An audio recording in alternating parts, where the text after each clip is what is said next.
comes that bullshit water. Here comes that bullshit water. Watch him roll it. Watch him go.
Alright, we back to this.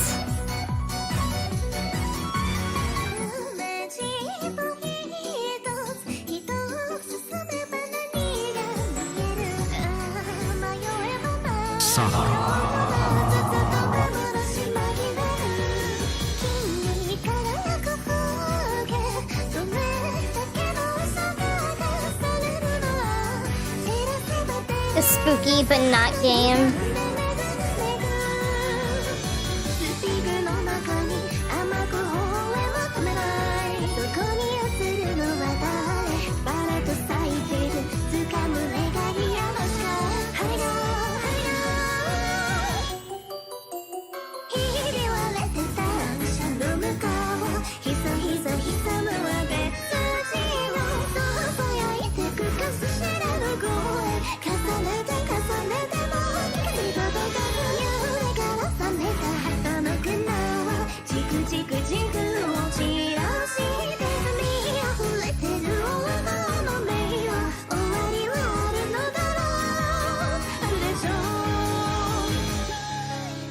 Okay, so there's like one girl we haven't met yet.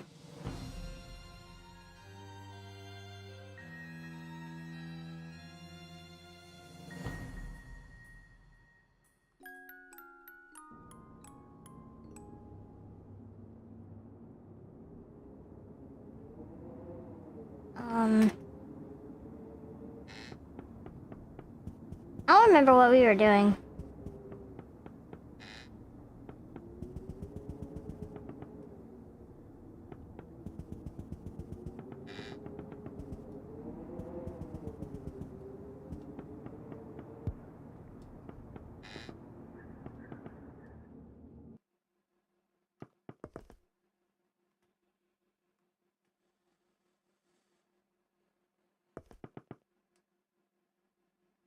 Were we like done with this area, or?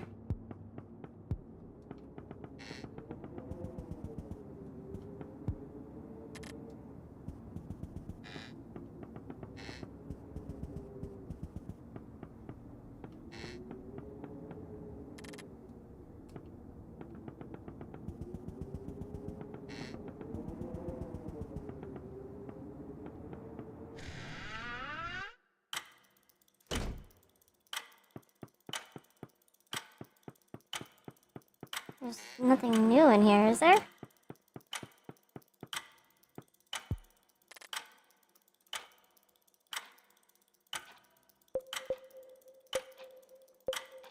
Am I supposed to be able to do something with it?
That door's locked.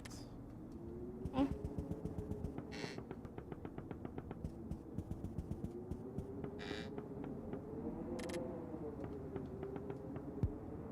There's no door down that way.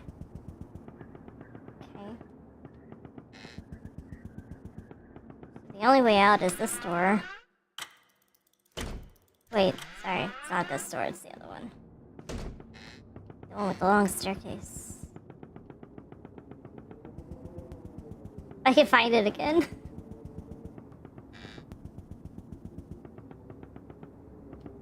Not that one. This one.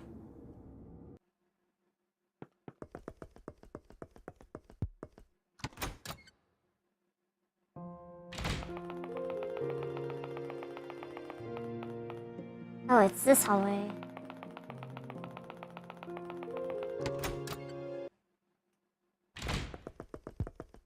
Can we go down to 3? 3rd floor? Yes. It's locked. Okay.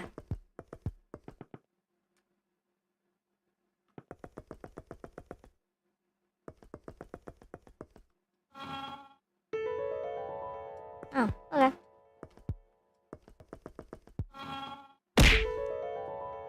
Hi, Gravity.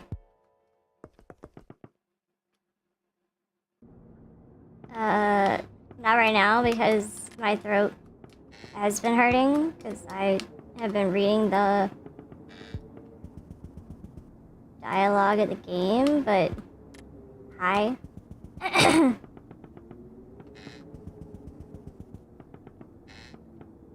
Alright. Hi, Ace. Where is that walkthrough I had? You live? I live, bitch. Pocket mirror, goldener, trom, walkthrough?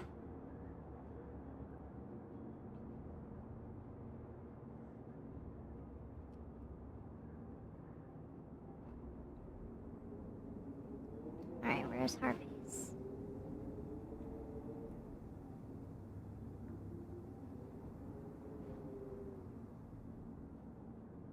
There we go. Okay.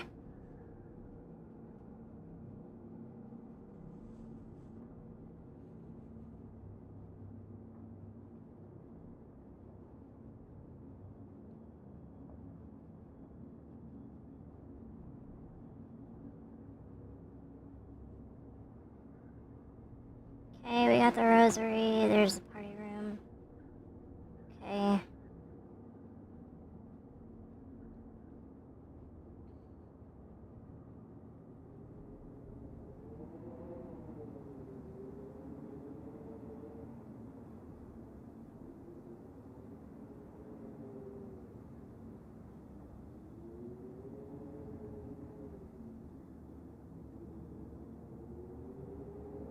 All the way to the bottom left wall. Click around. Okay.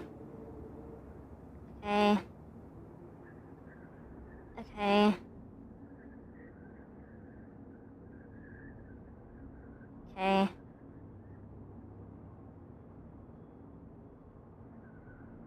Okay.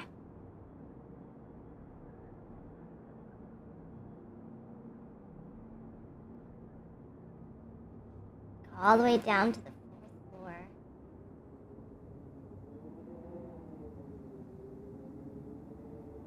Okay.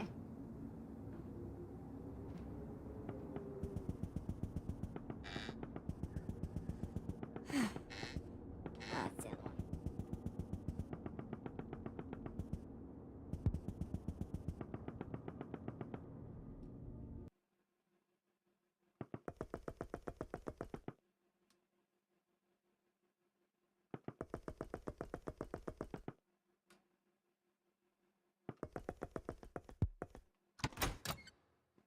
Hams are E.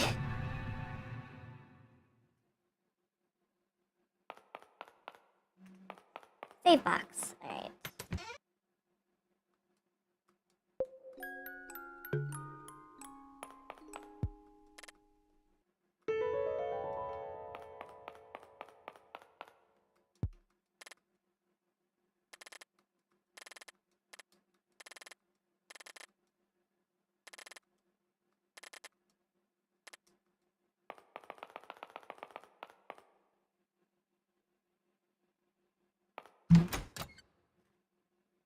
Sorry, I just hit my...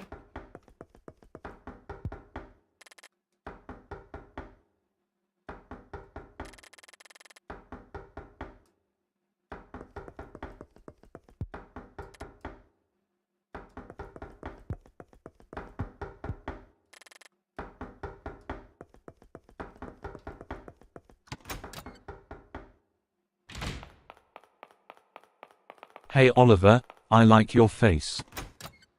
Meow. Thank you. Seismic gravity. Oliver appreciates the compliment and sends a warm fuzzy feeling your way. Keep spreading kindness and positivity like sunbeams in the meadow. What is this?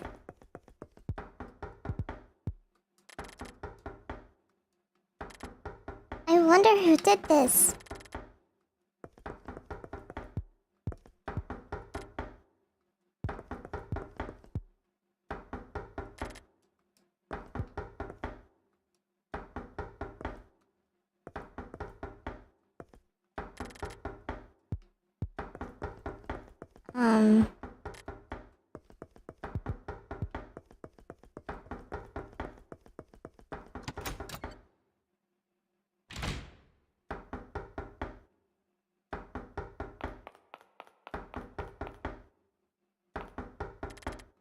What is this sound? This wall is hollow.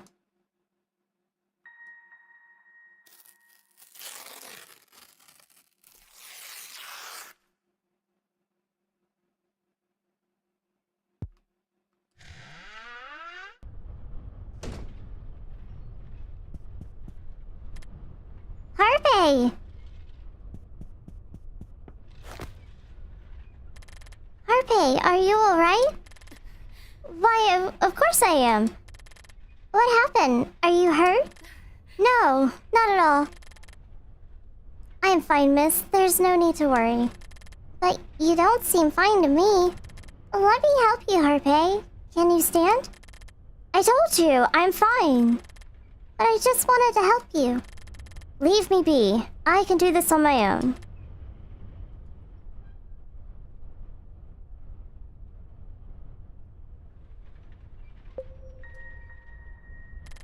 Are you sure? I can help you if you need me to. Yes, I am. Please stand back a little, miss.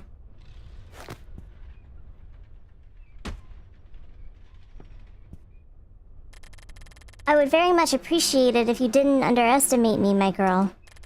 I'm sorry, Harvey. And where have you been all this time? I told you not to wander around by yourself. Why do you keep disobeying me?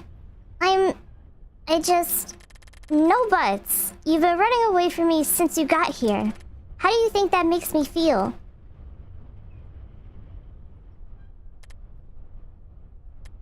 I'm sorry, Harvey.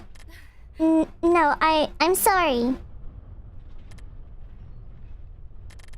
I won't do it anymore. I'm sorry. It's alright, miss. You're safe and sound now. Everything is how it should be. Bitch, I'll run away all I want. You don't look so well. I'm fine. Don't worry about me, Harvey.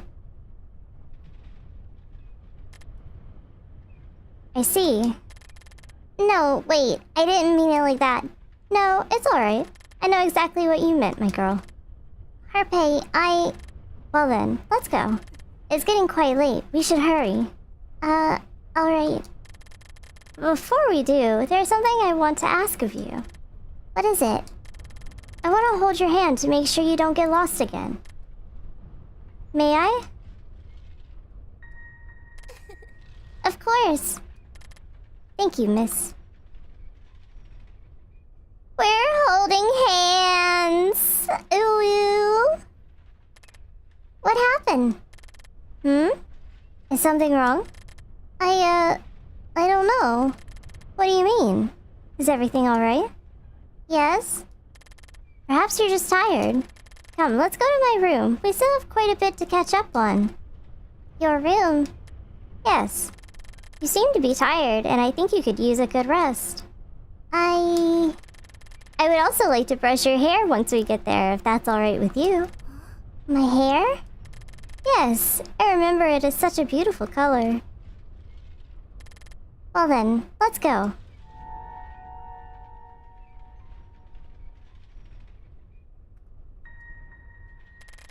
Harvey, can I ask you something? Yes, of course. Are you hiding something from me? No, I'm not. Everything I do is for your own good, my girl.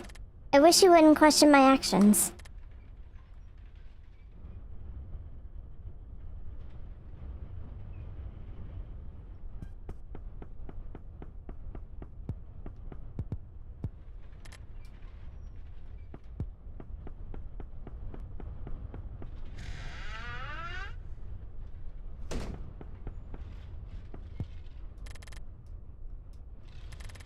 There's so many strange paintings in this place. They've been here for a long time. I don't know them all. I see.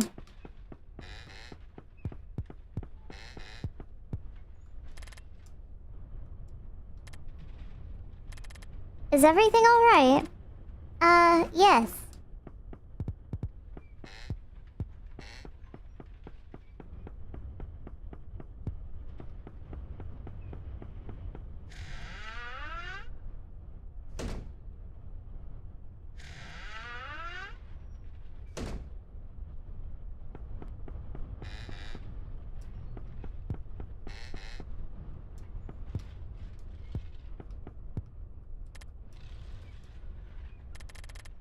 Is something the matter, Harpay?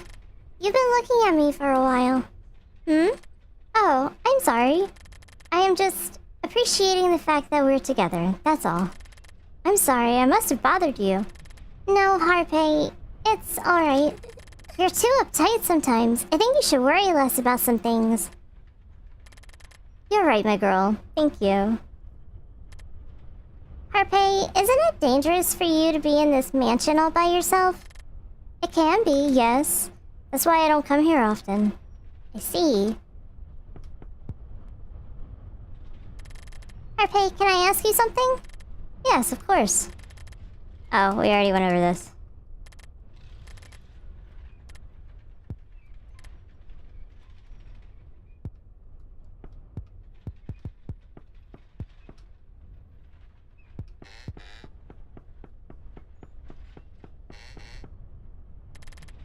There's so much junk. Yes, I remember having left this room rather disorganized. This is a bit more than disorganized. I am aware of that, miss. Sorry. That is fine. Now let us hurry.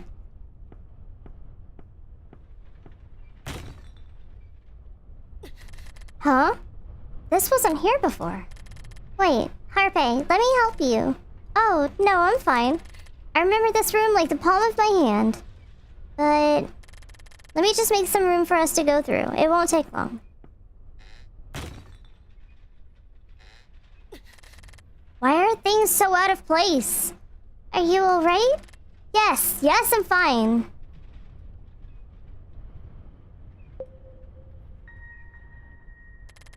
Just please be careful. There's no need to worry about me, my girl. I will get us both out of this mess, so please wait a little bit longer. Alright.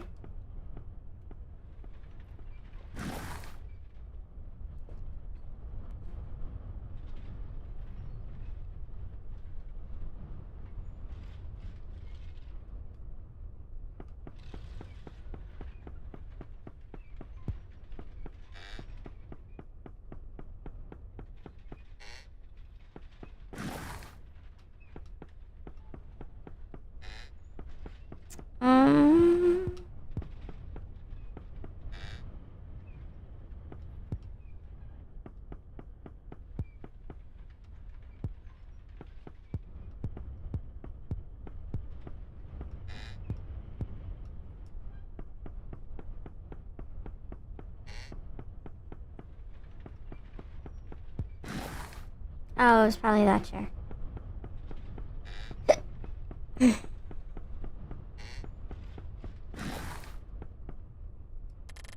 See? I did it by myself.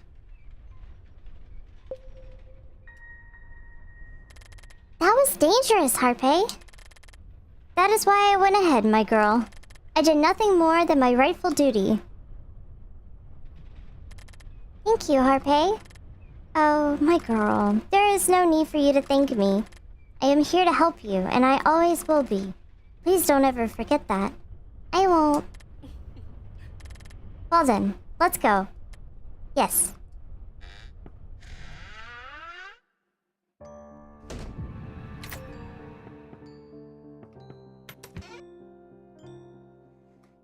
box.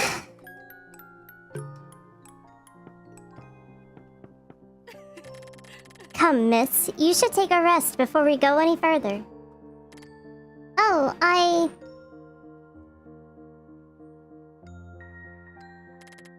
Yes, alright.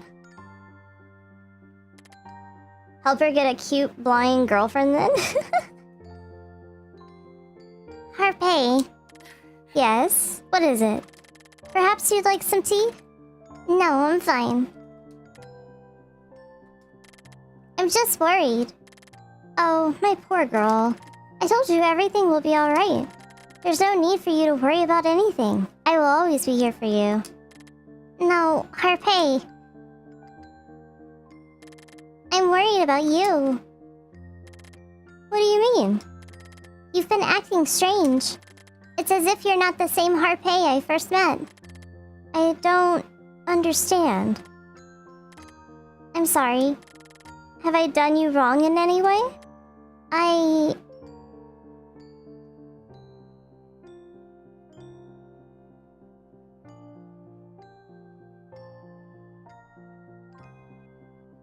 Fuck, the walkthrough didn't have an answer to this.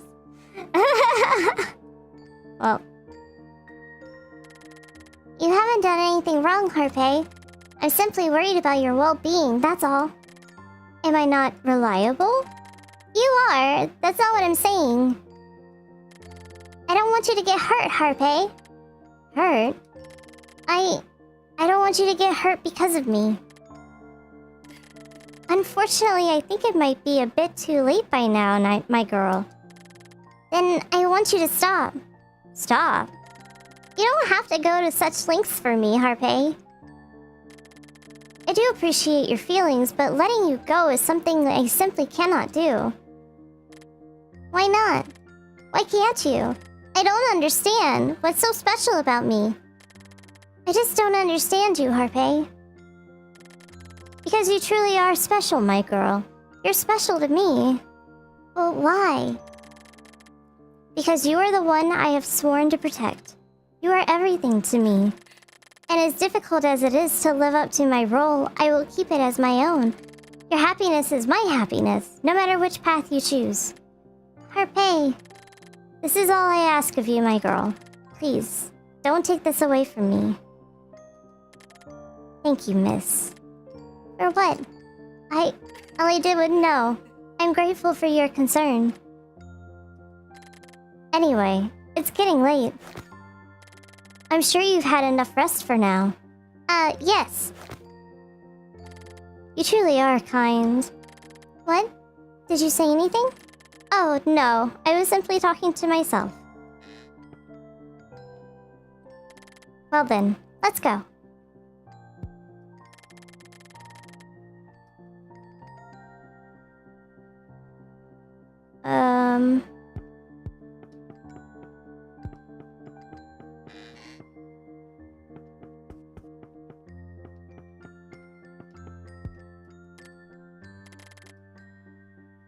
Memories are gifts to be held dearly, as they are the remains of what once was the subject of our love.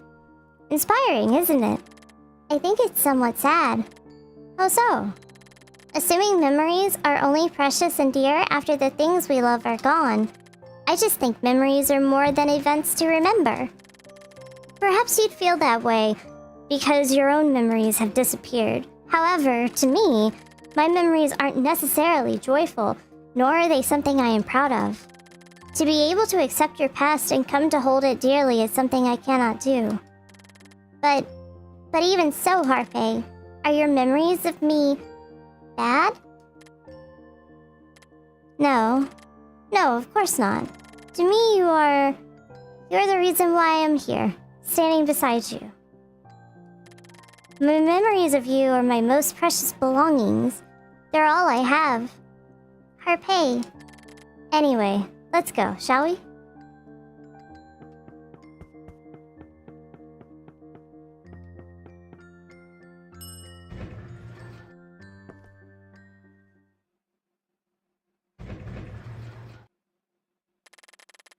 Here we are. It won't take long now, miss. Go ahead and take a seat. Yes.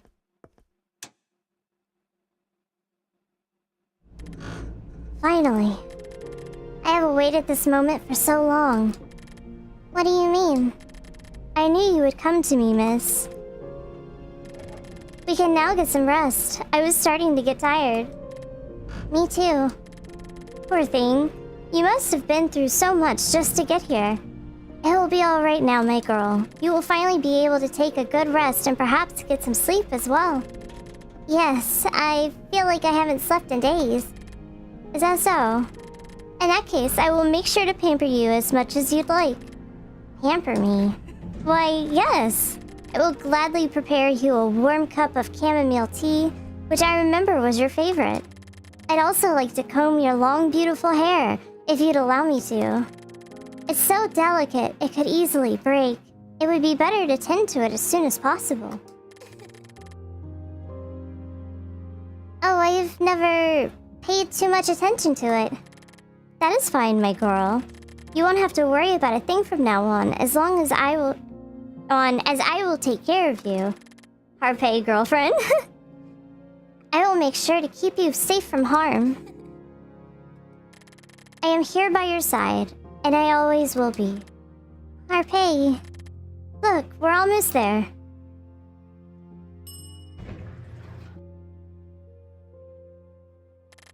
You and I belong... What's going on? I don't know.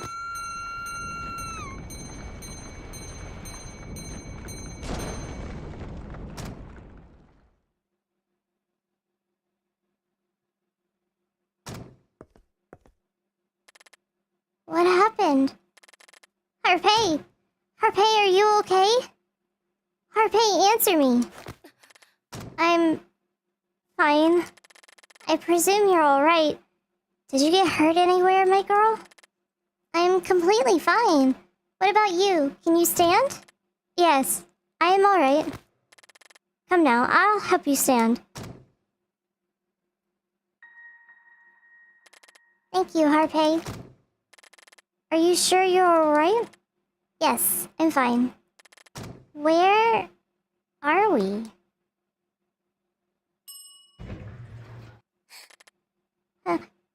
Harpay. Harpay, where are we? I'll find a solution.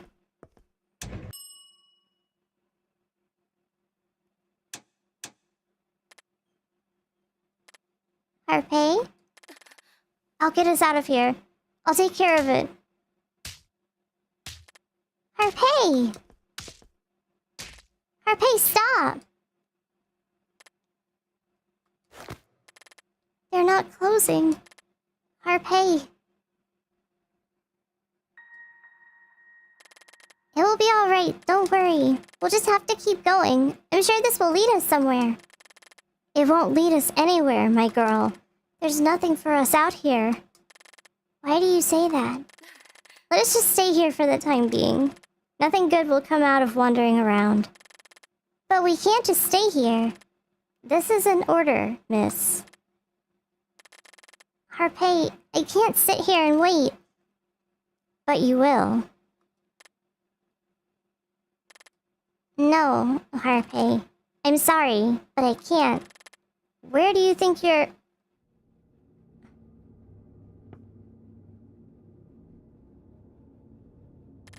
Where am I? Come back here! Please don't leave me alone!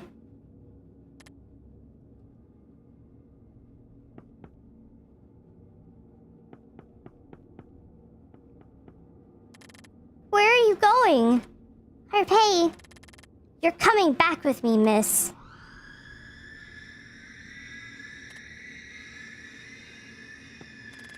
Harpay, come with me. I can't. I have to... Harpay!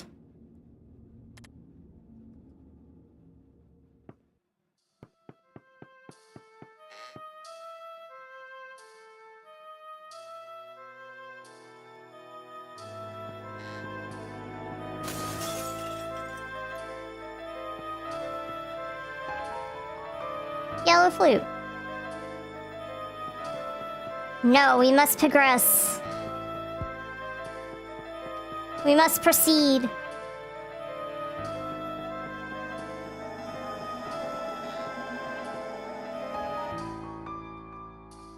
A red flute.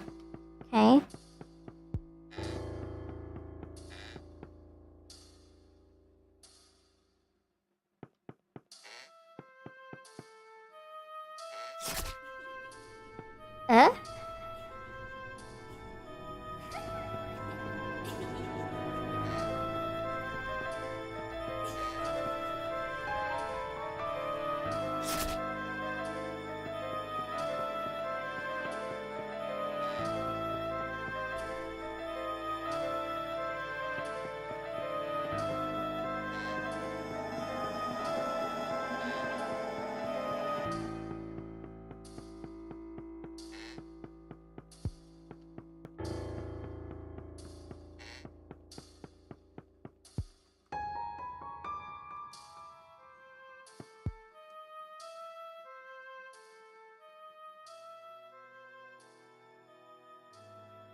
Uh? Alright.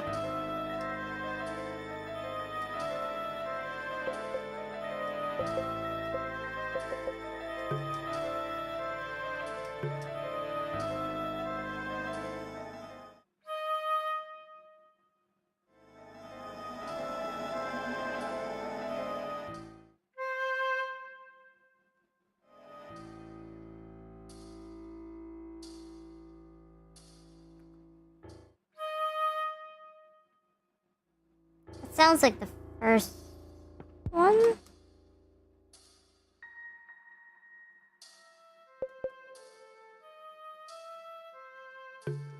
Uh...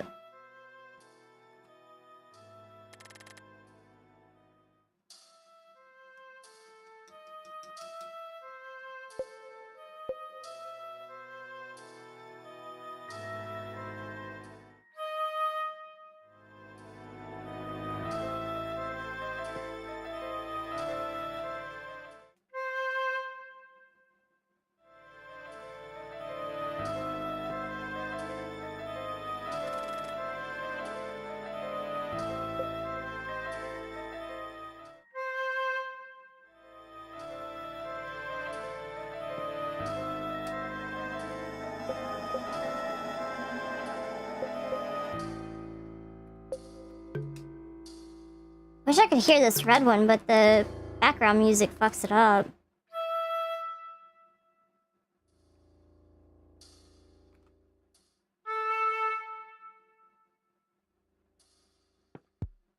I probably have this wrong.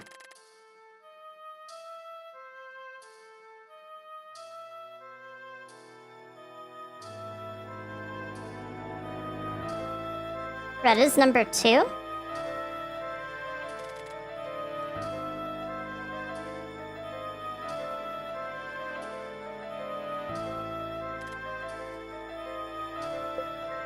Alright, it won't let me take any...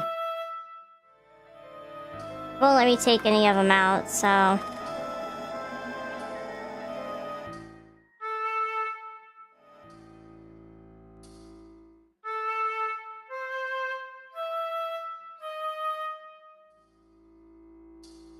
Nope.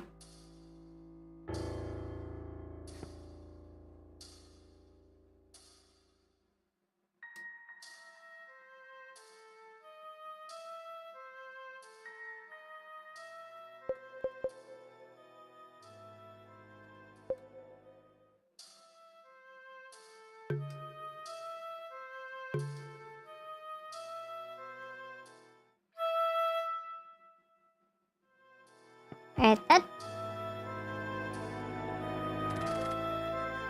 that sounds like the first one, actually. I just...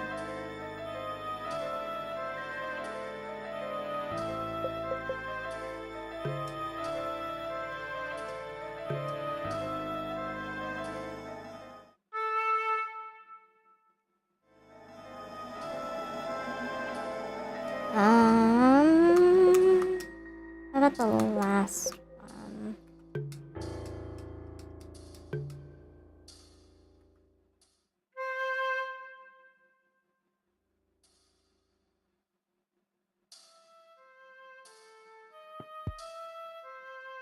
It sounds like the second one?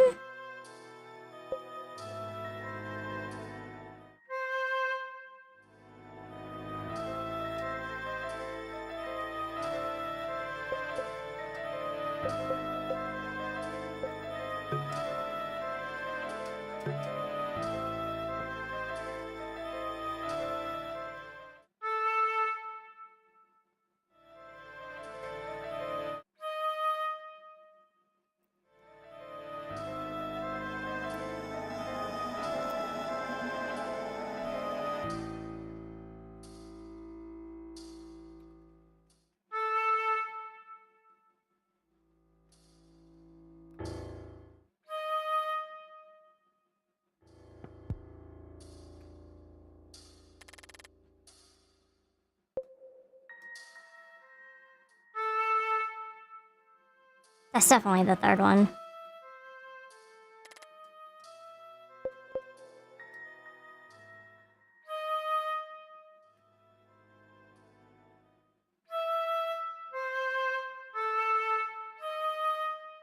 Nice! Got it! Sweet. It worked! I can go get Harpay now! There is no need for any of that, my girl. Harpay!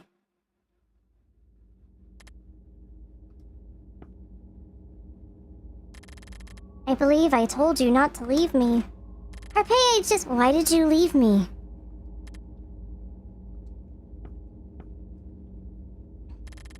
Why are you here, miss? Answer me.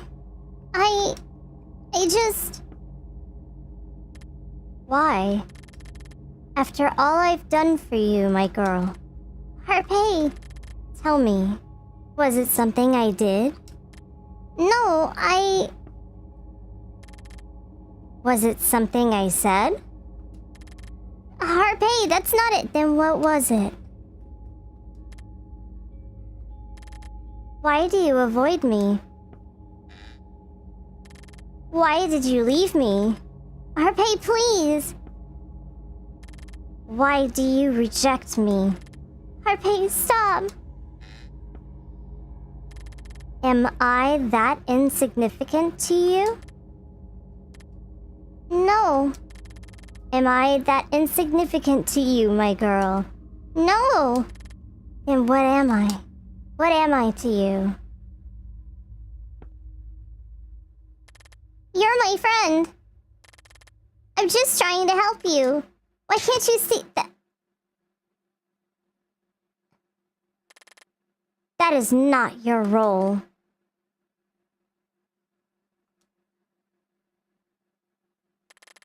That is not your role, miss.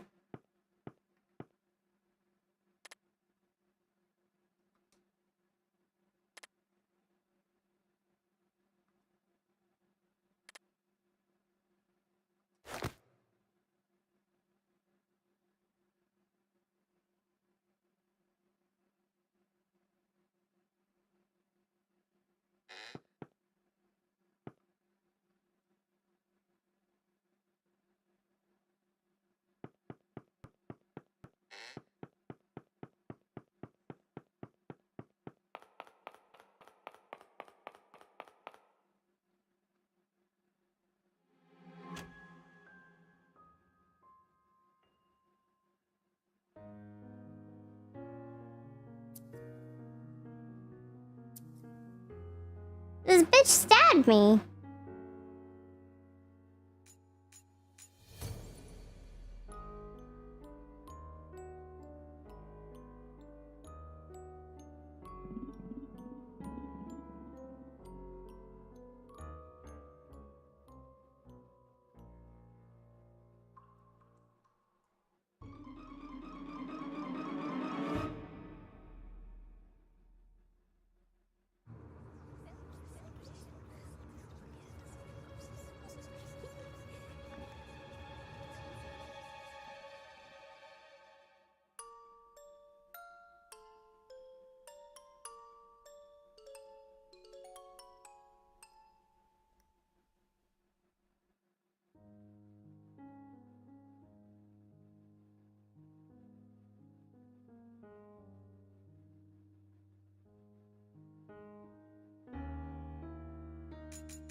I have to go get Harpay.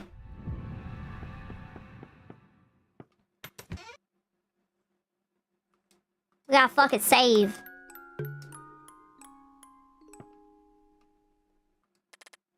They're locked.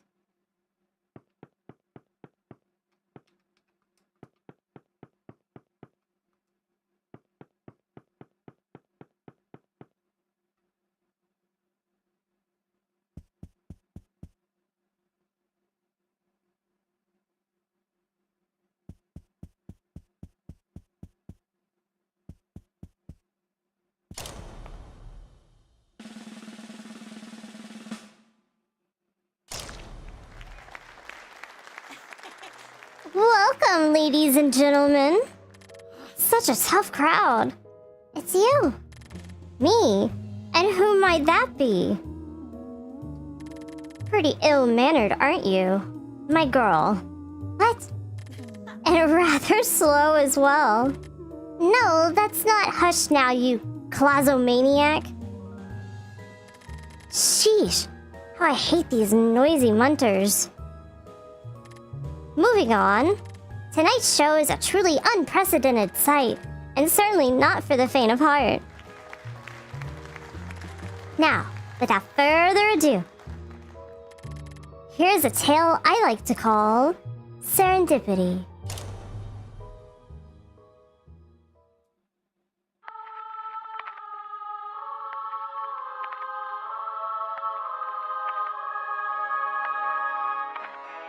You mustn't dwell in guilt, milady. I don't want to shatter, Harpay. Do not fret. I shall see to it in your stead. My protection is my pledge to you.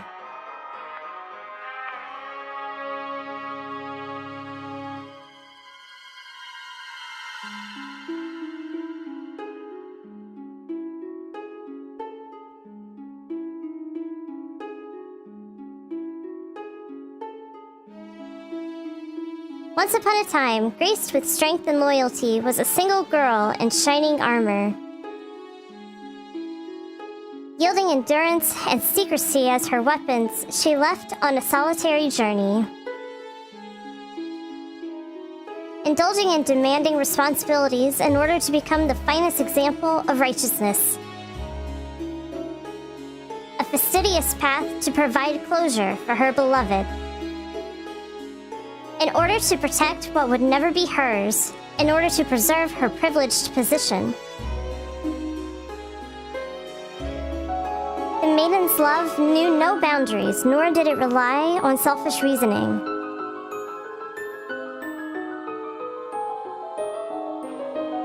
A cruel, yet necessary sacrifice.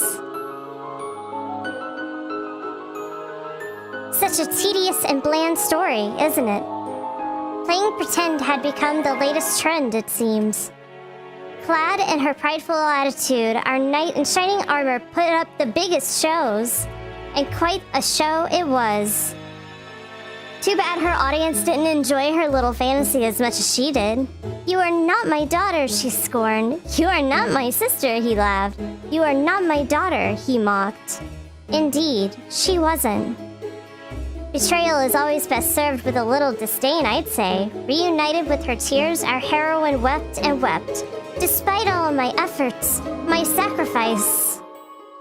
I don't want to shatter, Harpe.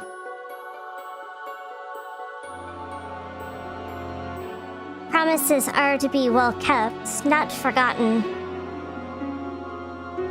The same applies to one's reality, does it not?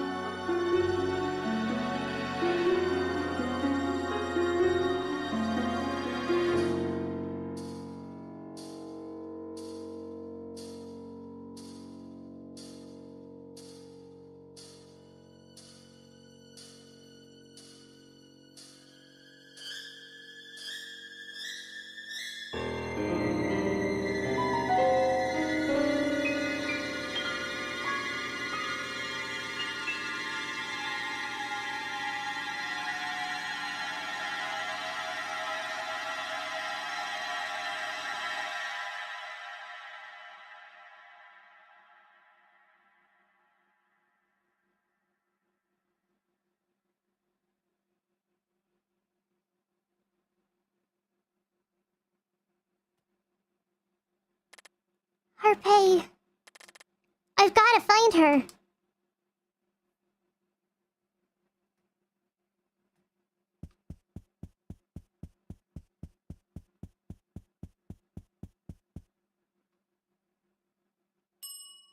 It had a question mark. I don't know if it was actually the end.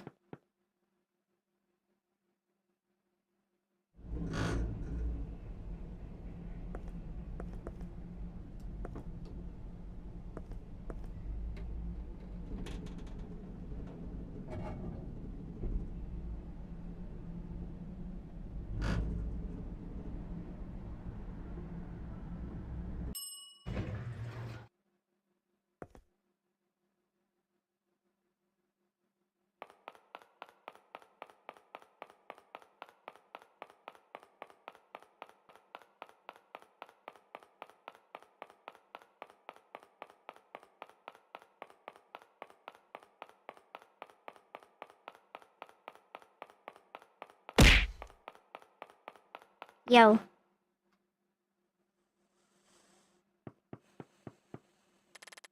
What is this place?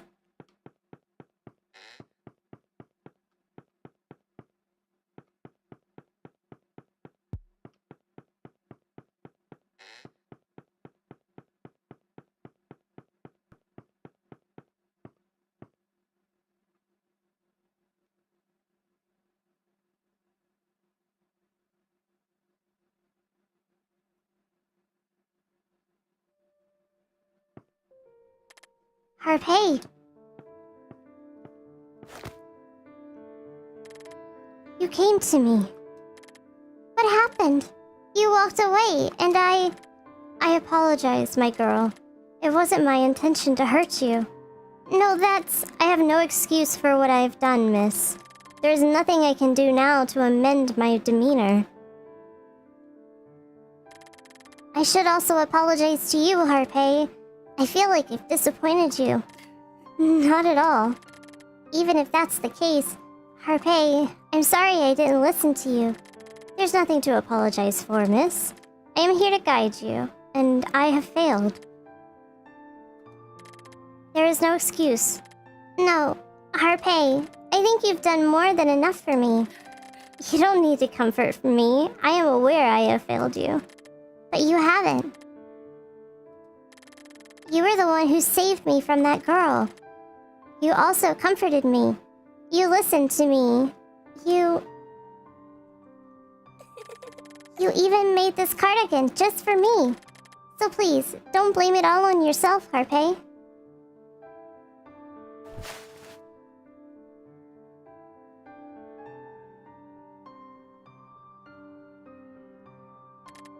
Thank you. Thank you so much. Harpe, please don't cry. I didn't mean to. You did nothing wrong, my girl. I am simply overjoyed, nothing more. Harpay, I want to thank you for everything. Talking to you made me understand myself a little bit better. Oh, my girl. I did nothing but my duty. Thank you, Harpay. You are very welcome, miss. I am sure you will be able to find your way now. Without me. Yes, I will. Thanks to you, Harpay. I still have a few warnings for you, my girl. Please, listen carefully while you still can. Yes. That girl who chased you before. Her name is Lisette. Lisette. She's deeply ill. Harpay, what does she want from me? Everything, I'd say. What do you mean? What she needs is your hand, my girl. You shouldn't approach her carelessly, and she isn't what she seems. Lisette, she's part of the reason why I'm here. Harpay? You must find her. You both need to be reunited, or else. Or else? I'm afraid you won't be able to find yourself. There is one request I must make of you. What is it, Harpay? Please, do not lose yourself. You are yourself, my girl, and no one else. I, on the other hand, am nothing but a glimpse of your name. I believe you will find your way, so please, I beg of you, miss. Harpay, please, remember me. Harpay, wait. I am sorry for all I've done. I never... No, Harpay, please. I didn't mean to hurt you. Harpay, please. Be careful. You mustn't let go. Again. Harpay, open your eyes. Harpay. No.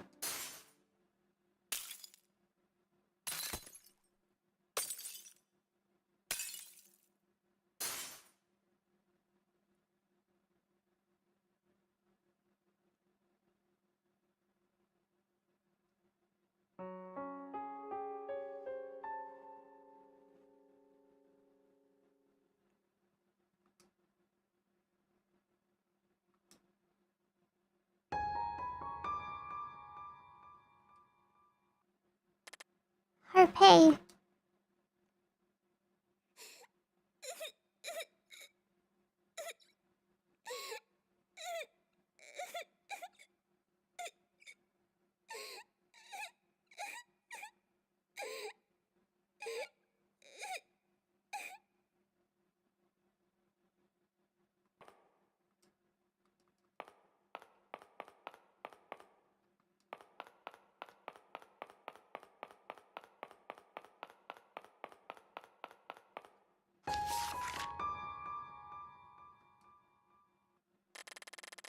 Ever since that fateful day, my soul has become restless with regret.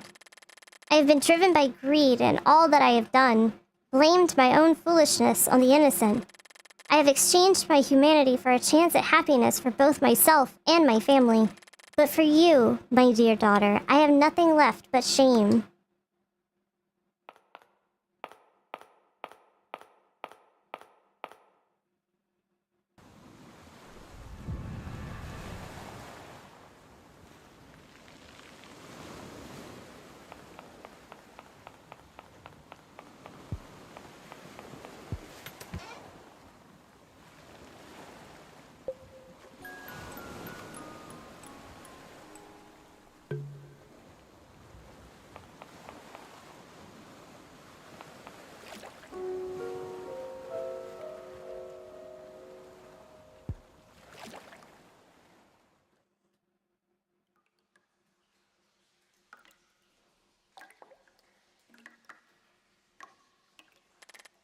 It's so cold.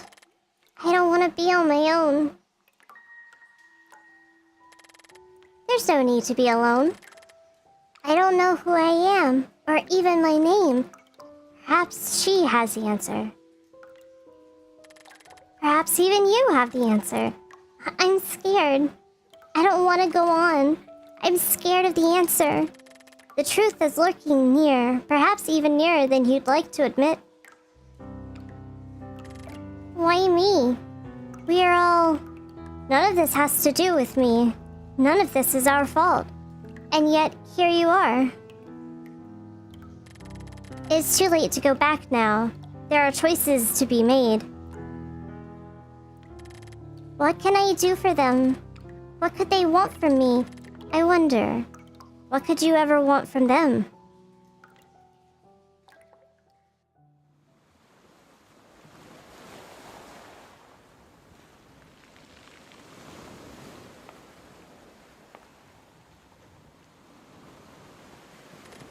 Where am I?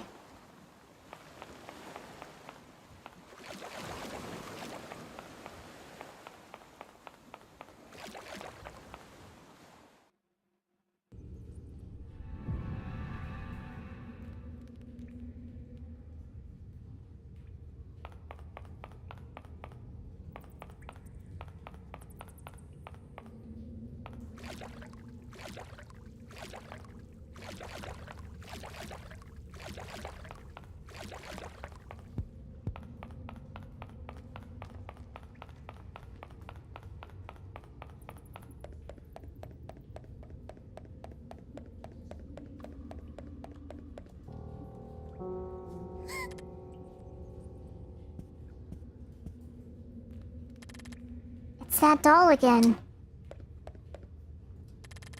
It's hanging from nowhere.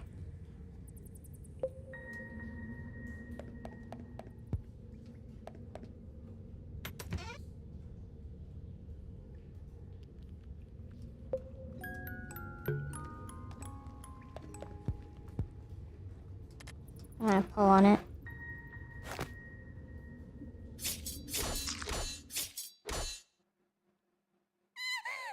Neat.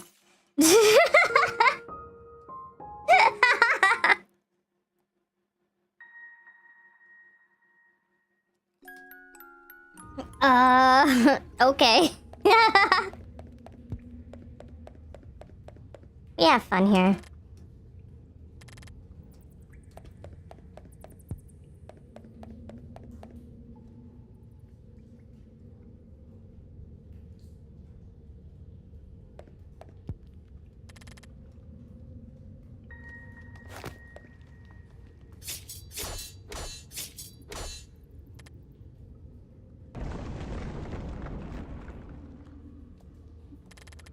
What just happened?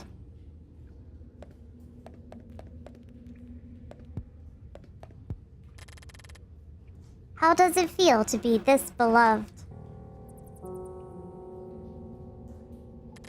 What's going on? I have to meet Lisette. I must be brave.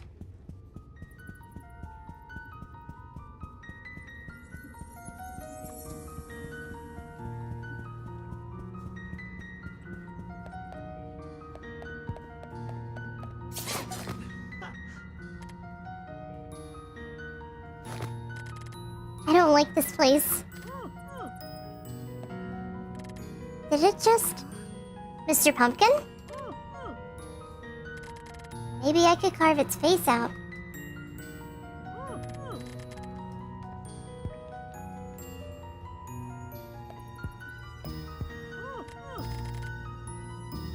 Then carve its face out.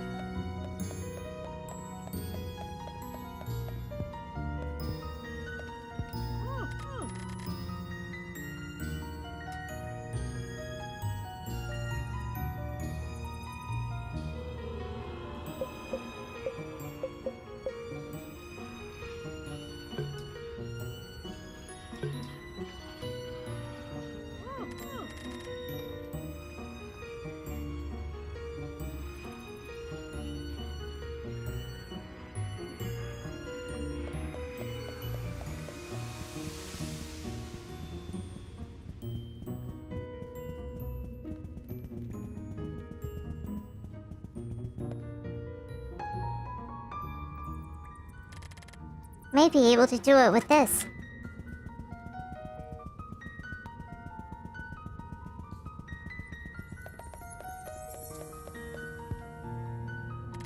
Let's see.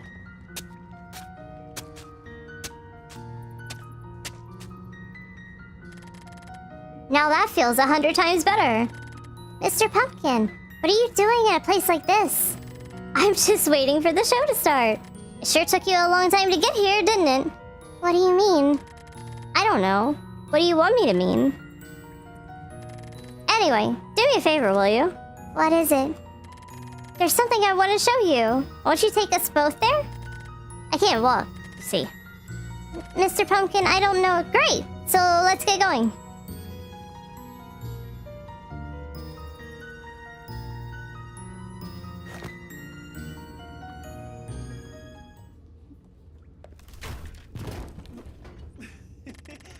She really is eager to meet you, huh? How does it feel to be this famous? You're so bland. What are you talking about? Right, just hurry it up.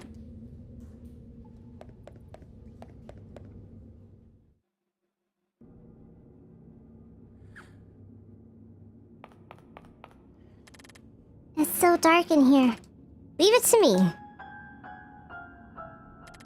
Impressive, isn't it? Thank you, Mr. Pumpkin. No problem. You won't be thanking me later, believe me. What do you mean? Come now, you can stop faking it. What? What? You just said I. What are you doing just standing here? We don't have all day.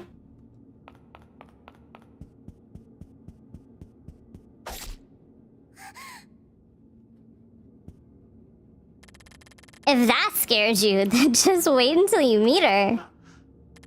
What do you mean? I mean what I meant, and there's nothing else I can mean other than what I meant.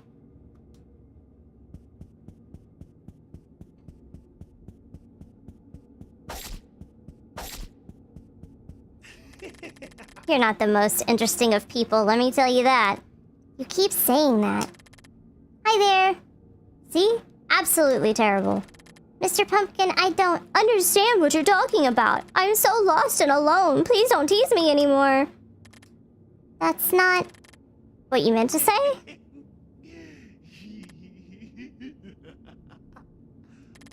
Perhaps you'd like to stop for a while and drink some tea? Or maybe play some hide and seek? Please, stop. Why? Can't you handle a little bit of heat? This is why you're boring, miss. Anyway, we're almost there. Come now. I would carry you myself, but I don't have any limbs, as you may have noticed.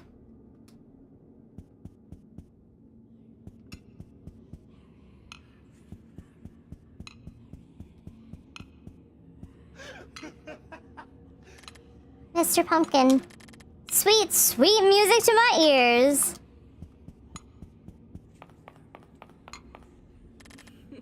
I am not the one. I am not the one. I am not the one. I'm not the one. I'm not the one. I'm not the one. Not the one. I'm not the one. I'm not the one. Who? Come now, you know perfectly well who she is, don't you?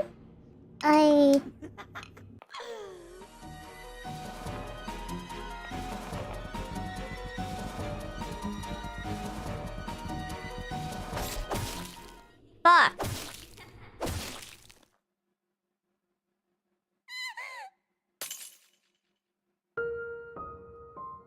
I didn't realize she was gonna just fucking charge after me.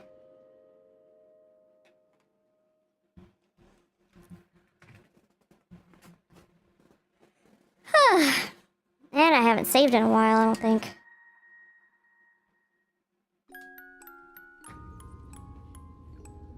Oh, yeah. Here.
Damn, it's gotten really hot in my office.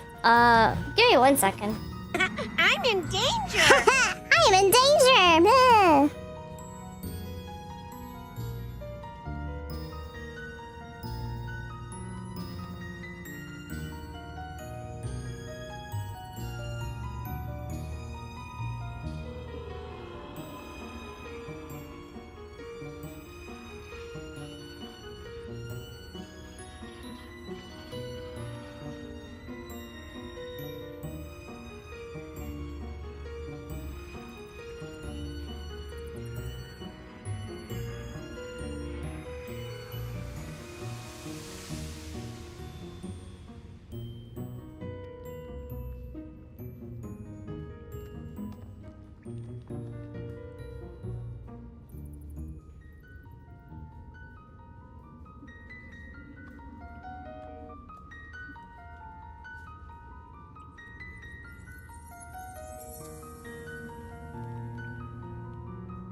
Okay. Put my hair up. Cracked my office door open. Hopefully that should help. Okay. So we got the scissors. Gonna save again.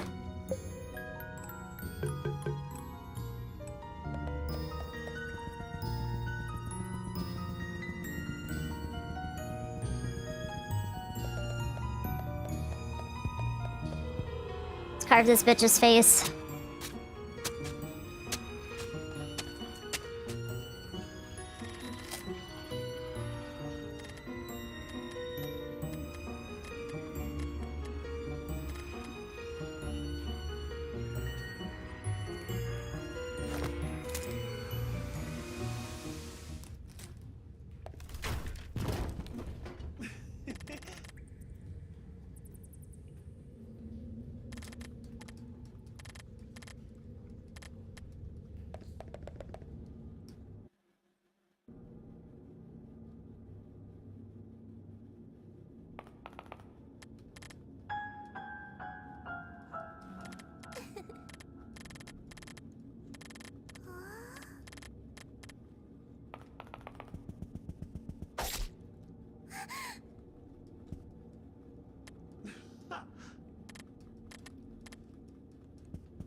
No, that was fun, wasn't it?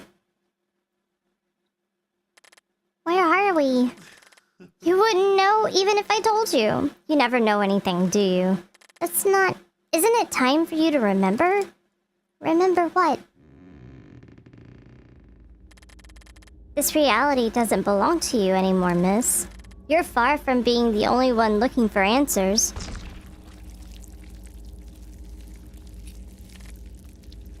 Who are you?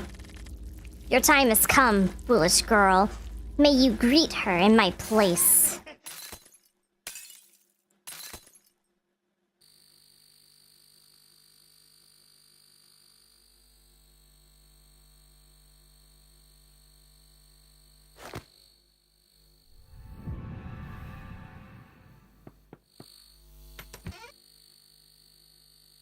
For a second there, I was like, is the room glitching, or...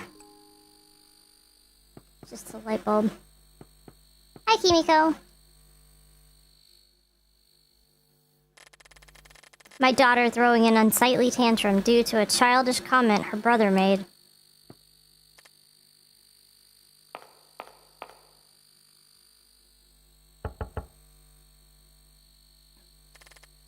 There's no answer. She must still be asleep.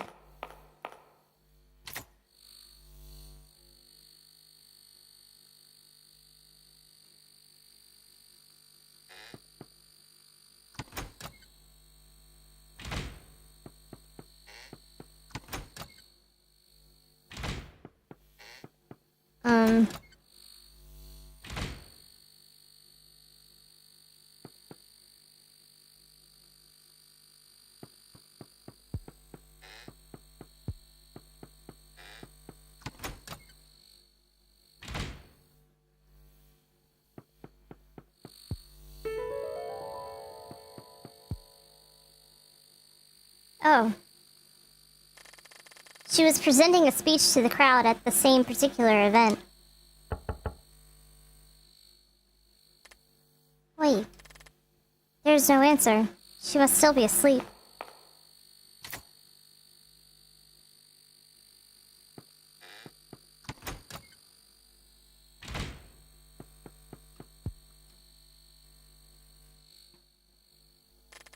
I couldn't recognize my own daughter. She had never showed this kind of behavior before.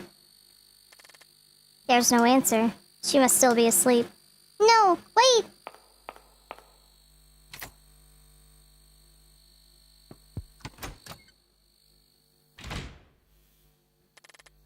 There's no answer. She must still be asleep. Wait! I'm still here! Wait, please! I'm awake.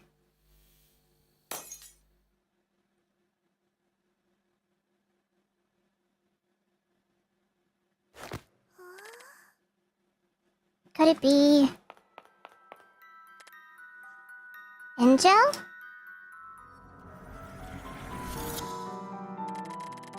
Where have you been? I was worried about you. I'm so glad you're here. Are you alright? Angel... Yes, I'm fine. But... what happened?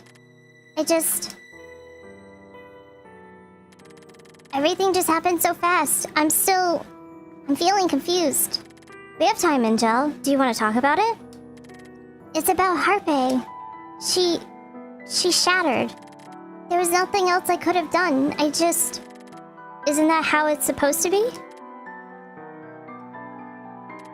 Angel, I understand it's hard, but you can't forget the reason why you're here. I know, but to me, Harpe was... Let's forget about Harpe. For now. I know I'm being harsh, but we have bigger things to focus on now. I understand, but Angel, please. I understand. Listen, she's starting to move. What do you mean? Please, find your way out of there as soon as you can. You have to come to me. We need to be reunited before it's too late. But wait, aren't you talking about like...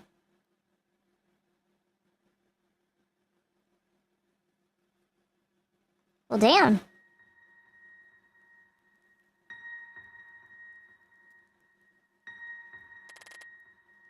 This time, for sure, I will finally take your head. Aren't you hysterical? I know I am. I've been waiting for this moment for so long. For so long. It's been so long. So long. So long. Please, I'm just trying to... What is it now? Are you scared? Please, shut up!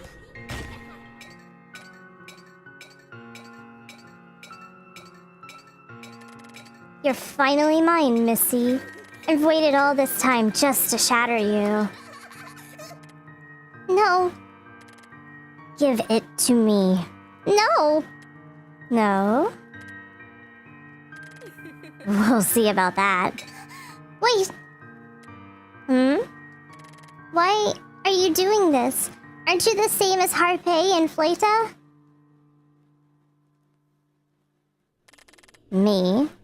The same as those failures? You flatter me, Missy. Admit it. I was the only one who ever gave you what you needed most. What you wanted most.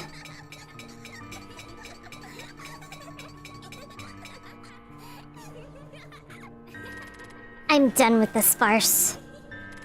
It is time for you to shatter as well, Miss Goody Two-Shoes. Angel! Oh my, this is such a surprising twist of events, is it not? Let her go! You can't do this! Aren't I doing it already? Give it to me, Missy. You know who deserves it most, don't you? It's no use denying it now. Angel, no! Give it to me, and I'll put an end to all of this. Isn't that what you've always wanted? Stop it! Angel, don't listen to anything she says! Why, isn't this the most heartwarming of stories? Reflections of the same mirror?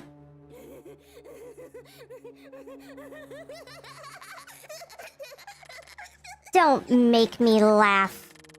Just let us go, please. Us?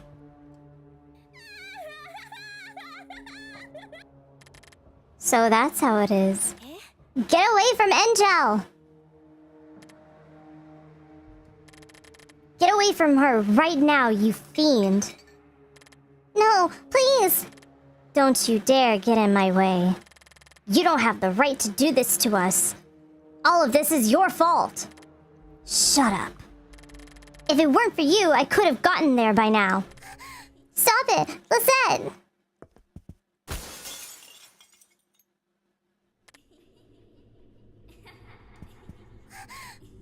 No. Stay away. You haven't changed in the least, have you? This has always been a petty game for you. Always. No, that's not what It's time to face it, Missy. There's no place for you here. Don't listen, you're no longer needed. You don't get it, do you? No, all of this is your fault. They wouldn't have shattered if it weren't for the likes of you. That's not true. That's it. Keep on denying it. How do you know my name? I asked you a question. How do you know my name?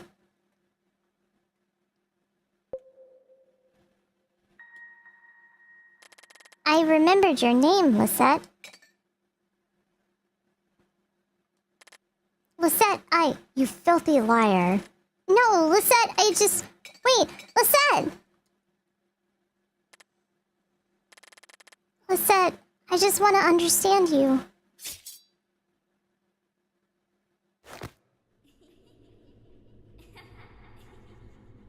Okay.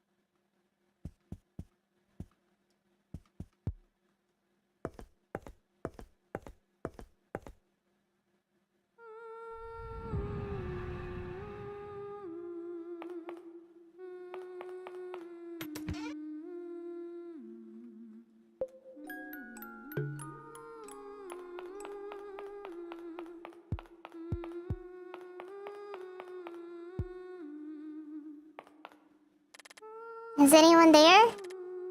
Come closer. Who's there? Don't be afraid now. Come, I'm waiting for you. That voice. It sounds just like mine. Fuck it. I will never know if I don't try.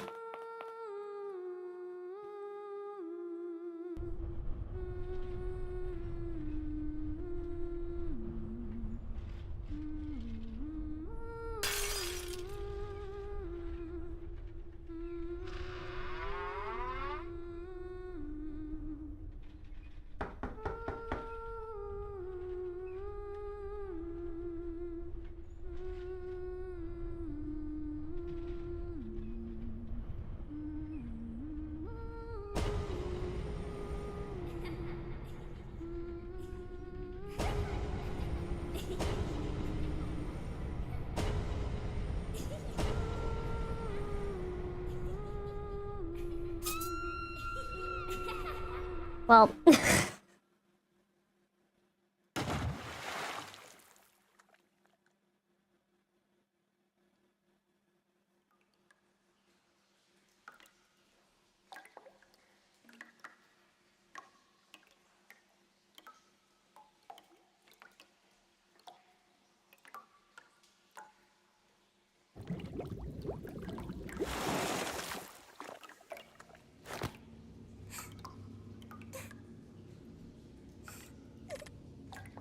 I'm scared. I'm so scared. I don't want to be here. I don't want them to shatter. I don't want any of this. I don't want to be here. I don't want to wake up.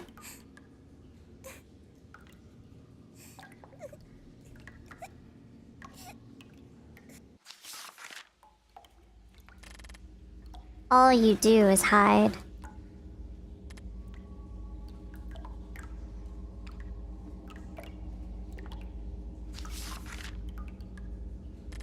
You filthy coward. You have no right to be here.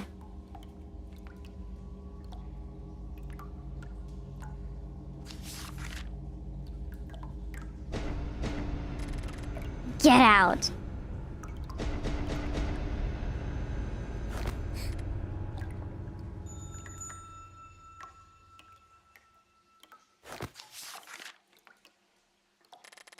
Do you like crying on your own that much? No, I didn't mean to cry. You never mean anything you do you? I do, but... You just need to believe in yourself for once. What, I don't know what to do.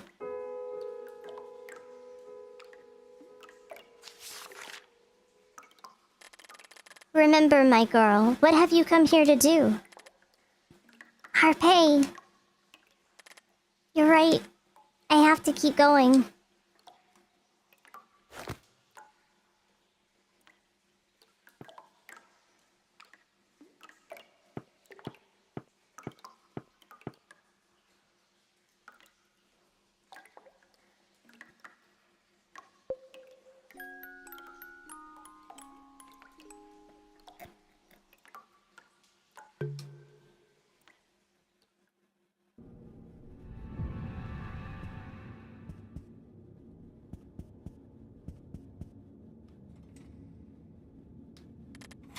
Who's there?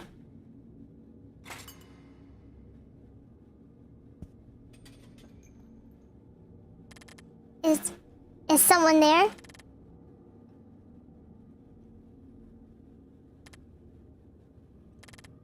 Are you Lisette? You Lisette. No, I'm here to find out who I am. I'm not Lisette.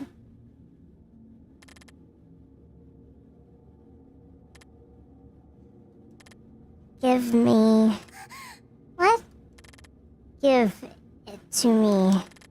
It's just as yours as it is mine. Lisette, I can't under... Pocket mirror. No. Give me what's mine. Give back what is mine! Lisette! You just won't admit it, will you? Lisette, it's time you stop playing games. We know perfectly well who you are. What?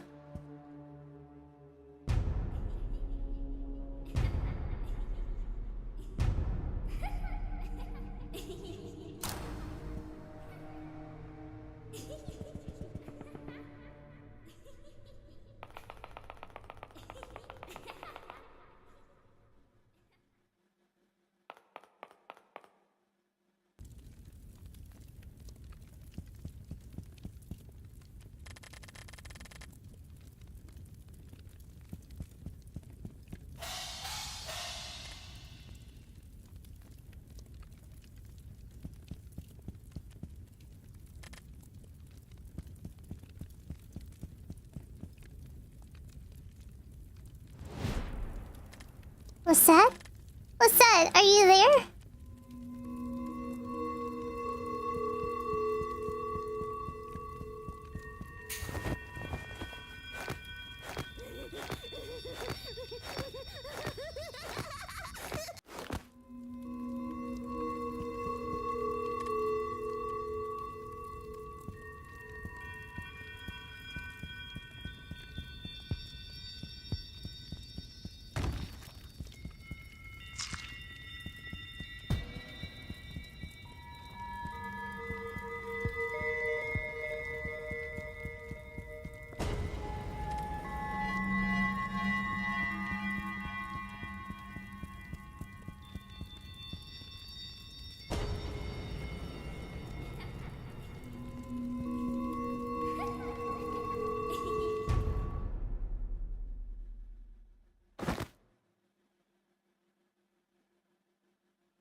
What's this?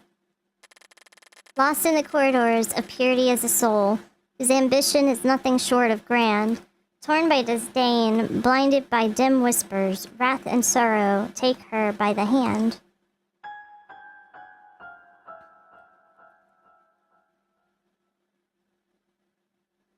Uh...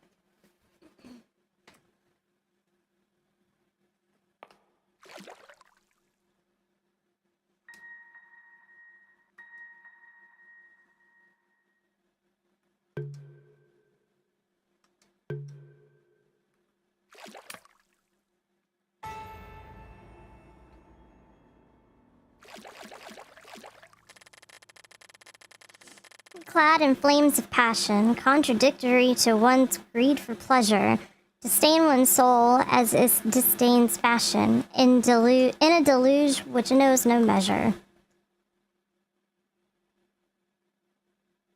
I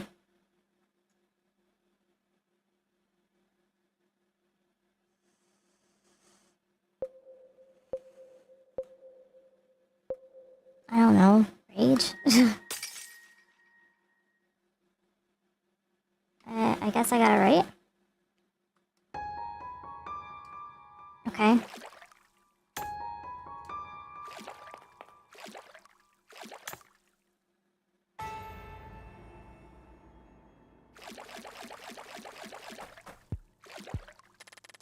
Left to wander in uncharted waters, grasping the last drops of hope, mercilessly torn, an entity left in tatters, with nothing left but a shredded envelope.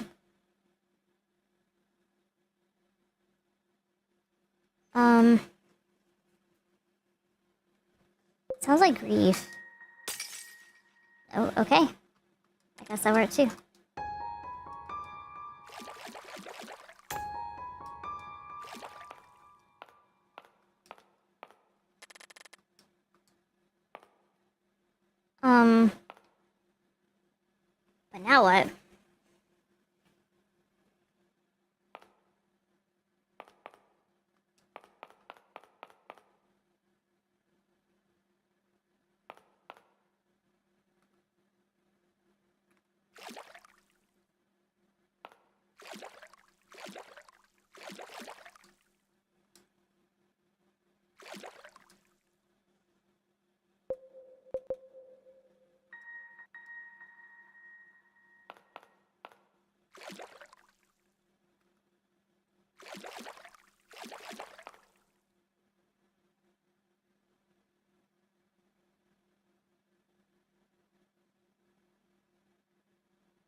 Grieved tears trickle down fair skin, hurt akin to overwhelming madness, possession, passion, and haunting malice, clad in a certain girl's injustice.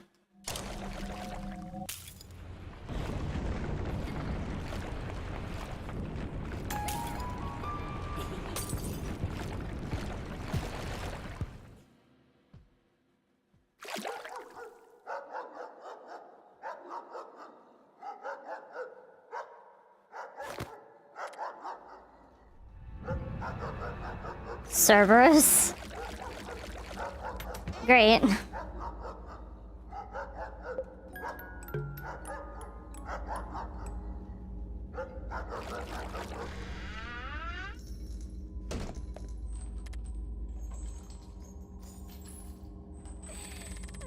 Look who's come to visit, Lisette. What are you so scared of, Lisette? Is it this, perhaps? Lisette, no!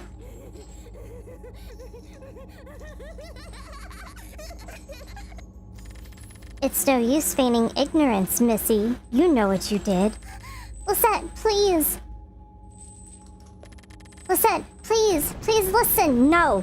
You listen! Isn't this all you've always wanted? There's nothing to be ashamed of, Missy.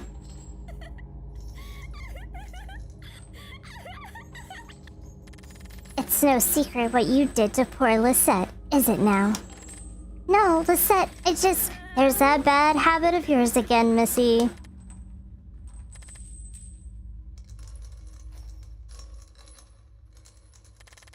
What is it now, Lisette?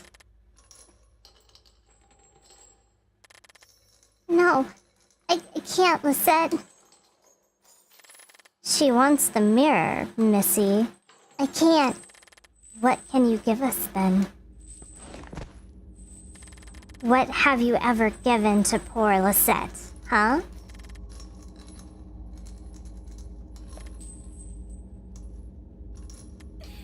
Oh? So you do know the answer.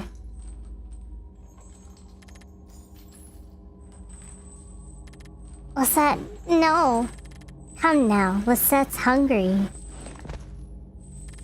You have something I want. So what should I feed her? Lisette, give me what I want.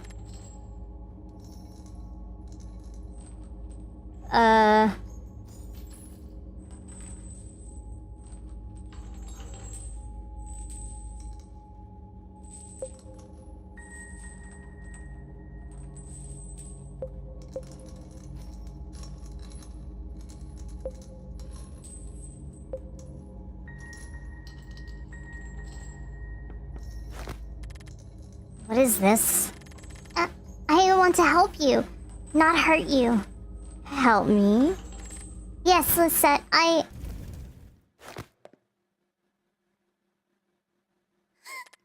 Lisette?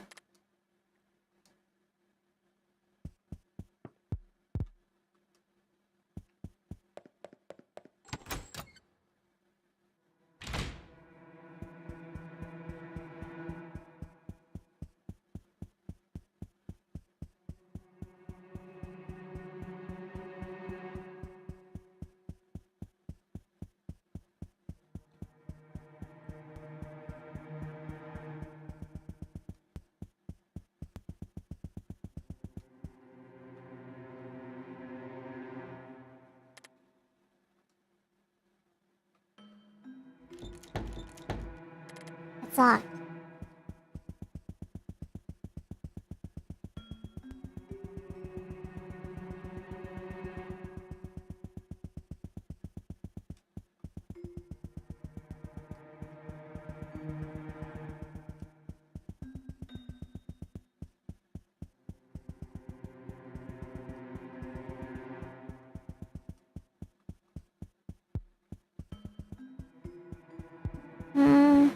Oh.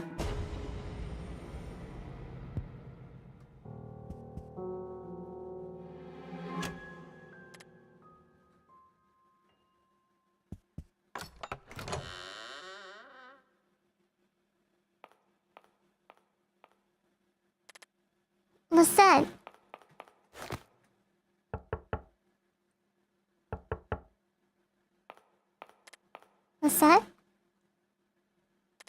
What's that? Can you hear me?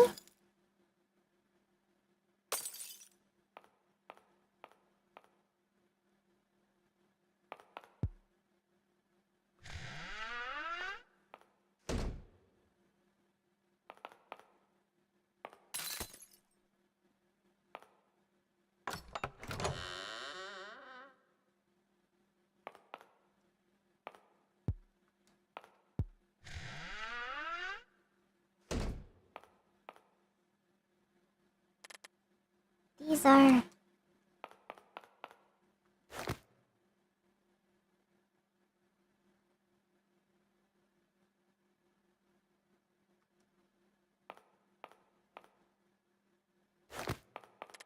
What's that? Wait.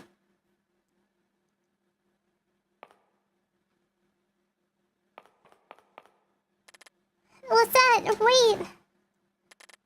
What's going on? Oh, we tripping balls, man.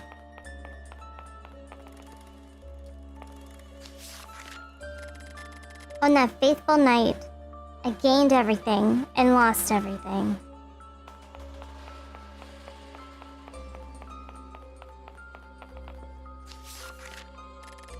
I believe the sacrifice of mine has benefited you, my dear.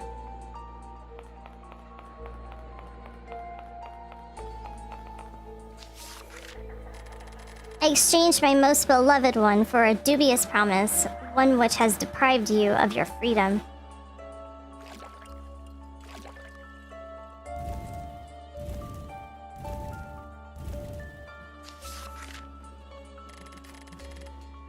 Oh, my dear children, how I regret this sacrifice of mine.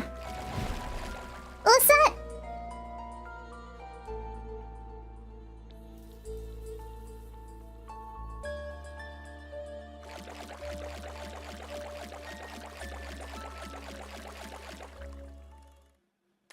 What's that? Wait.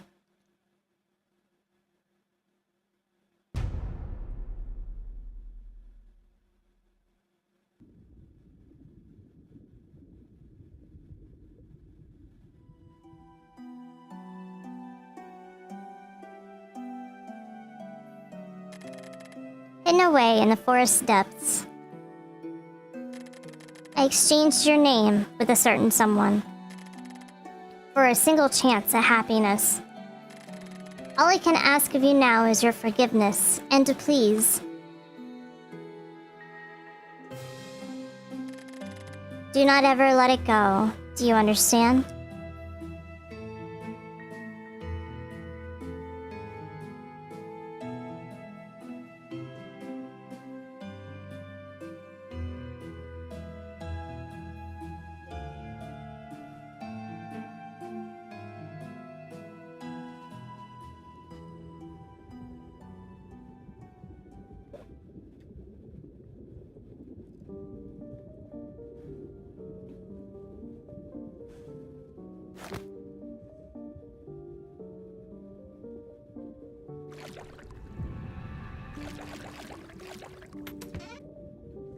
Okay, so...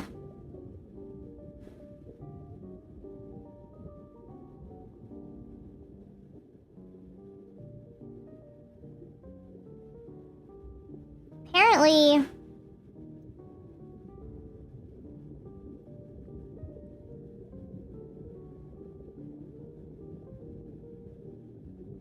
apparently this person is recommending that I make 2 save files here. So I guess we do that.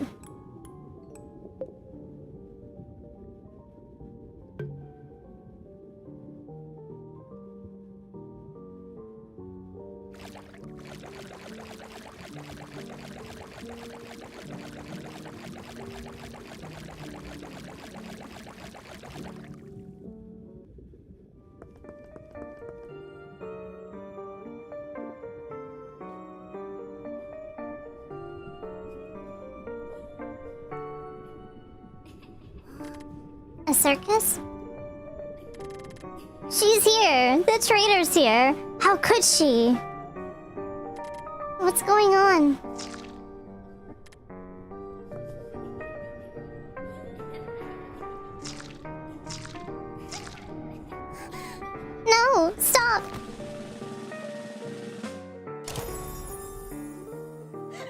Stop! Why, isn't this the most glorious of spectacles? It's you again. Indeed, but who might I be? Silence! Pertinent munters. Anyhow, congratulations! What? What do you mean? You haven't gotten any smarter, have you?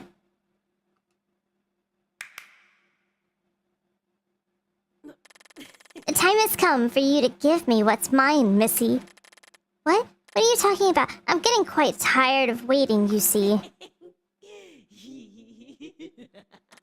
You still don't understand, do you? No, I just don't It's no use denying it now that you found the truth. Let us leave you to your own demons now, shall we?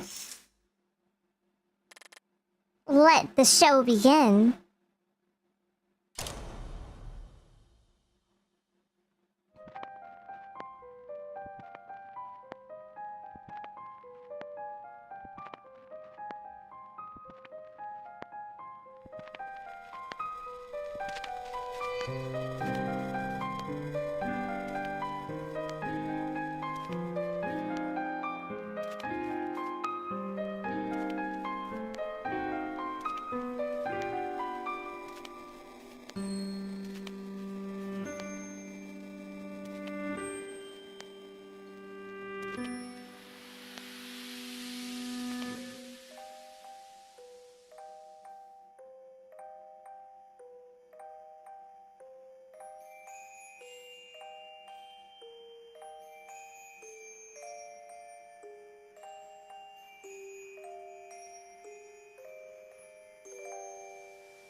What are you doing here?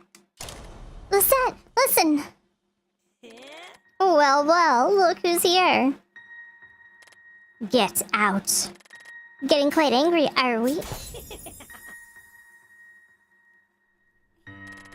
It was a pleasure to see you again, Lisette. Lisette! Lisette, listen! What are you doing here?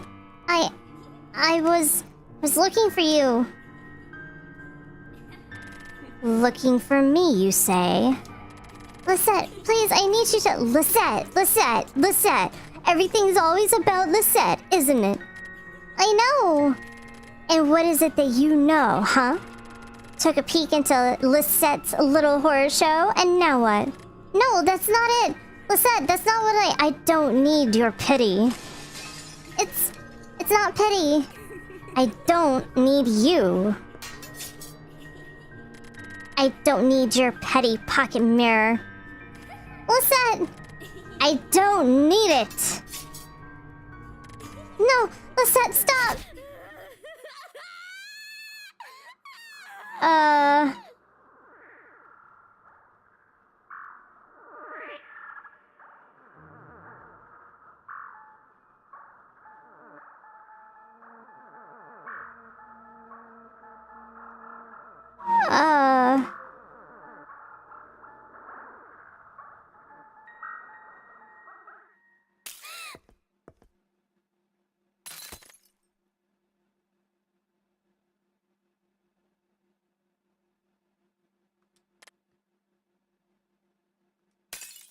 What's that? What's that? I did it. I broke it. I'm free.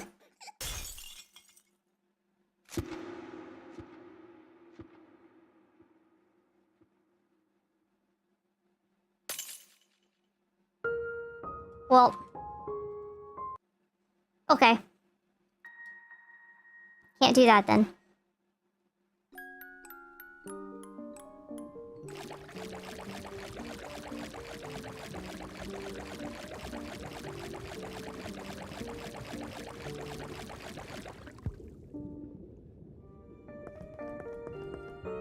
Alright, let's see if we can get through this pretty quickly. I hope it doesn't make me watch the cutscene again.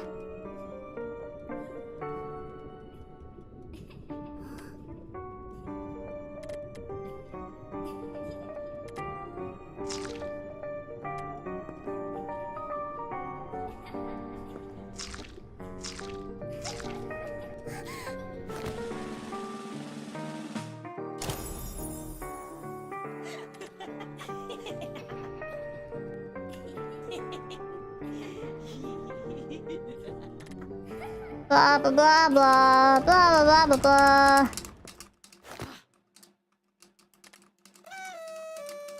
Yeah, congratulations! Woo!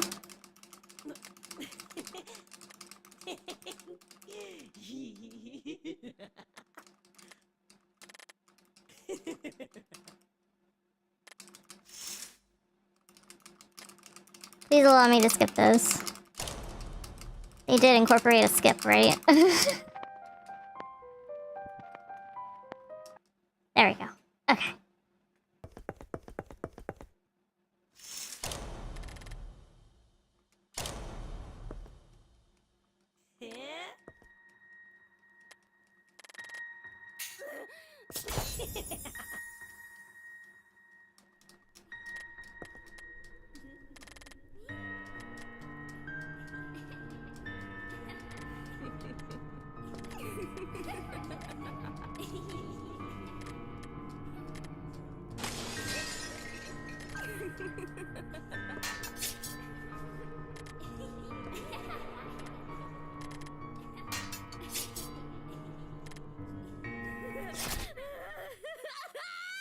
Guess we're accepting our fate.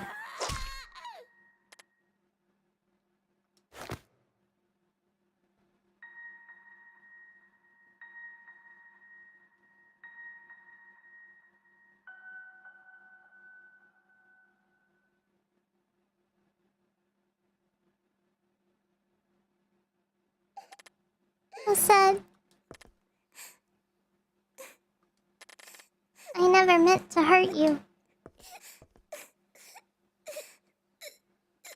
What's that?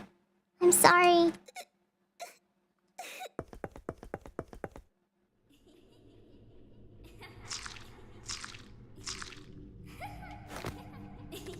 What's that? Where is she?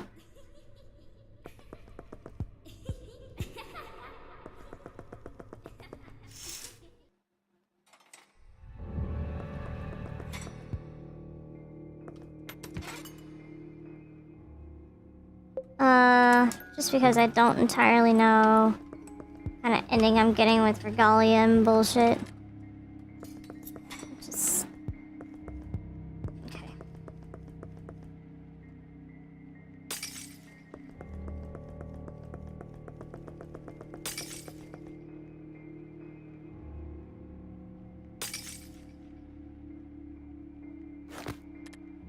You.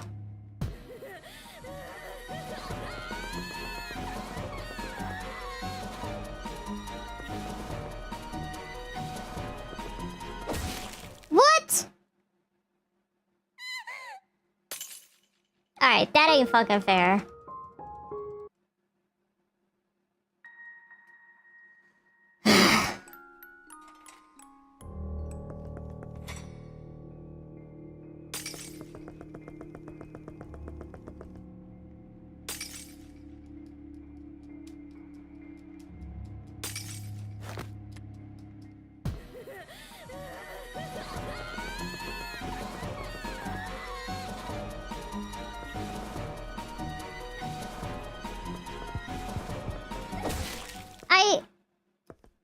I can't get through?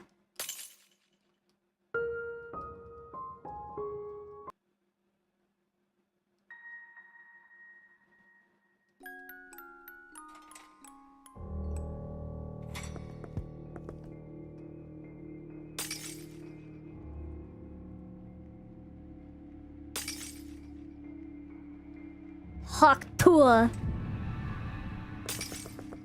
Got a hawk tour on that thing.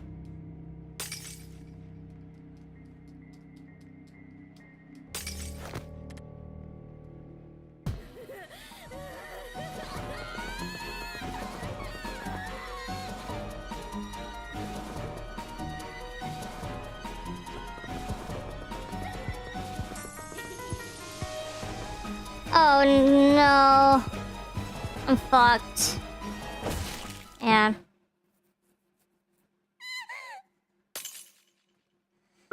I am legitimately so brain rotted. Yeah, same.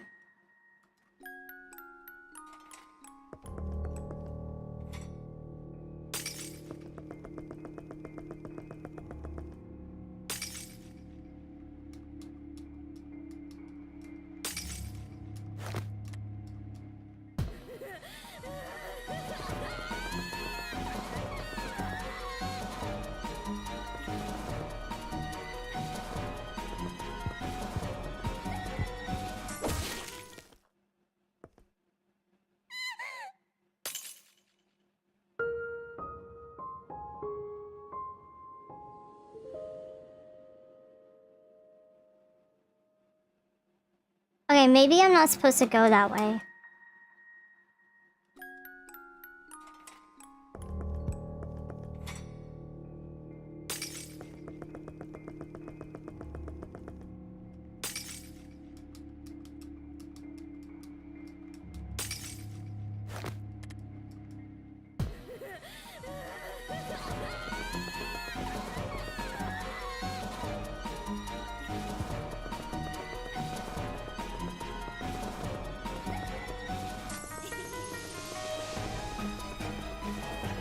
Oh, we're doing this shit again.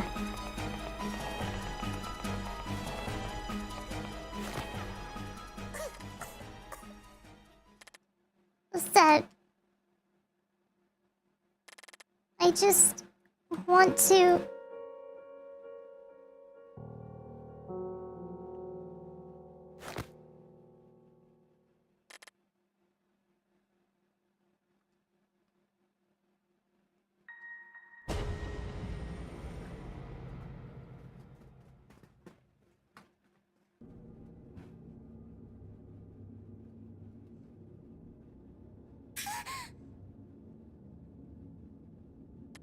What? I can't move. Yo, what the fuck?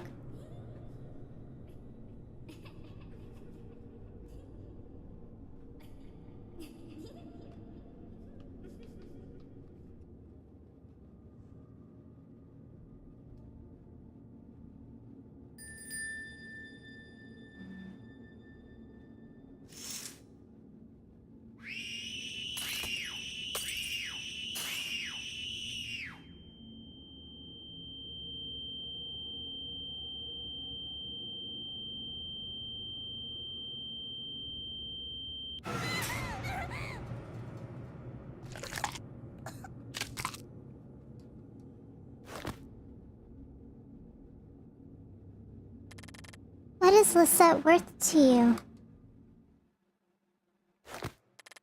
Lisette is...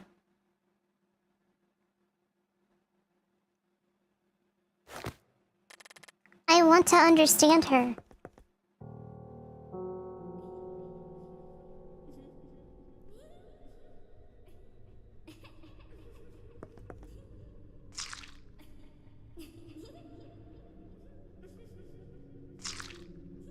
Gross.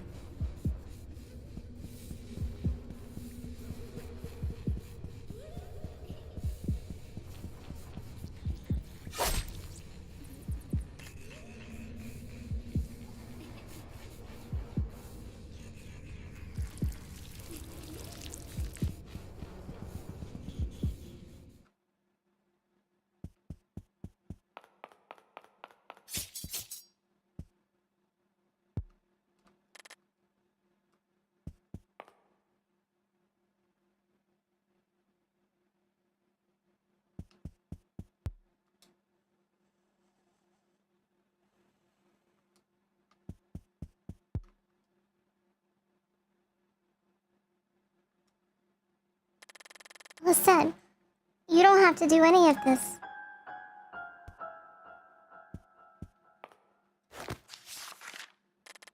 My only choice is to shatter you. There is nothing I yearn for the most than your love.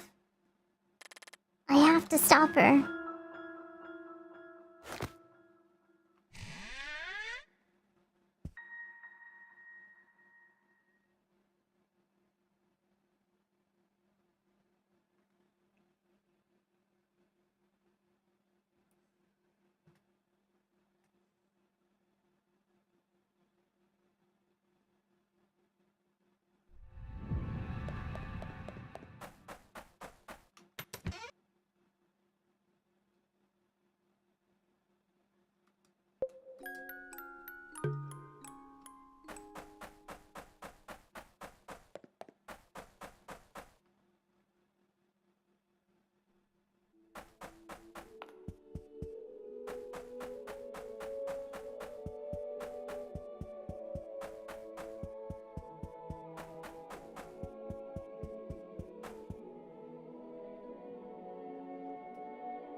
What's the meaning?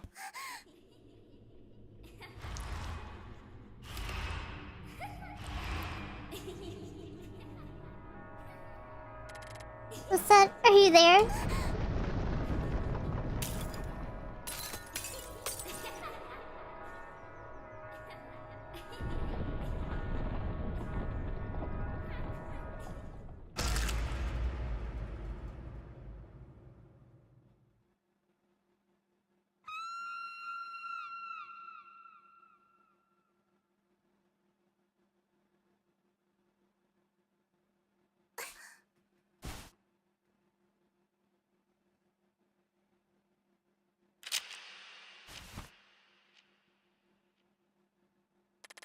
Lisette, are you there?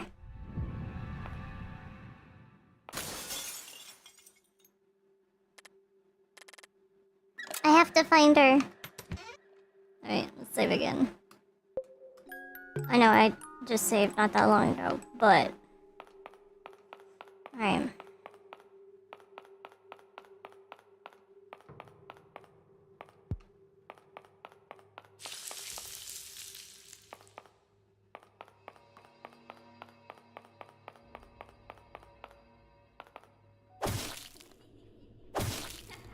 Oh. Hey, Prospect.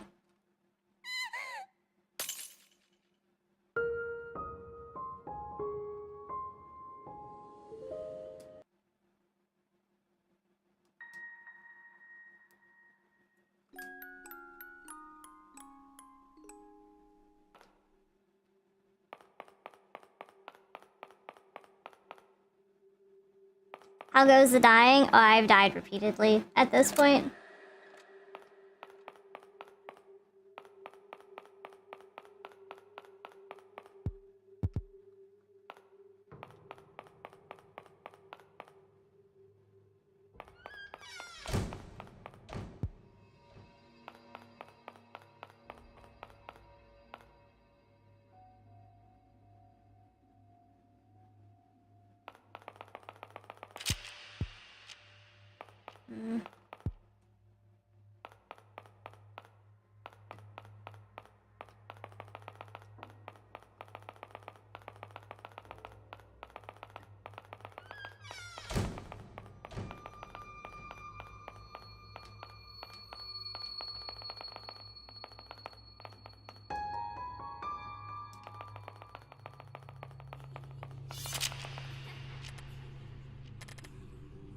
I can't stay here.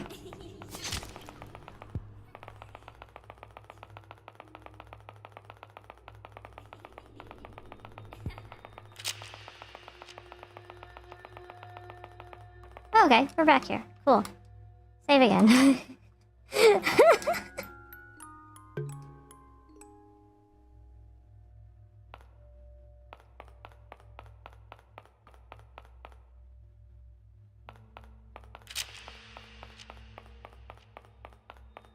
Has it just been this? No. I've progressed quite a bit too. Just, you know, running into stupid death situations.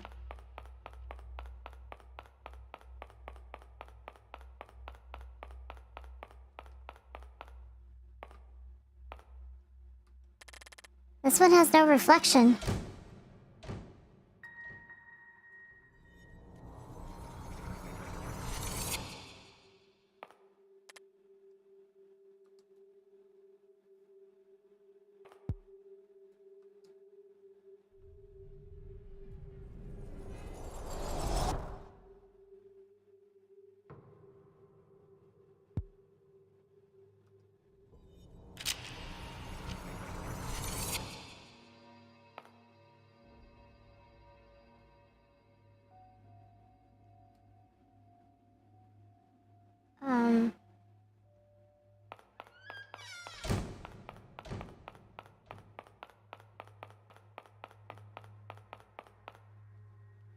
Oh, hey, iTunes. Go away, iTunes.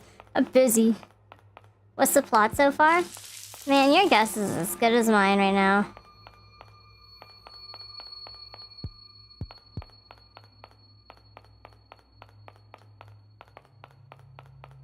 Oh, Jesus.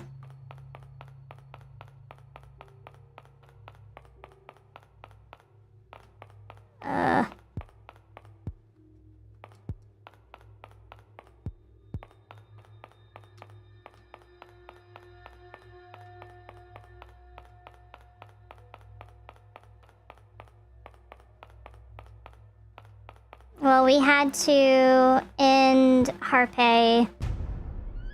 She got the good rest that she needed. Yeah. So we put Harpay to rest. And then she told us to go see Lisette. Lisette is the one that we're with right now. Sorry.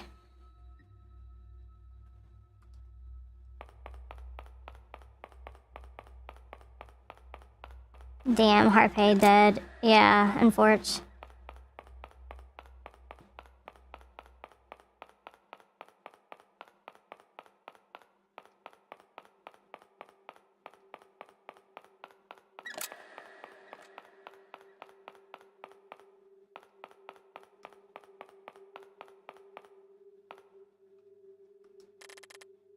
This one has no reflection.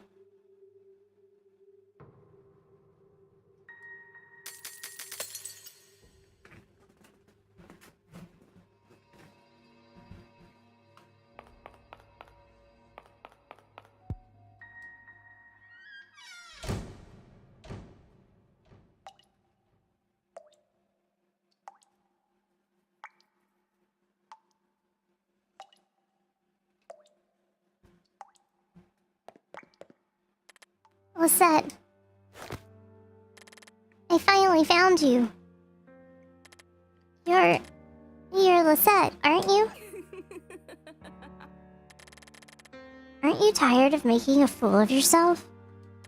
What? What do you expect to gain from all of this? What more could you even want from me at this point? Lisette, that's not what I... Then what is it? You always say no. You always say this isn't what you meant to do. Then what is it? What is it you meant to do when you read that letter?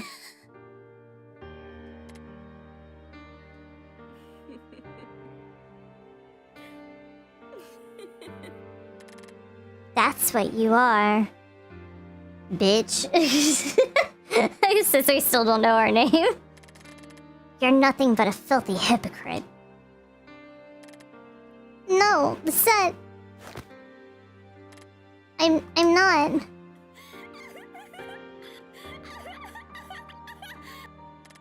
Did Harpe tell you so? I envy you. I too would like to play innocent and escape, just like you. You're right, Lisette. That's all I've done until now. That's not all you've done, you filthy liar. Lisette, shut up! What have you come here to do? To act like Fletta and scorn me? Or act like Harpe and scold me? No, Lisette, I came here to understand you. What is there to understand? What is there to understand? I wanted to see you with my own eyes, not Fletta's or Harpe's. Liar.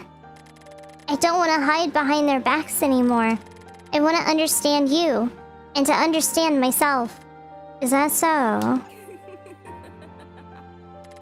Then what about that little angel of yours?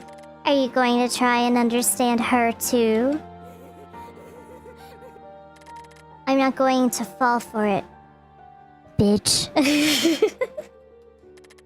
Lisette, listen, I'm tired of listening to the likes of you. Don't act like you're ready to atone for your sins. How pitiful can you get? I don't understand. Of course you don't. You will never understand any of this. You're as hopeless as I am, don't you see? There's no way out. You're going to lose to him no matter how hard you try. So why bother? No. Give me the pocket mirror, bitch. I will end it for us, so you won't have to. Give it to me. No. You ignorant child. How selfish can you be? Why won't you put me out of my misery? Why do you keep holding on to that ridiculous curse? Do you not understand what Elise did to you? Stop holding on to her words and let the pocket mirror go. No. I will not give up. I may not know who I am. And just like you said, I may not understand anything. Stop pretending. But I want to know who I am, who you are, and what I'm doing here. How righteous of you. No, I'm not righteous at all. I'm just a coward. I'm nothing but a coward. I couldn't save Fleta or Harpe. I locked you away with all my secrets. All I ever did was pretend. And even Angel. Even I might just be part of this delusion. Lisette, this might all have been useless, and I may lose to him in the end, or even give in to you. But I don't. Lisette, just for a little longer, let me... I'm not the one you want to say those words to. Lisette, I really am the worst in you. Thank you, Lisette.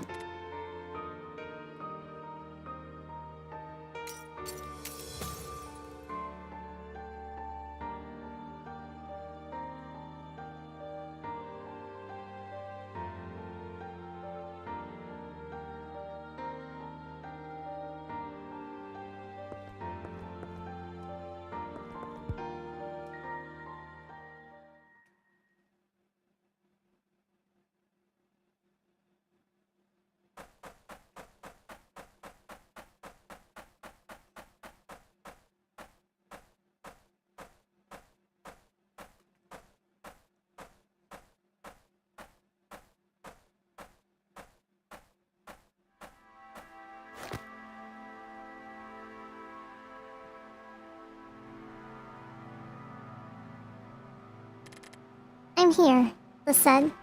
I finally found you.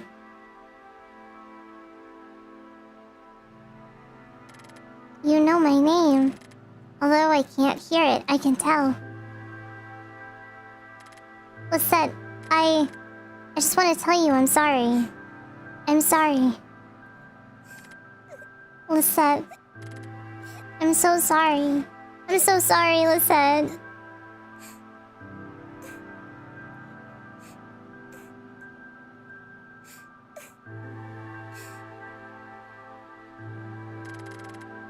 I'm so sorry I did this to you.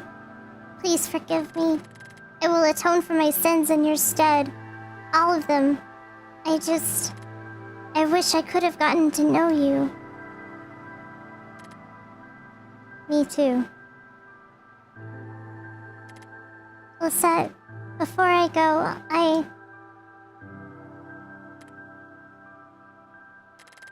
want to tell you that I love you. I love you just as much as Harpe and Fleta.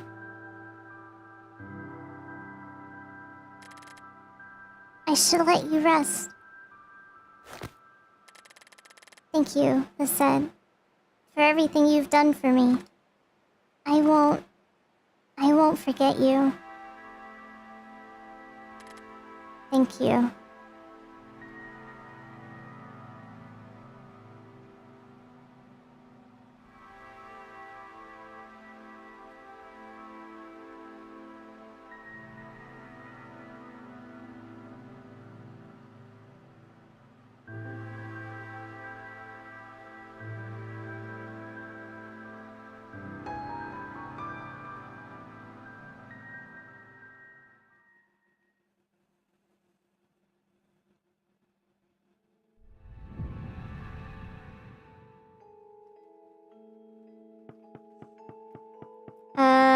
Licetta's gone now.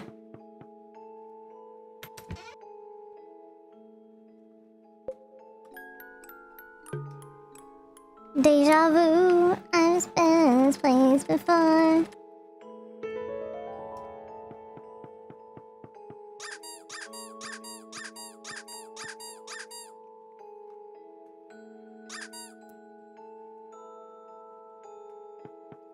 Fleta?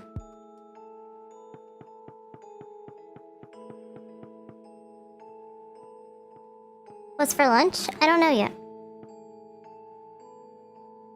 Harpe?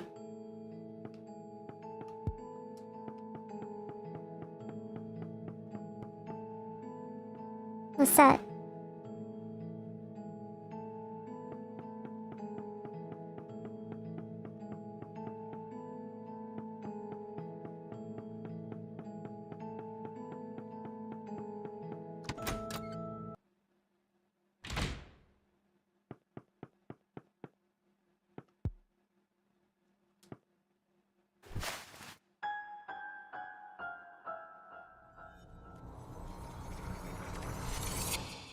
Angel!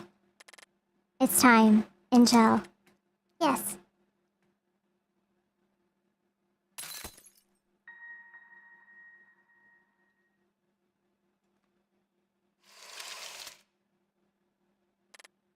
Oh, Angel! I can't believe we're finally together. Yes, I'm so glad I can finally meet you. Me too. I'm glad you got here safely. Yes, me too.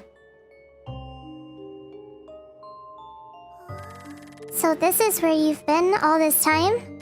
Yes, it's a pretty disgraceful place to be, don't you think? I've been trapped here ever since I can remember. I've tried looking for exits, but haven't gotten too far. I see. But we're together now, right? I'm sure we'll make it out of here. You're really positive, aren't you? Of course! I finally found you, right?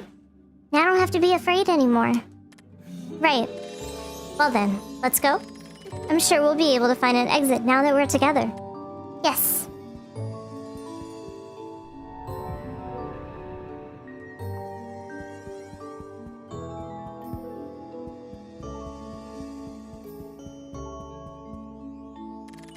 You know, Angel, I've been thinking. When we get out of this place, I'd like to do all sorts of fun things with you. Fun things? Yes. Things like going to parties, take walks in the park, and drink tea. Doesn't it sound fun? What's so funny? I never thought you'd like that kind of thing. Why not? Because I like them too. Angel, you're so silly. We're the same person. Of course we'd like the same things. You're right. I almost forgot about that.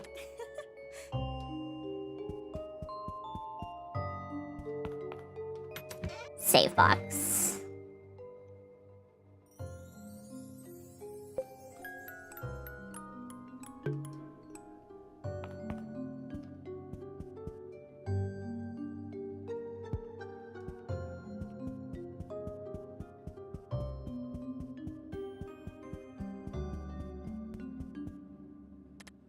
Angel? What's wrong? I was just thinking about how you said you'd lost track of time. It must have been hard to tell here all on your own. It was, but talking to you made everything better. Angel. It's fine, Angel. Come here. I promise everything will be alright. I know. Thank you, Angel.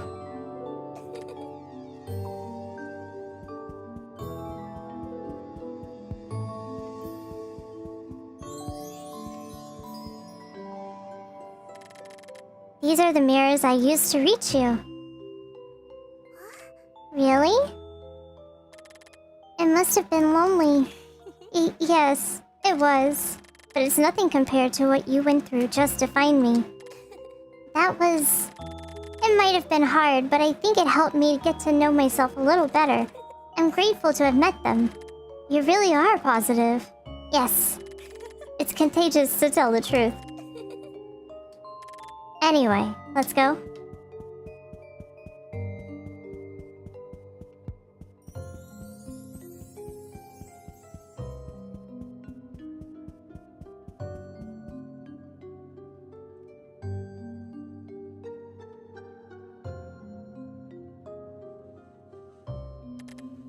What's this? I don't know. It wasn't here before. It wasn't? No, it wasn't. Maybe we should find another way to reach the other side. It'll be alright, Angel. We're together now, right? We don't have to be afraid of anything anymore. You sure are positive. I just feel more reassured to have you here with me, that's all. Is that so? Yes. Let's go.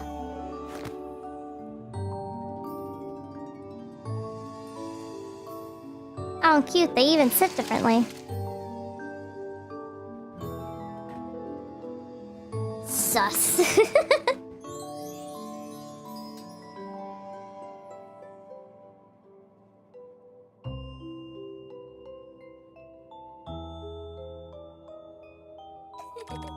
We're so high up. It's a bit like a carousel, don't you think? A carousel? Yes, the one with the horses. Oh, right. Of course. Angel, I was wondering, on your way here, you've most likely met him, haven't you? Yes, I have, but has he done anything to you? No. All he ever did was show me things. Show you things? It's alright. It doesn't matter anymore. Has he done anything to you, Angel? No, I'd rather not talk about it, Angel. That's fine. We're together now, right? Right.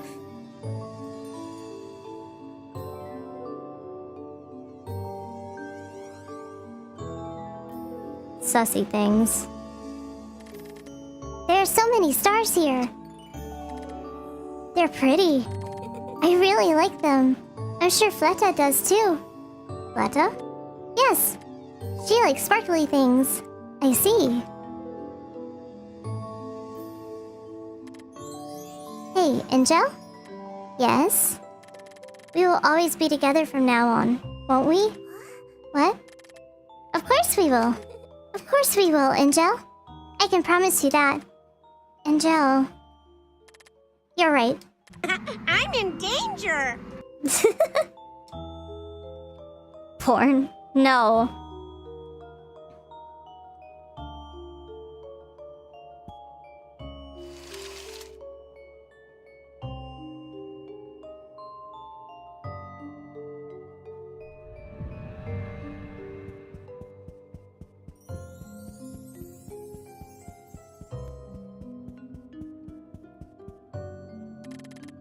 there pumpkins here too? Yes, there are. What about them? They never say anything. That's because you never tried to talk to us in the first place. What? Oh, see? Most pumpkins are really nice once you talk to them. Now that's the truth right there, miss. So. Anyway, we should... Hey, do you two girls want to hear a joke? We'd love to. Right, Angel? Oh, yes, why not? Alright then, here goes. Can you tell me what is the most musical bone? The most musical bone? What is it, Mr. Pumpkin? The trombone! What's so funny? Get it? It's a trombone! I don't get it. It's alright if you don't have a sense of humor. I won't judge. Let's go, Angel. Yes, let's. What's the name of the person you play as? All I see is question marks. See, that's the funny thing. We don't fucking know. What? Am I supposed to say something? What was that you said about them being nice? The ones I met weren't as angry as these. Bitch. This is strange. What's the matter, Angel? This wasn't here before. This long carpet. What do you mean? There used to be a parlor right ahead. We should go back. We must have missed a turn. Let's go. If you say so. We can go back, but... You don't trust me? No, that's not it. Of course I do, Angel. But there's nowhere else to go, is there? Then let's keep going. Are you sure? I trust you, Angel. Let's go. You lead the way first, and if that doesn't work, we'll just go back. How about it? Alright. Let's go then.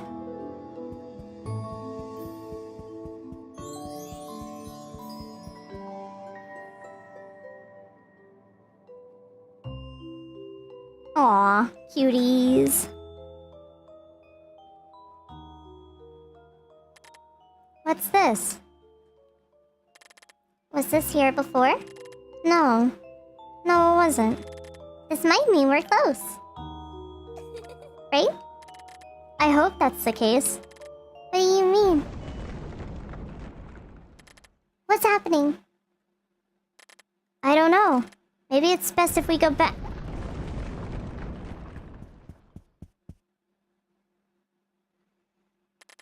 What's going on?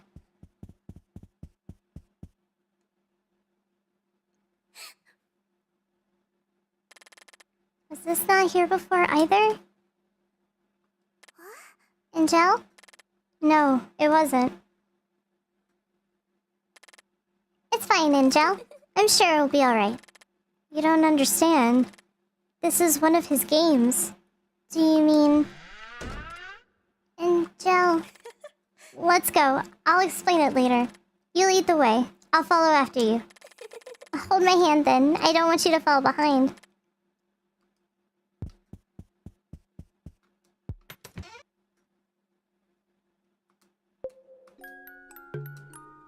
Burr, burr, burr.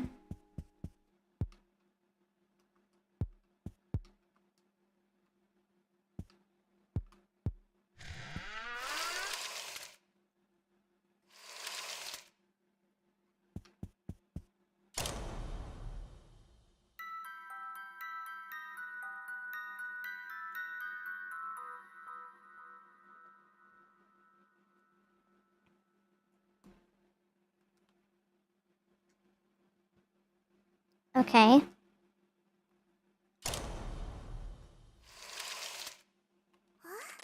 What's going on? Let's just hurry. Okay, it was, red was first. I am done my little eep. Great. And then blue was next. And then green twice.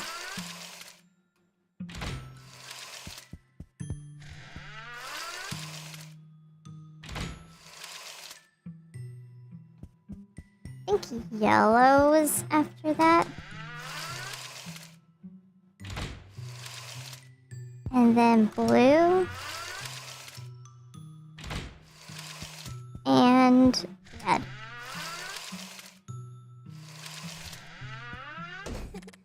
We made it! We did! Let's go. Let's get away from here.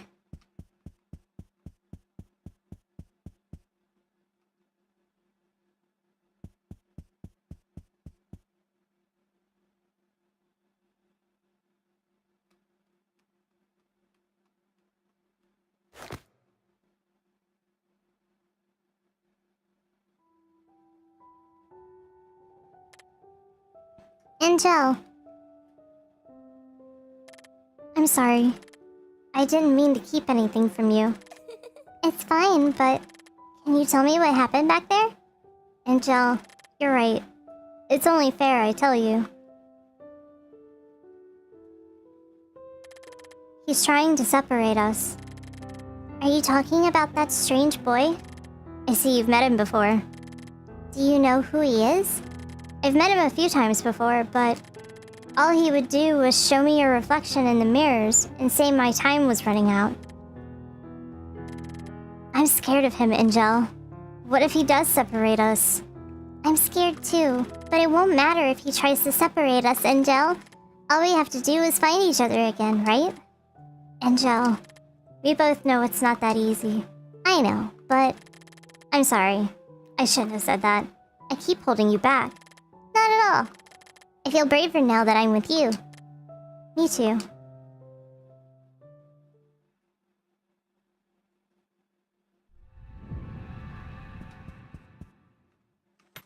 Time to save again.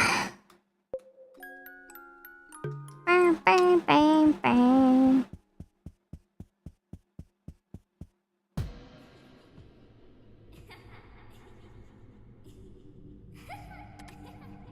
That's me.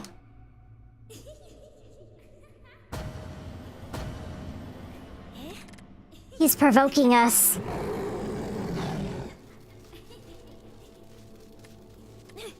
Come on, let's go. Right. Of course.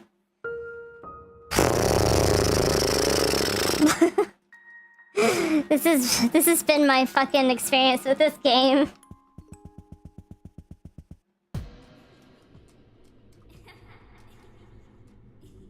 I think you were supposed to avoid those? Damn, thanks.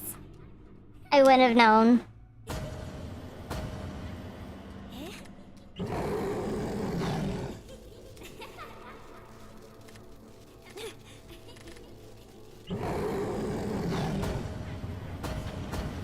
Oh god.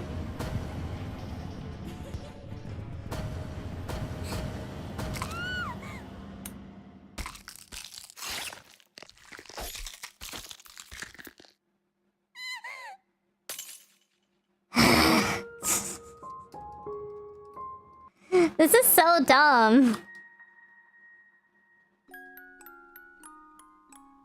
Did you get got? I got. I got get.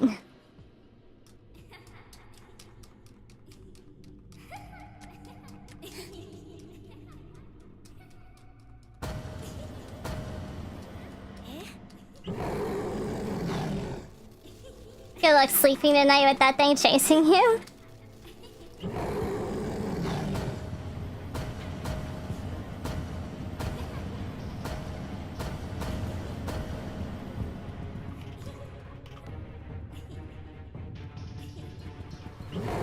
What the fuck?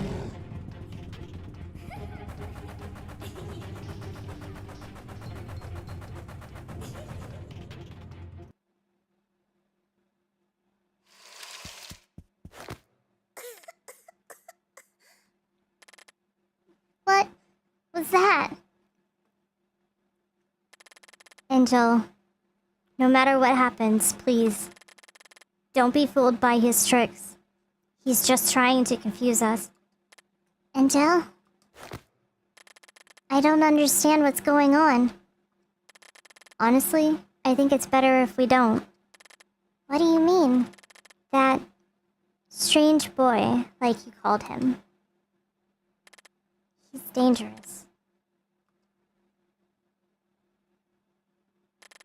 I think all we have to do is find a way out. Maybe if we do, we will be able to escape him. I'm sure the answer we're looking for will be there. Angel, I don't quite understand the situation either, but we have to go on, don't we? Yes. Yes, that's right. Let's go. We can't stay here forever.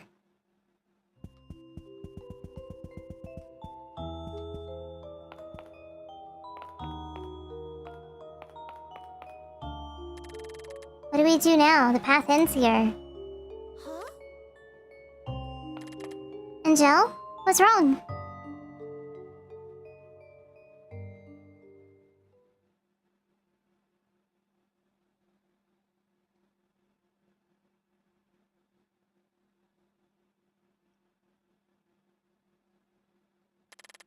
What is that? Angel, what's happening? Enough! This is the last time that fiend will dare mock us. Angel, come down. I won't let you interfere. Do you hear me? Leave us alone.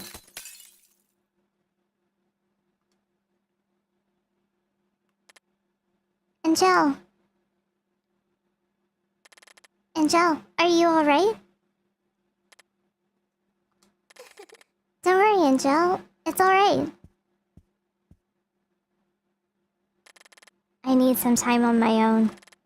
I'm going on ahead. Angel!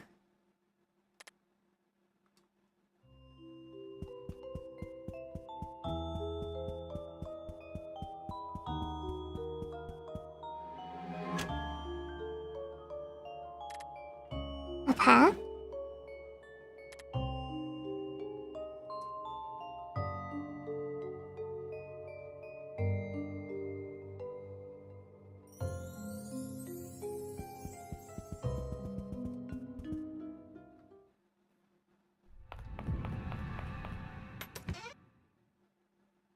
Okay, I recognized this yesterday from when the person we raided was playing, so...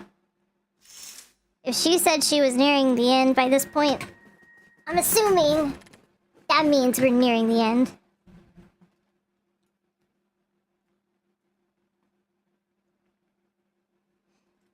Is this Angel's?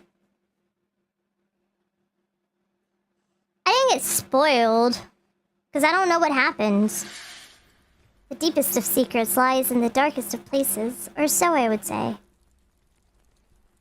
Unfortunately, this isn't the darkest of all places. Nor is the deepest of all secrets. A drop of gold as the means to collect the most amazing deed.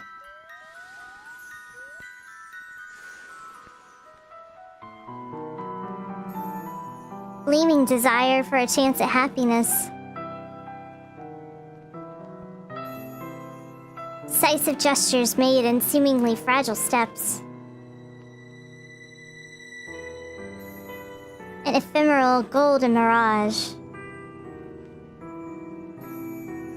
Accompanied by the purest, blinding will to live.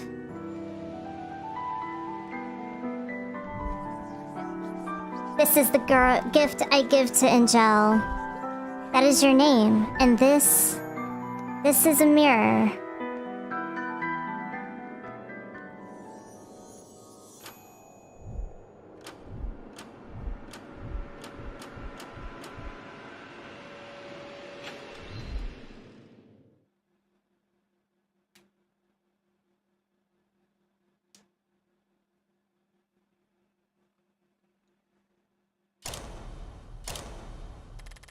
Pretty, aren't you?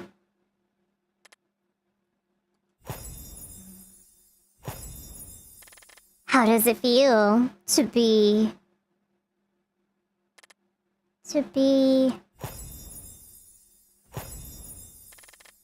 This is your gift to me.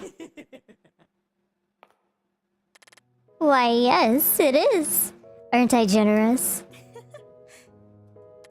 However, there is more than meets the eye when it comes to living, my dear daughter. What do you mean? Happiness, strife, blissful tears, and tearing regret.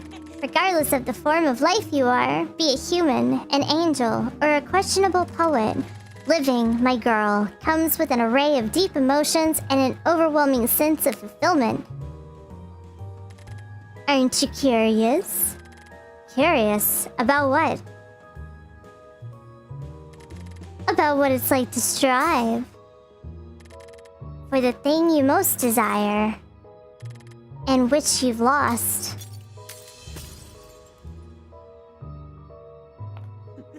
It's such a shame, isn't it? There's no need to be so dramatic, Angel. Do you want it back? Your chance at happiness? There's only one way for you to regain what was once yours, and that is... Do you understand, my girl?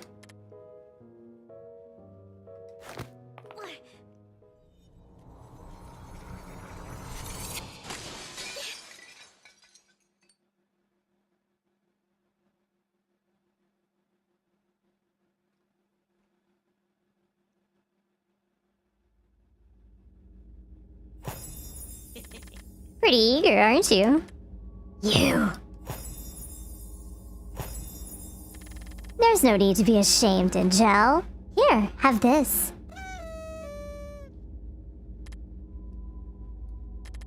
I understand your urgency better than you may imagine, but you know, my girl, good things tend to come to those who wait. Believe me, I have been here for a long while, despite my appearance. How do I get that mirror back? Tell me. I suggest you start by shutting that mouth of yours, my dear daughter.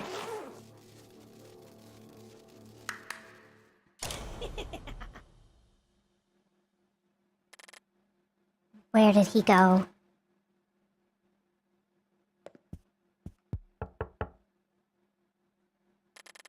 I can't get back like this.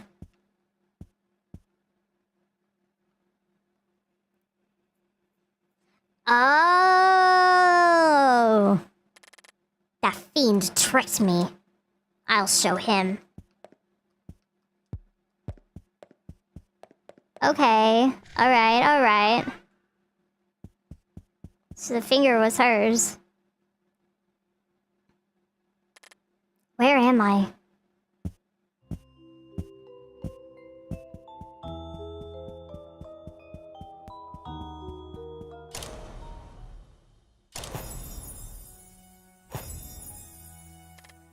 It's her.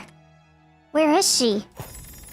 In a place you can't reach yet, it seems. What do you mean? I mean what I meant, my dear Angel. Be patient for now. You do want that pocket mirror, don't you? If it really has the power you say it has. Let us hope it does.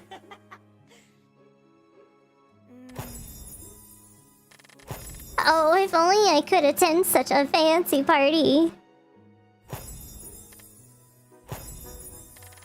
Don't make such an expression now, dearie.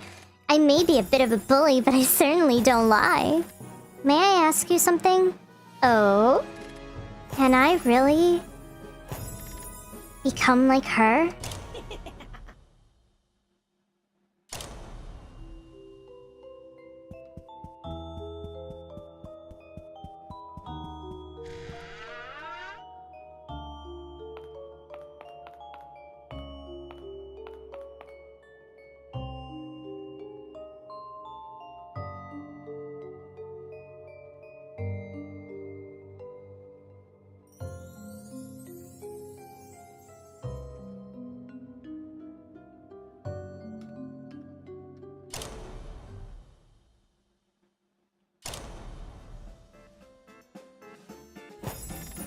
Look at them, Angel.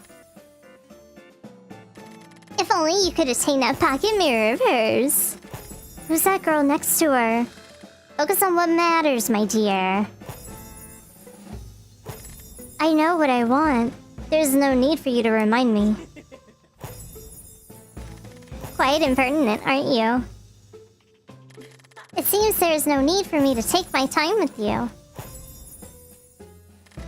May I ask you a question? Oh, my poor Angel. So many questions, but such a little time. What's in it for you? Now that is a long story. All I want is to help my beloved daughter attain the freedom she wishes for. What else could there be in it for me other than my dear Angel's unconditional love?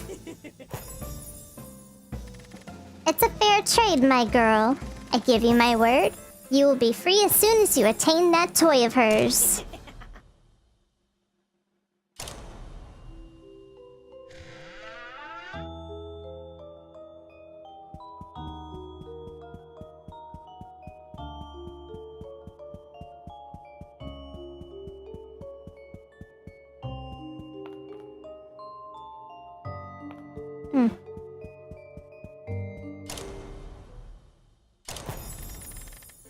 Two little munters playing house. How charming. Greed, my girl, is a double-edged sword. However, the same doesn't apply to you. I have you on my side. Now that you do.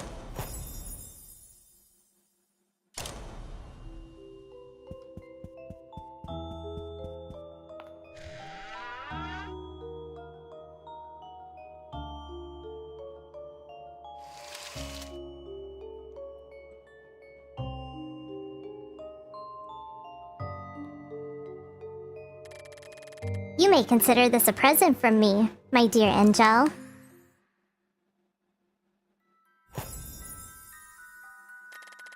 I have high expectations for you, my dear Angel.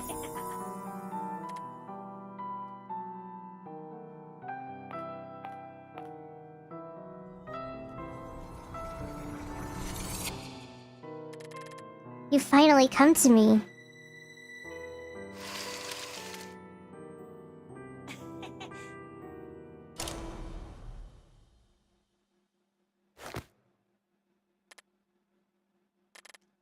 I have to go. I need to talk to her.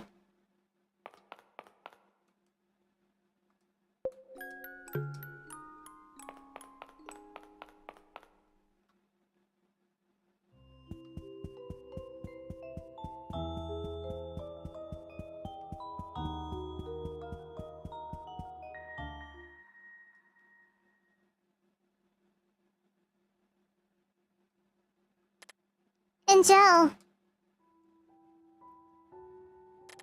I need you to tell me what's going on. What do you mean? Angel, where have you been? I was worried about you. I'm sorry I left without you earlier. I saw your reflections. You're not who you say you are. What? Angel, are you alright? You know that's not my name. Yes, it is. What are you talking about? I know who you are. What? Please, Angel, don't lie to me. I'm not. I've never lied to you. Have you met him? Is that it? No. You've met him, haven't you? You're the one who's been lying to me from the beginning. Angel, don't call me that.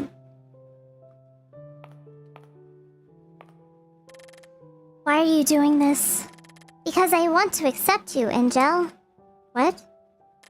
I know you're not truly part of me, and I know what you want from me. Angel, that's absurd. But I still want to accept you. There's no need for us to be enemies. So please, please come with me. Angel, you're mistaken. Don't call me that. The fuck? That's not who I am, Angel. I want you to have a place to belong. So please, come with me. We can be together, Angel. I don't need pity from the likes of you.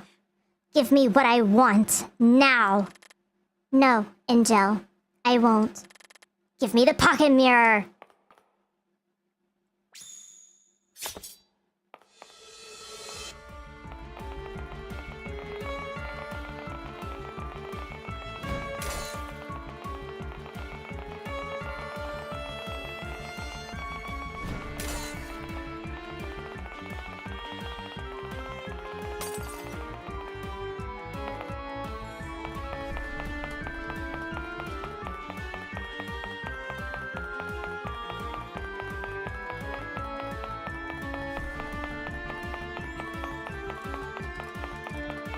Bitch, I'm pressing as fast as I fucking can.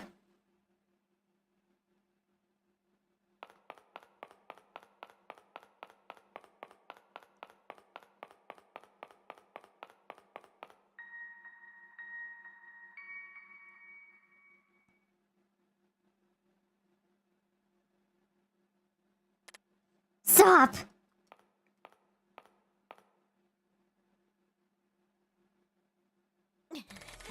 That pocket mirror belongs to me!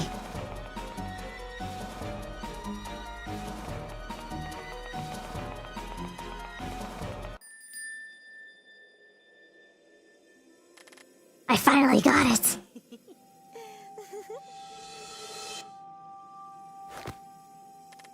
It's mine! Angel, give it back! Give it back? What did you ever do to deserve this toy of yours, I've earned it, unlike you. Give me my pocket mirror back, Angel. It doesn't belong to you. Oh, it does now. It's finally in my grasp where it belongs. I'm finally free. That's enough, Angel. Can't you see? You lost, Missy. This is my ticket out of this place. I can finally live. I can live! Angel! Silence! Look at yourself. All that struggling, making a fool of yourself over and over, and for what? Angel! We're different. We've always been different. Give it back, Angel. Angel, what have you... I do owe you my gratitude, Missy. Hadn't you been so naive,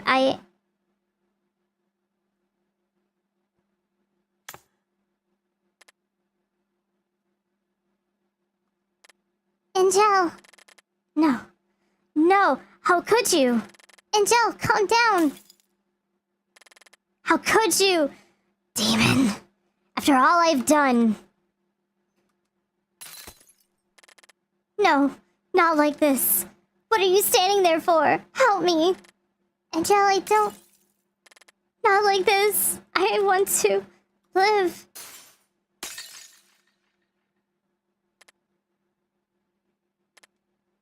Angel, I'll remember you, Angel. I will remember all of you.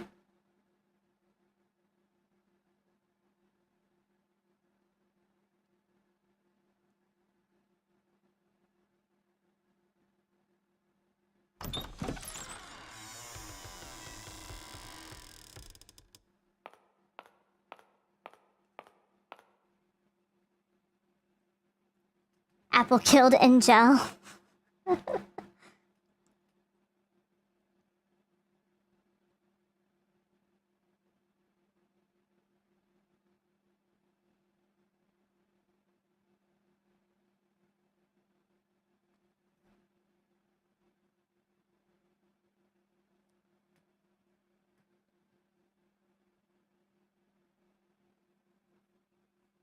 right.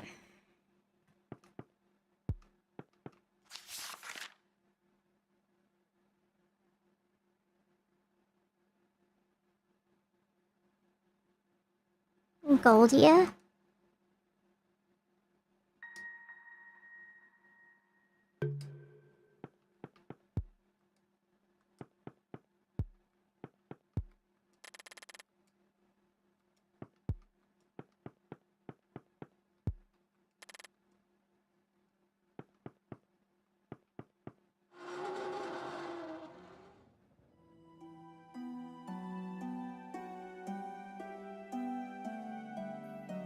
collected all of the regalia.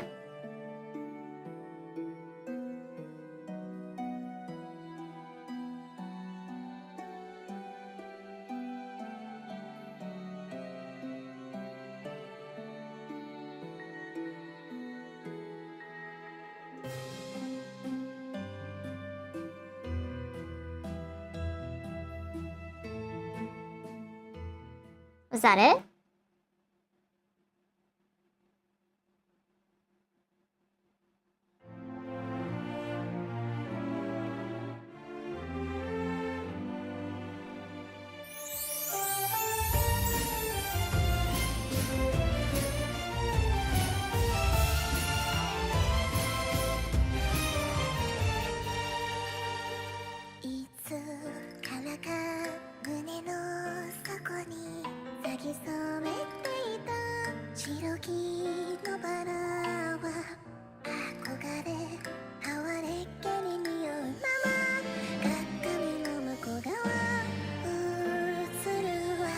On New Game Plus? Oh no.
They made a lot of references to Goody Two Shoes, so I'm kind of excited to play the next one.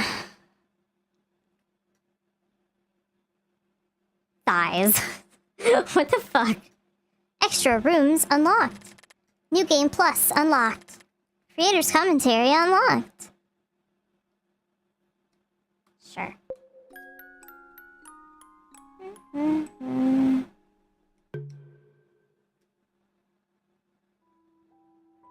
How was I supposed to get the D in her name?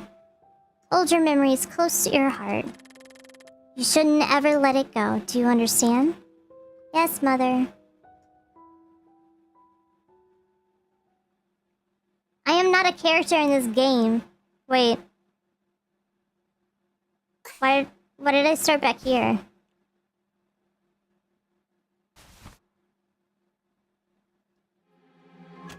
Oh. What is this?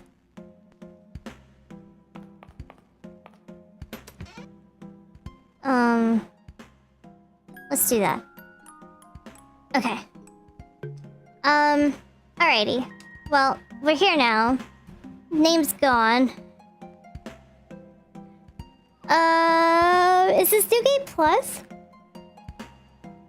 Do we just immediately go into it? Yeah, it's lunchtime. I need to go give Opal her meds too.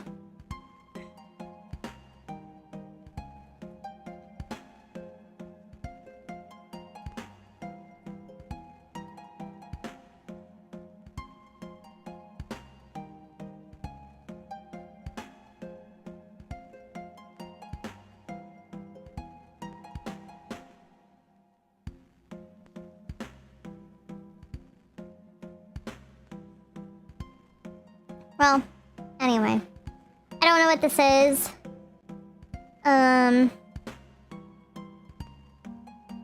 When do we unlock Apple as a character?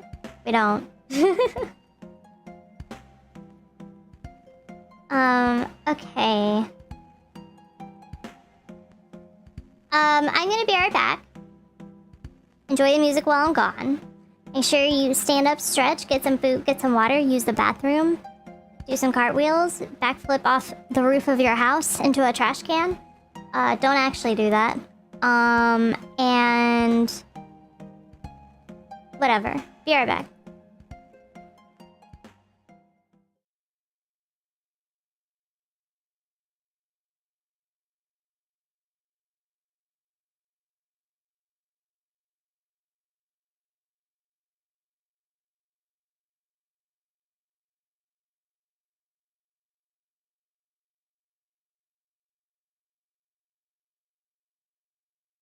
There's supposed to be music, but it's not working. Hold on.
No eating! Ha! Take that.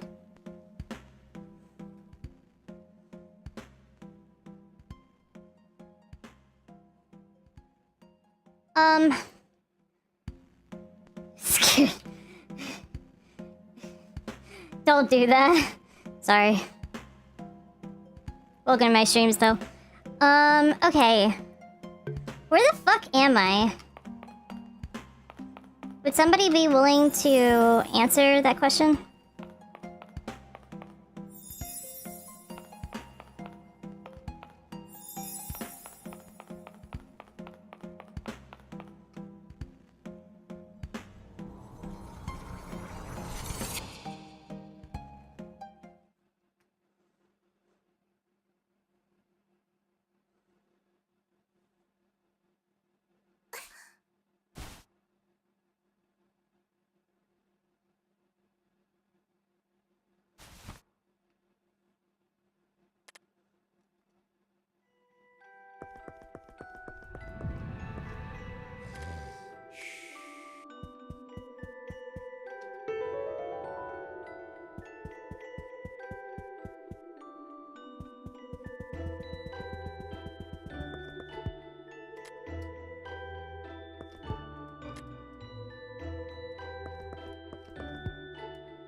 Get all of them.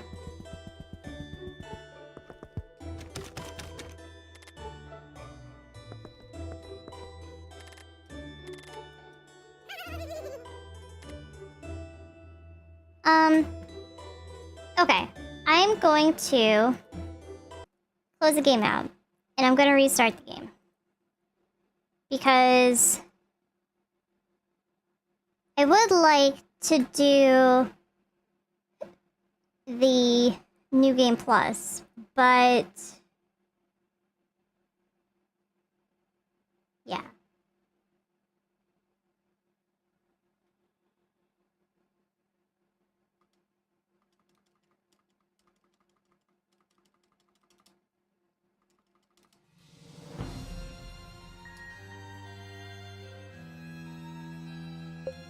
Gaze.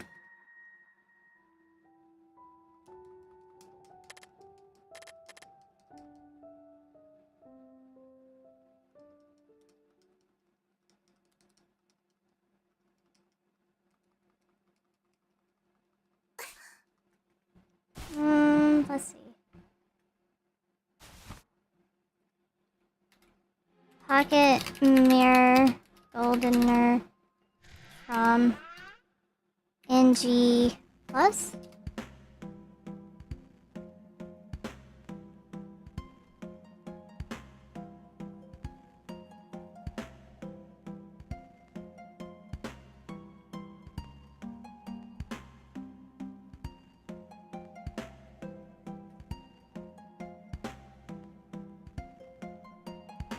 Oh, okay. Instead of restarting at the beginning, you can choose to restart at the beginning of any chapter. Gotcha. Okay. That makes sense. Got it. I got it now.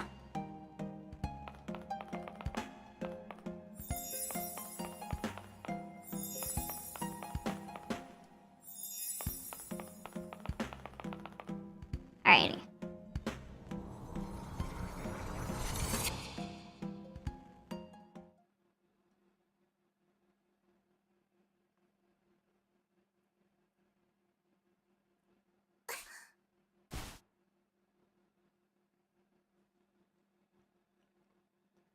I don't know what the difference is in New Game Plus, but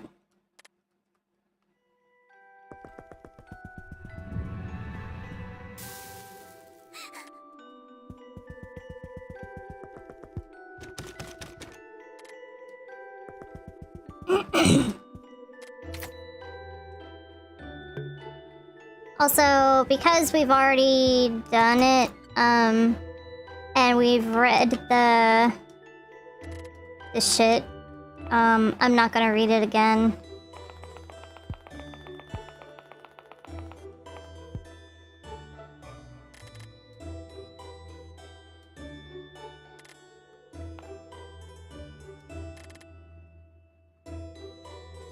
Save your voice for tomorrow.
Fuck, I didn't get it back. Shit. Gotta go punch that bitch for my fucking pocket mirror.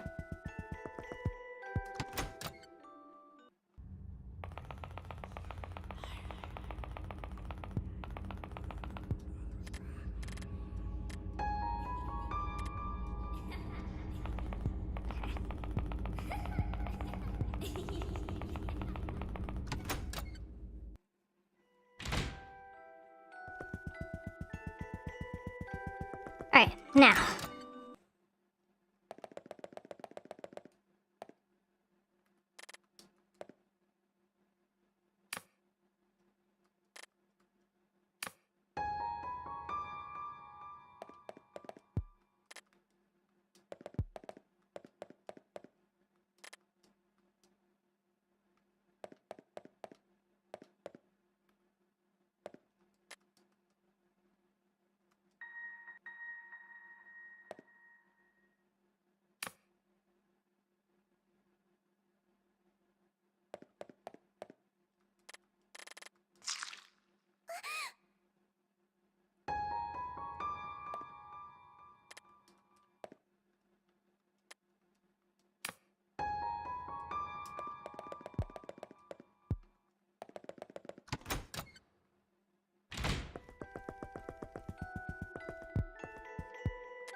Is there something different or special that I'm supposed to do in the new Game Plus?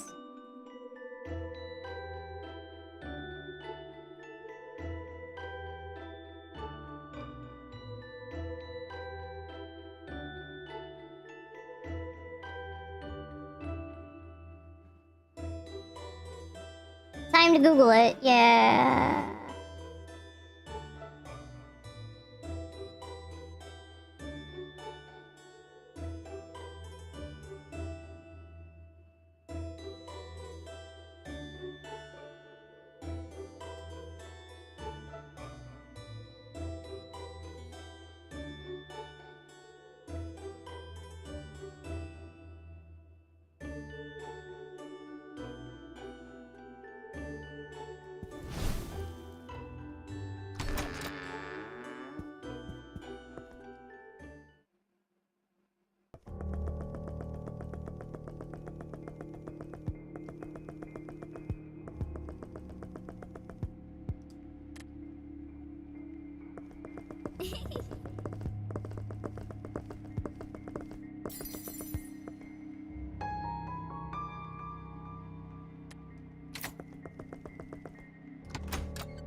remember how you trigger the event.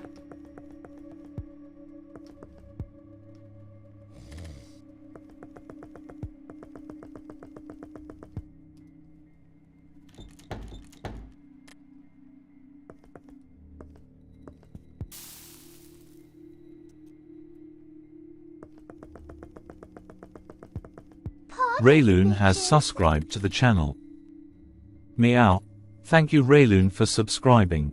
Your support brings joy to Oliver's whiskers and adds a sprinkle of happiness to our feline family. Welcome aboard to the Per FECT adventure. Hello! Thank you so much for the subby!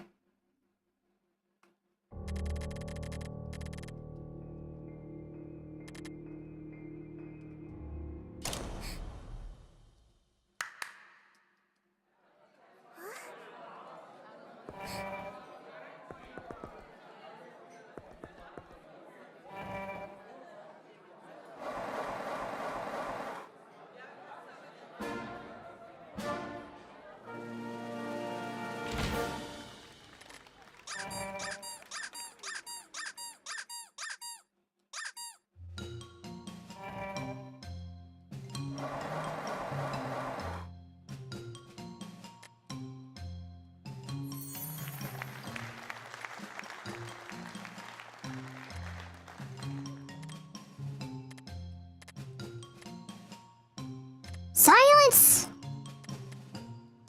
We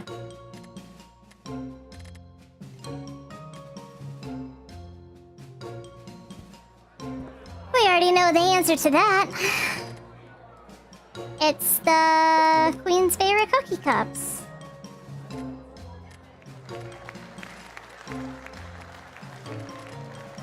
I must do the tutorin'. Already enjoy your tutorin'. Toots the Rins.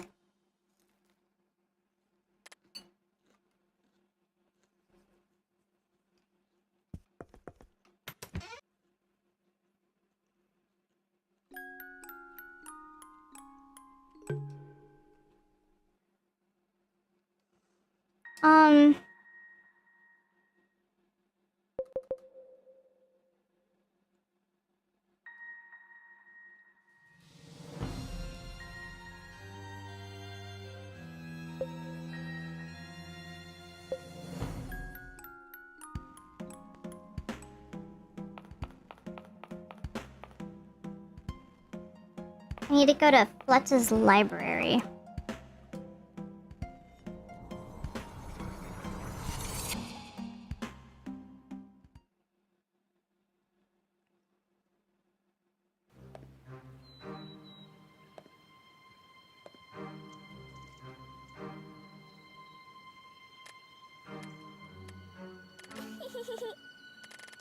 Yes, that is Talon the monk.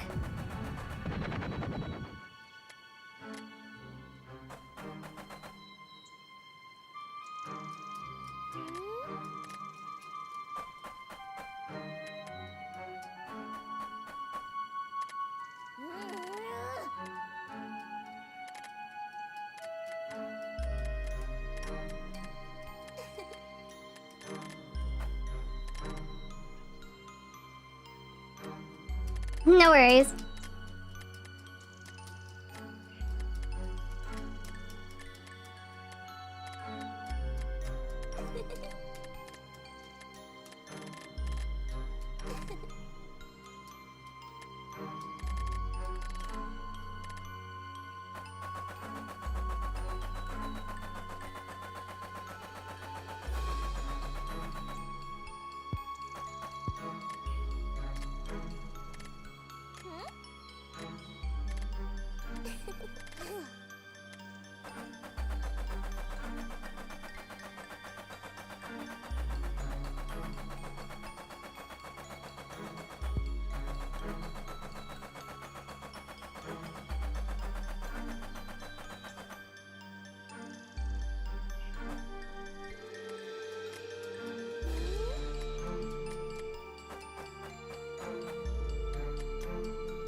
case anybody is wondering why it is that I'm just kind of speeding through the dialogue, I'm just trying to get to Fleta's,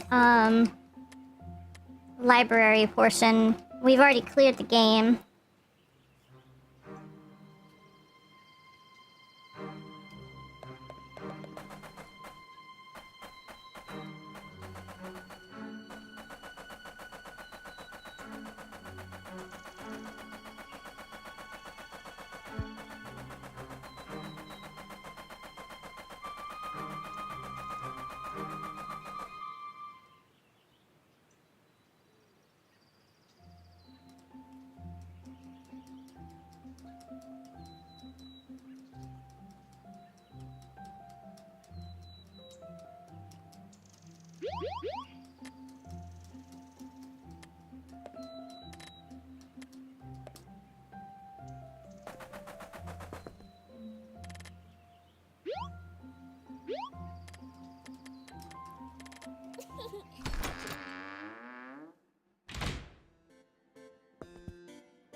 Dusk?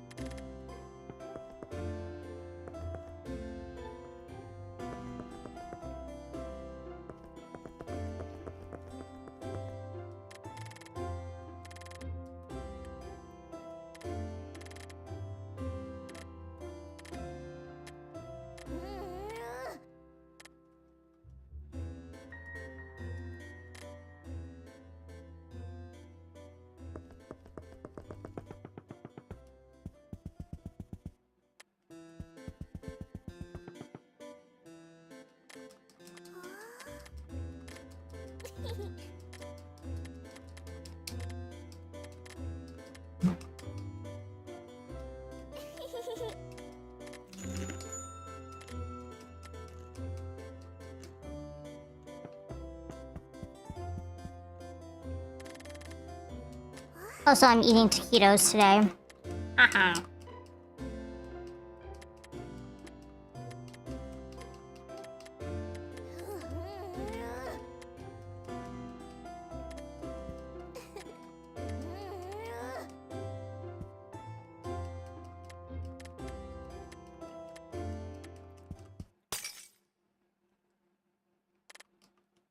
Yeah, fuck you, Mirror. Dumb bitch.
I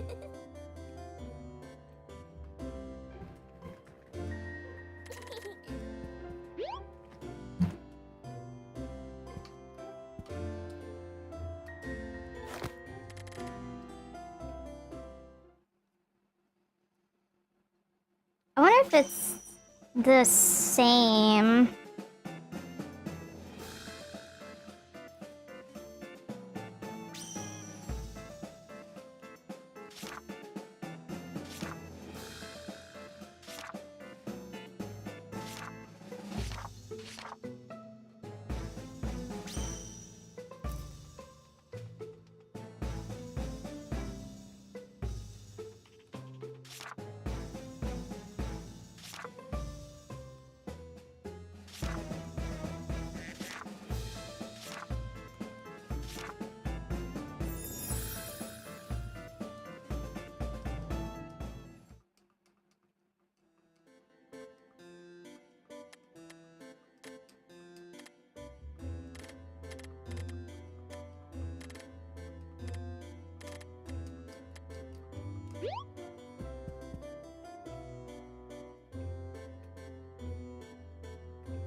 Okay, can we all go all the way to the top now? Yes.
Next. Oh yeah, we gotta play hide and seek.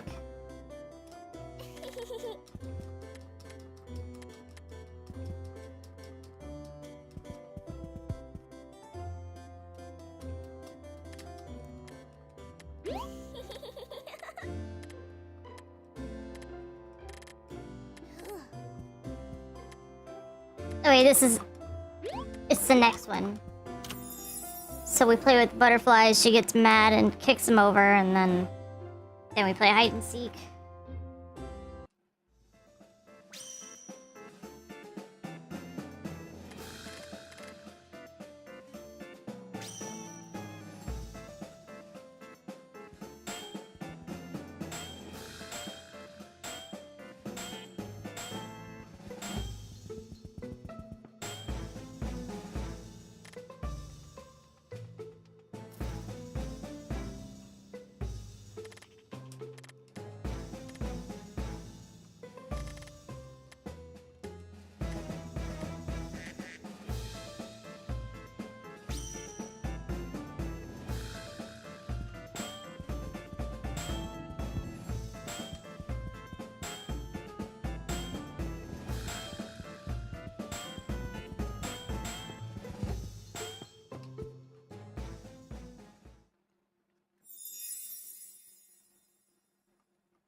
Oh, did I leave too early?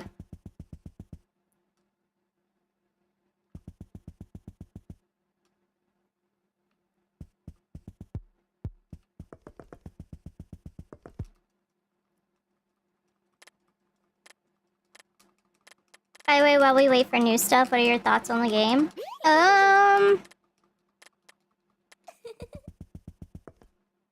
It's a pretty decent game. Like, outside of the fact that, like, you know, it has really cheap deaths and shit. Like, it's pretty decent. I've enjoyed playing it.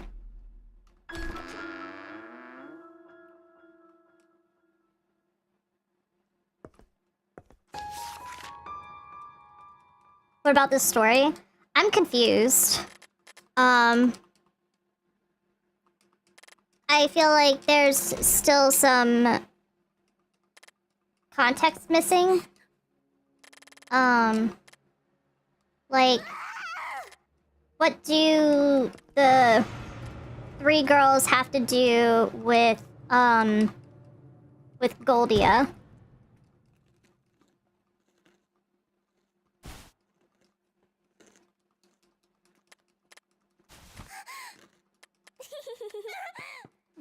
Were they people that she was friends with, like, once upon a time? Obviously, she had, like,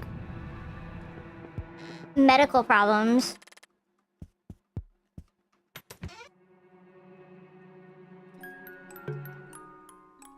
But, I don't know.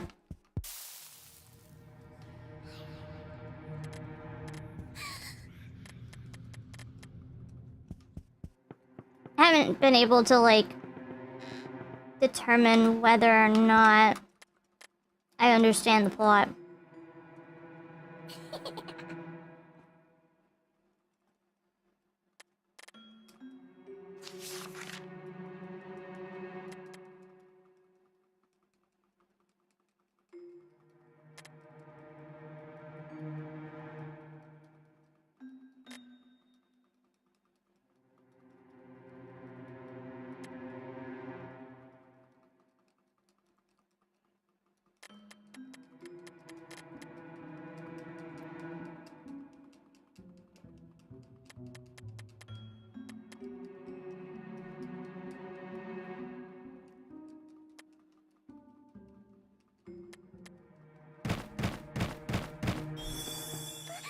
Yeah, I think so too.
I don't know.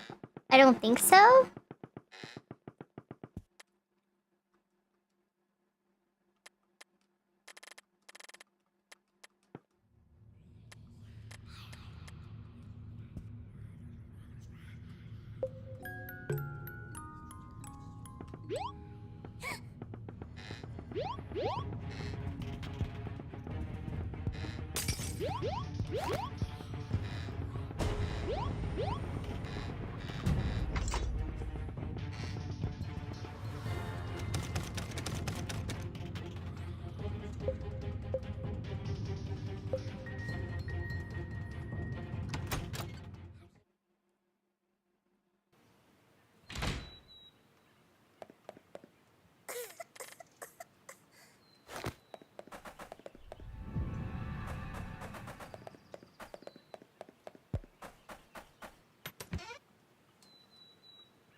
Oh, this is where a bad ending happens too. With like an actual clip at the end.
Bad ending time. And I did that on purpose. Look, Eaglet! I won! I won!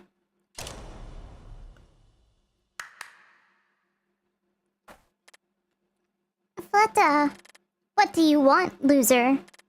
Fleta, that will be Princess Fleta to you from now on. Understood? Fleta, I don't want to. Don't worry, miss. Everything will be fine. And it will all be thanks to me. Won't it, Egglet? Fleta, won't you at least tell me what's going on?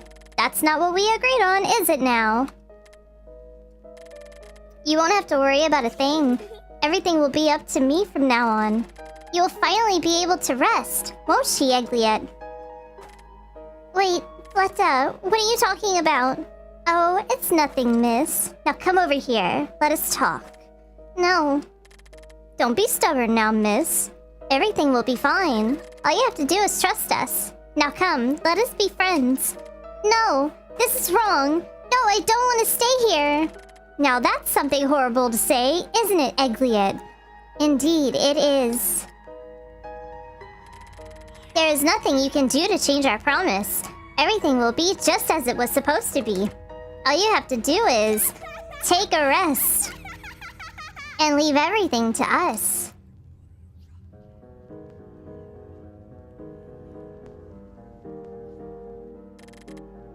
I am all you need, miss. Nothing can separate us, not even Mother's dirty lies.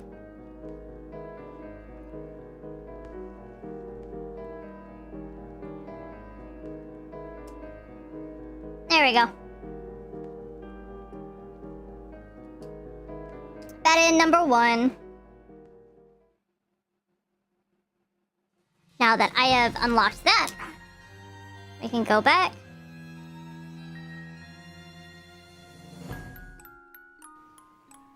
Annabelle Origins. What?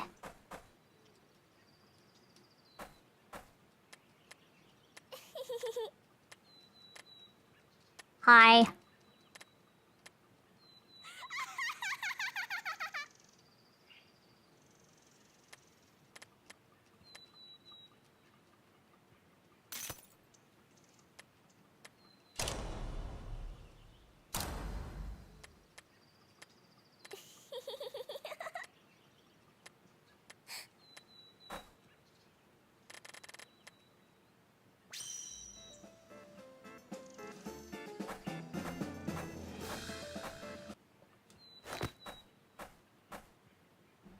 Poof.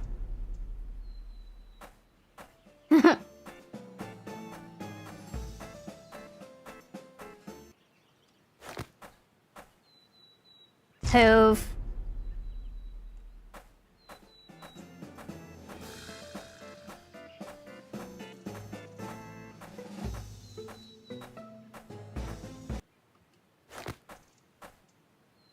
Poof. Yes.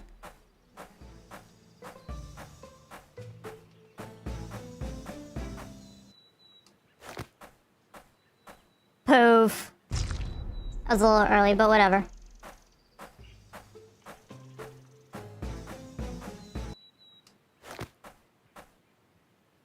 Poof.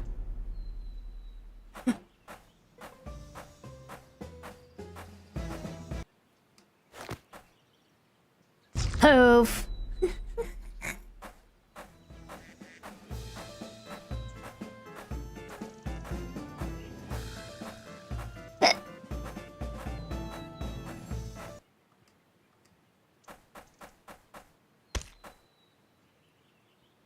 They're all dying to alarm pheromones. What?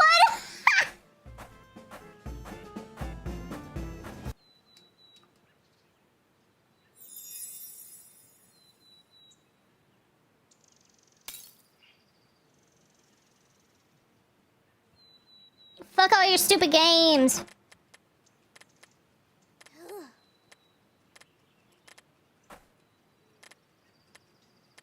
Bitch, I ain't staying. Deal with it. I need Egliette to come out. Come on, Egliette.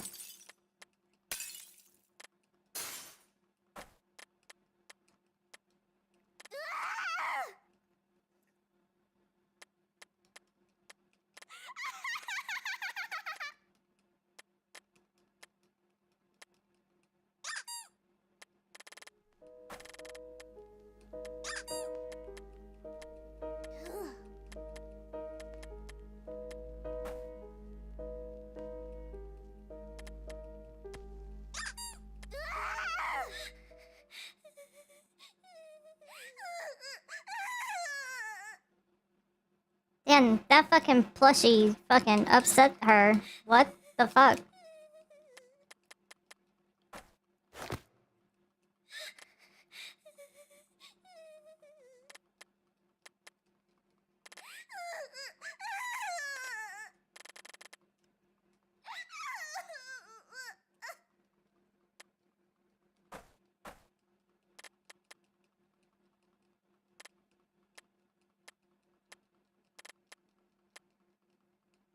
Egliette is what everyone thought Furbies would do in the 90s.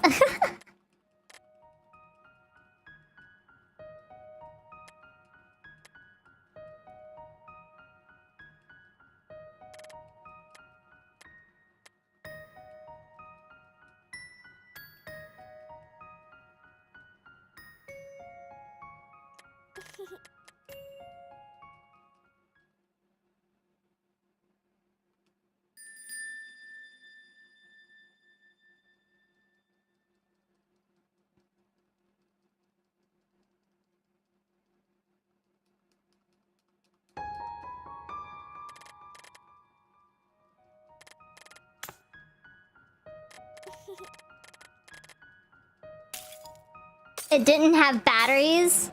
Oh my god.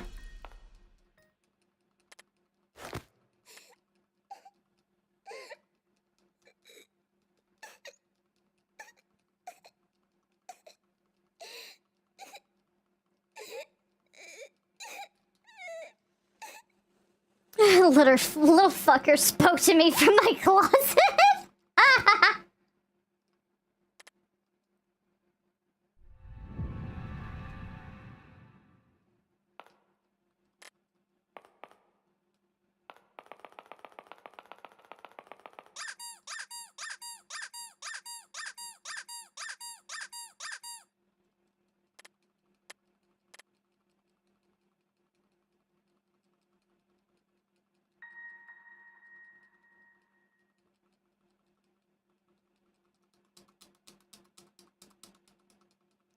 Oh my god, hurry up!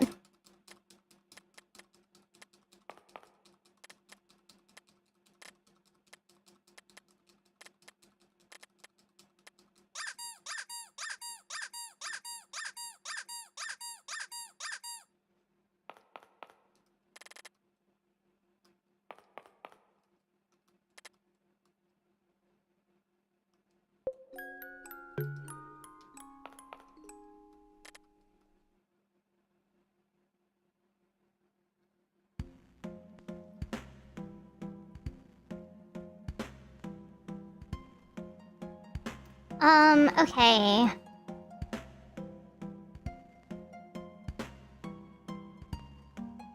Reading A Boy's Midnight Journey in Fletta's Library. Another by listening to Wax Record 3 in Harpay's area.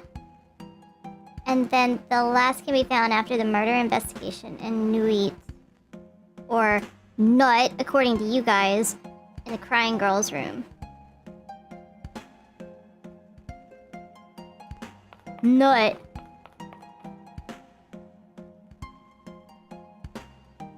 Nut.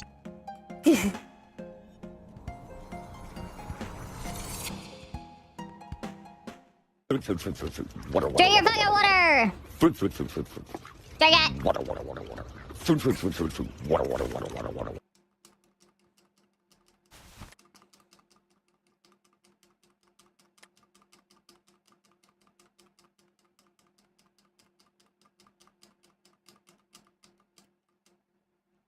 Oh.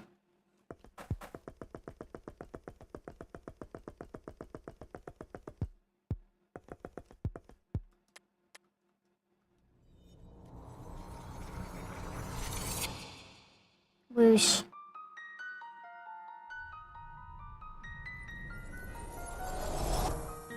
Oh yeah, it's this hallway bullshit.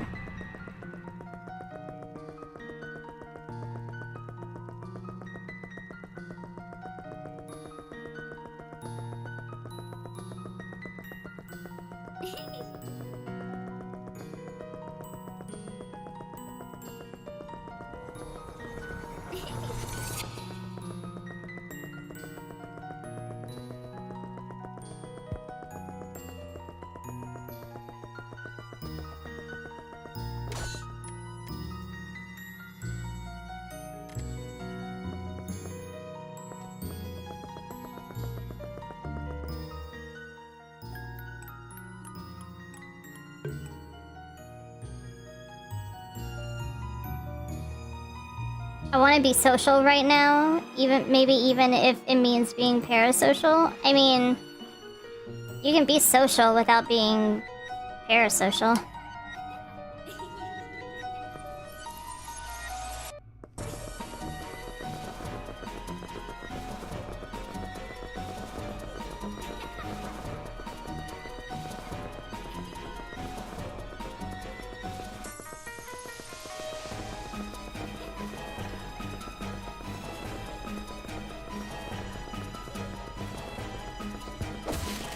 Fuck off!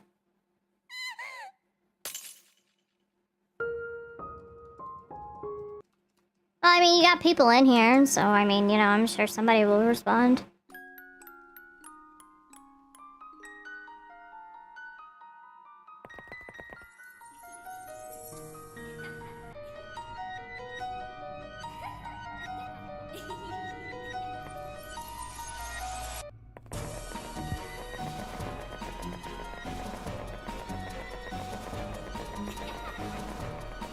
I'm assuming we're gonna have a death counter in Little Goody Two Shoes.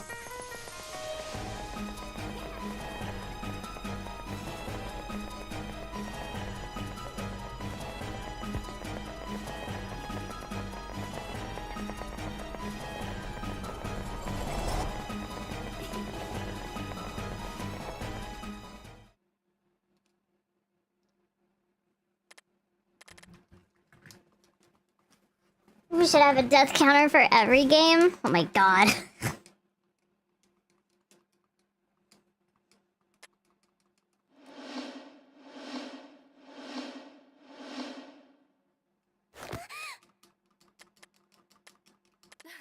Even Fall Guys? But, like, death is sometimes part of playing Fall Guys. Look up Corpse Party? Yeah, I know about Corpse Party already. Is there a death stat in Phasmo? What do you mean? Like, can we get statistics on whether or not I died? Or how many times I died?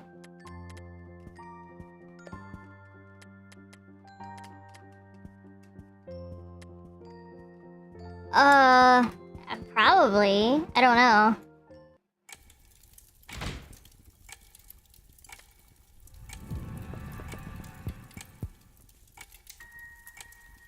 It's in your journal? Oh, okay.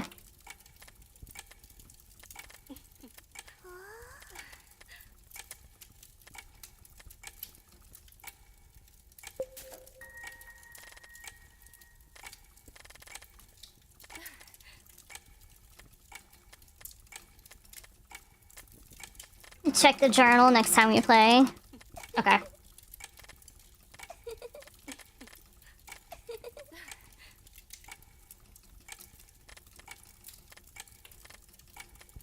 Not Lorcana's. There's no death counter! You don't die in fucking... What? How do you have a death counter for that?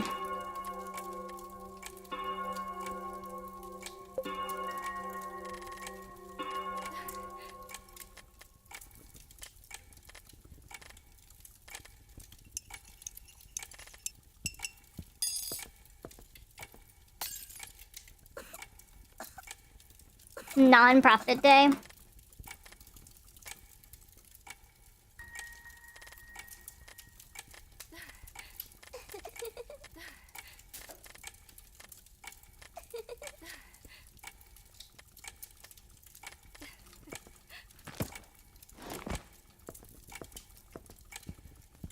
Shut the fuck up! Please go fucking fast!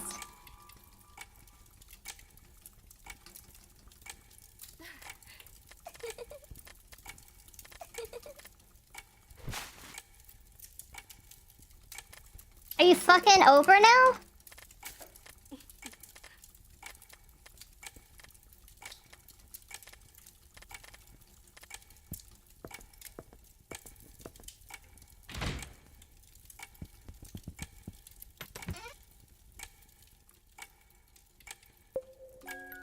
Okay. I need to find how to get Wax Record 3. Pocket Mirror Wax Record 3.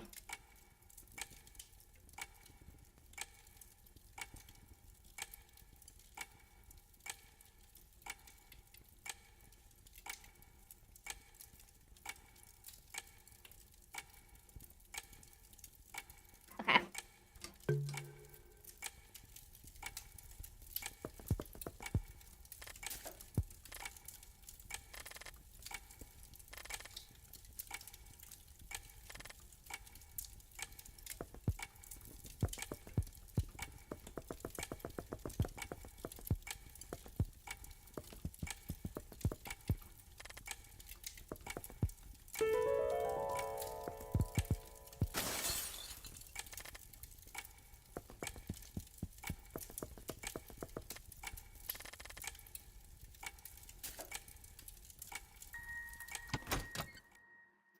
$10 ago, that definitely would have been a strat.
remember what I was supposed to do. Go to the window, maybe? No.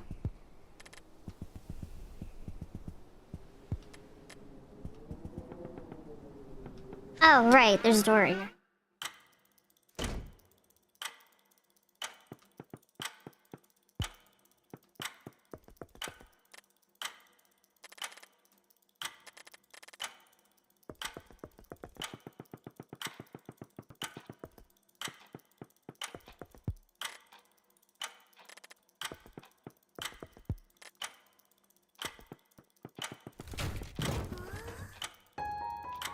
Wax record 1.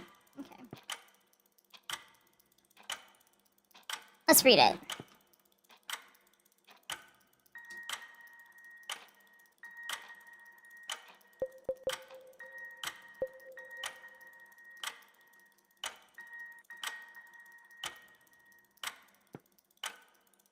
How am I so...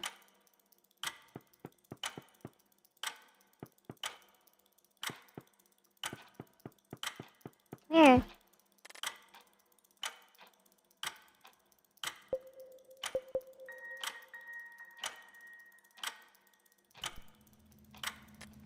Oh, here we go. I am recording this. Leave you my children. My testimony of what I have brought upon of our lives. A being whose hold of my beloved daughter's name. Everything mother could do for you. Hope is your pocket mirror, my girl. All that I can say, deepest regrets are now a burden to you. Huh. Alrighty, have fun at work, and thank you again for subbing! I greatly appreciate it.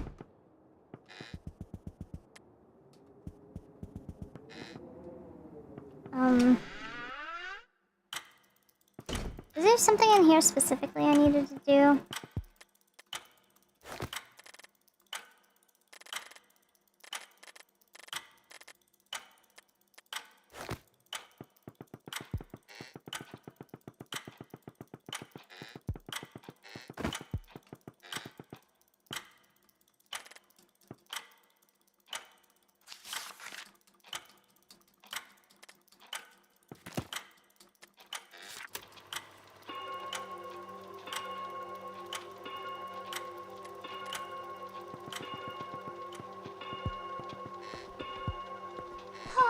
Bitches. Thank you for the gifty! Spoopy clock. Spoopy. Whoops.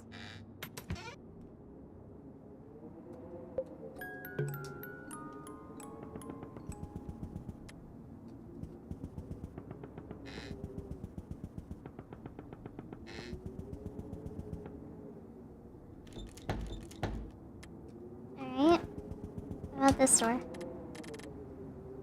Okay. It's the other door then?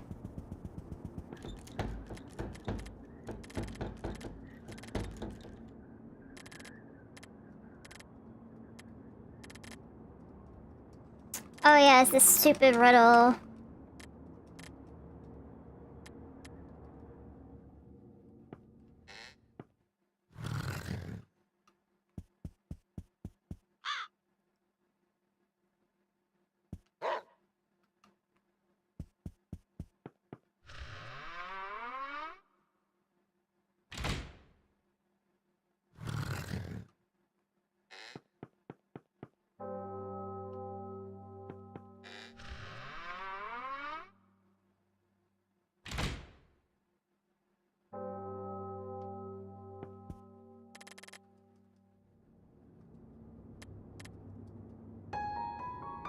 Hell yeah.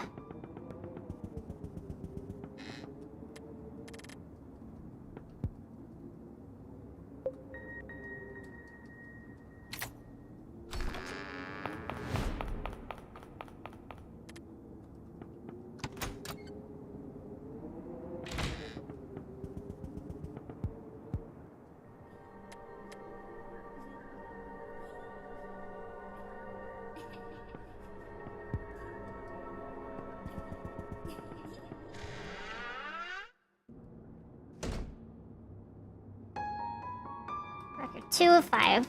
Right.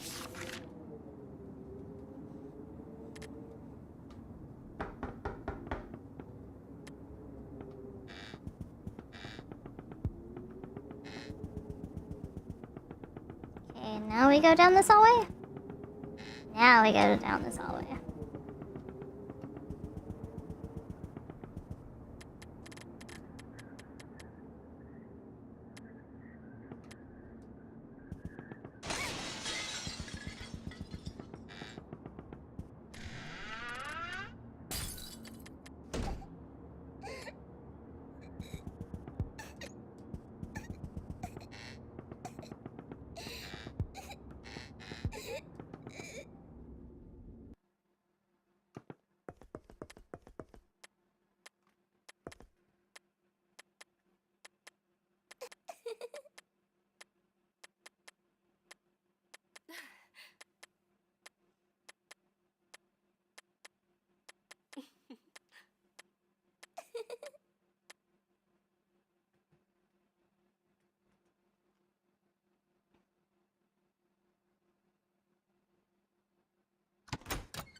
After Harpay leaves to get a button for your cardigan, go to the study room through the right door on the second floor. Okay.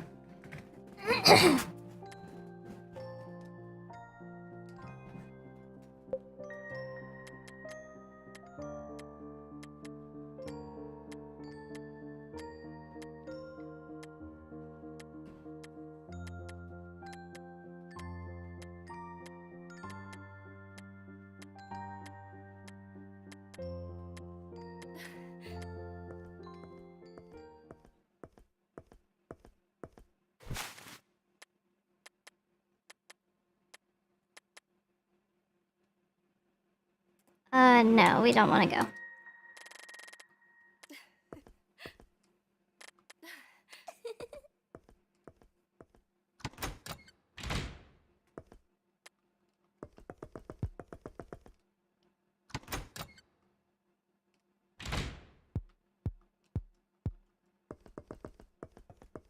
Fuck, I hope I didn't mess up.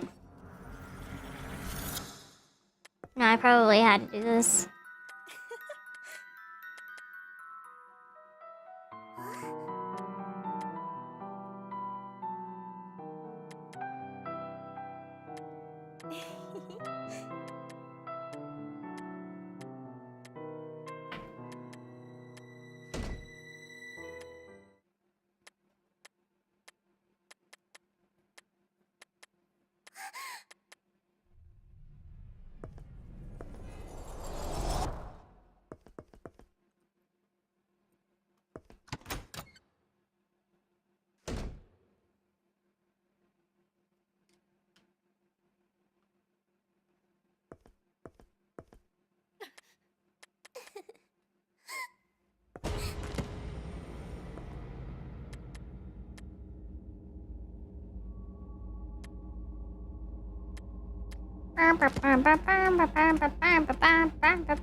hopefully I can still go get the wax letter thingy, whatever.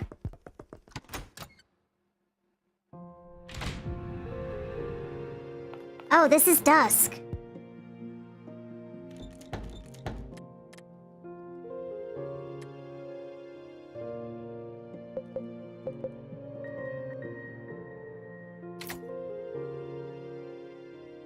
Okay.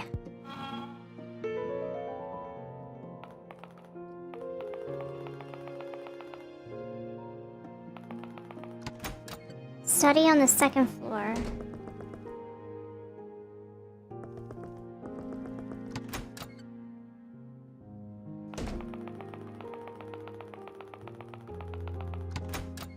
Oops.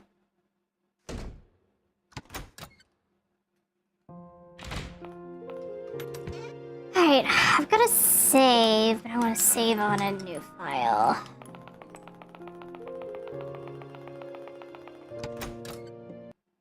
I don't remember if I can come back in here.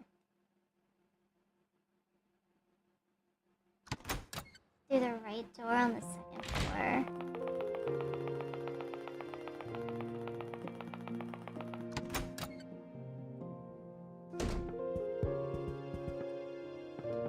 Climb the ladder. There it is.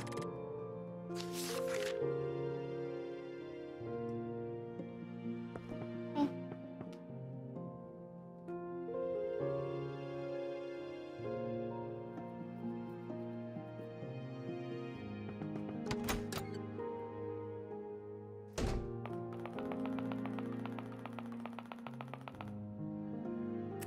Where's the phonograph?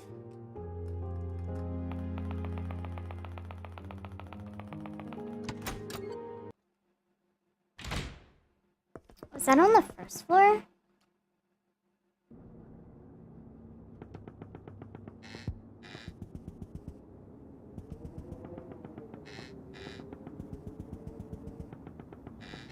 Is it in here?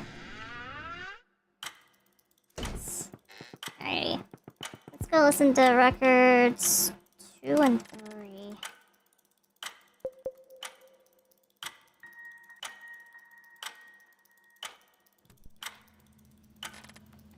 Oh, Elise. Elise. You really did think you could fool me, didn't you? Worry not, my dear Elise. For I, your faithful patron, shall collect the deed in due time.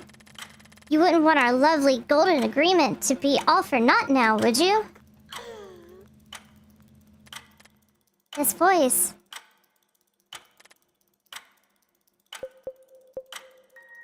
Alright, number 3. There is a secret I share with Mother. A secret you and Father pretend not to know about, but are well aware of its consequences. I'm intending to take it with me to the grave when the time comes. However, unlike Mother, I will take his hand. His hand will full... I think it was supposed to say, I will take his hand with full commitment. Not regret leaving you in that man's hands. Perhaps he so wishes we able to meet again someday, my dear sister. Alright. The third one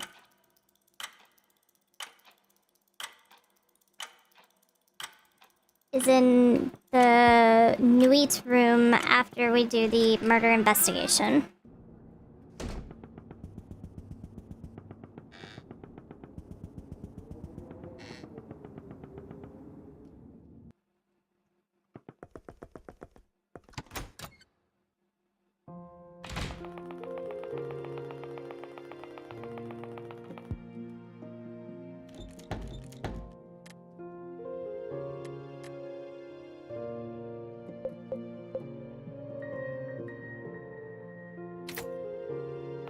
Alright, that's 2.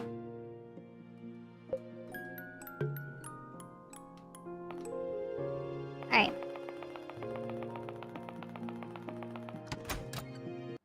time to nut.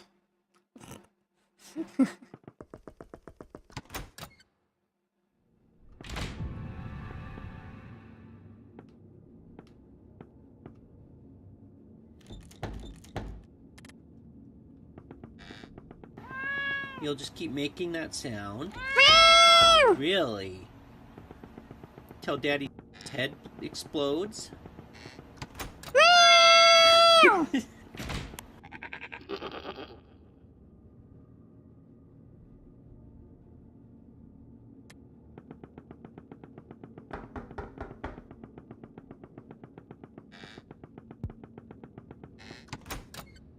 So I think I have an idea of what's going on, but...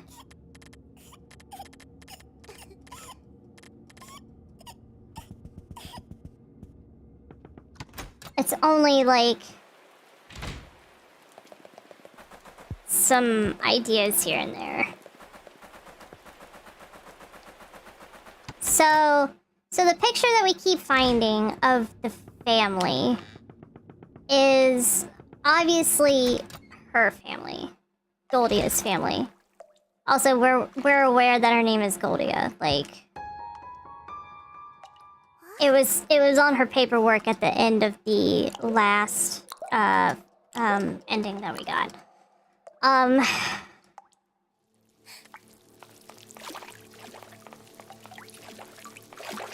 I think something between her parents and her brother's parents, I guess their parents, happened. Probably something to do with infidelity and tore their family apart.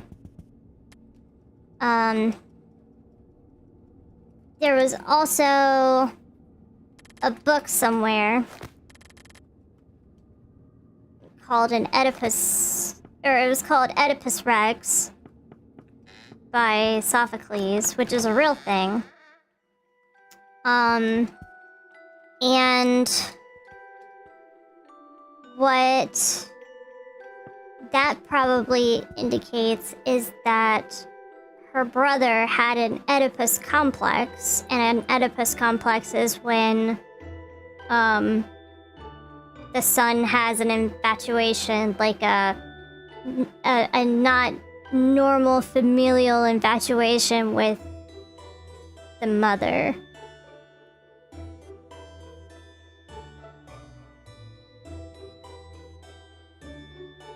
Okay.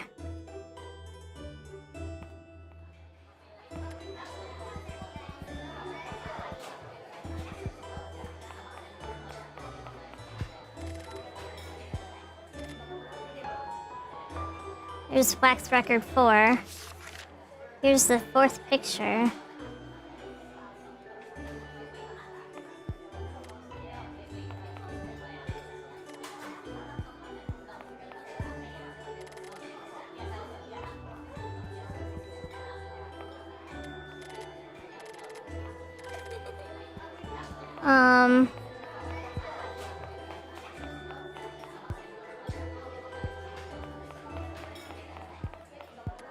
I have a sinking feeling that the mother was murdered.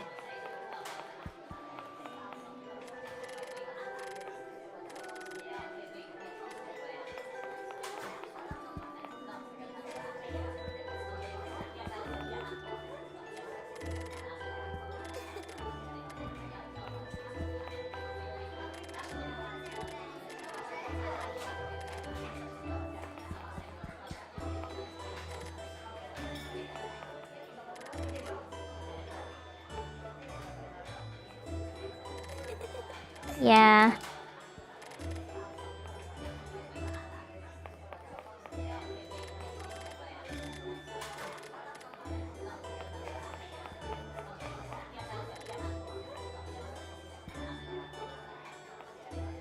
Who is the widow, though?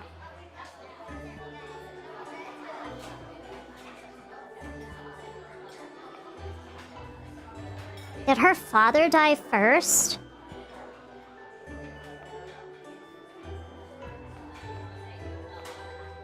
And then her her mother would have been the widow.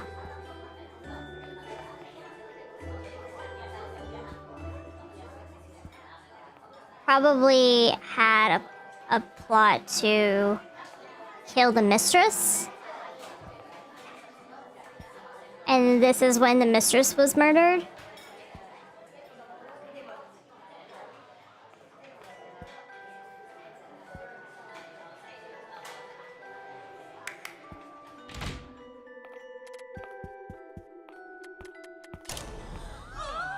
The plot thickens. Outside of that, I'm kind of lost. Somebody that speaks French.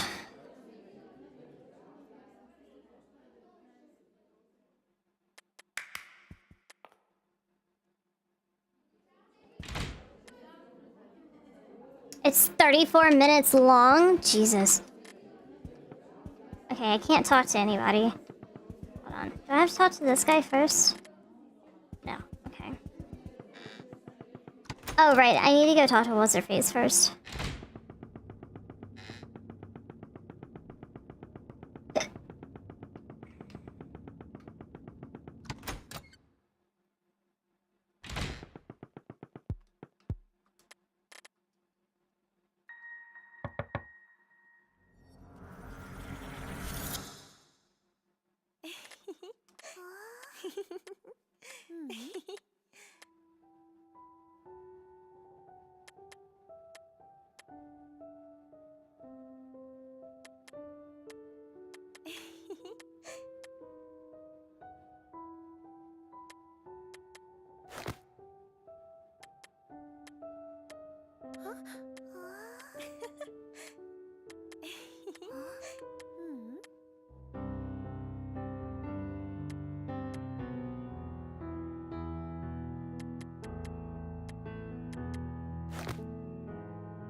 Didn't we watch the Near Replicant lore vid on stream? That video was long. We didn't watch the whole thing because I had already watched like 3/4 of it.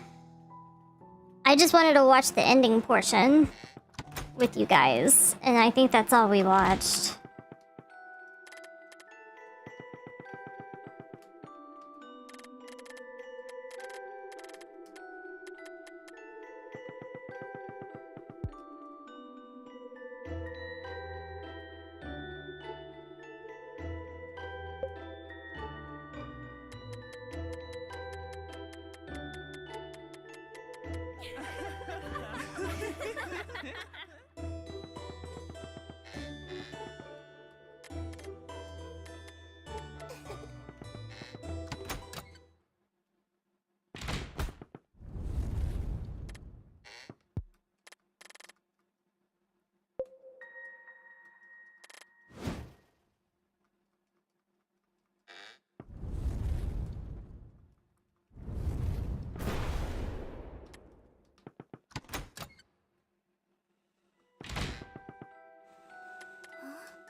Gotta go talk to What's-Her-Face again.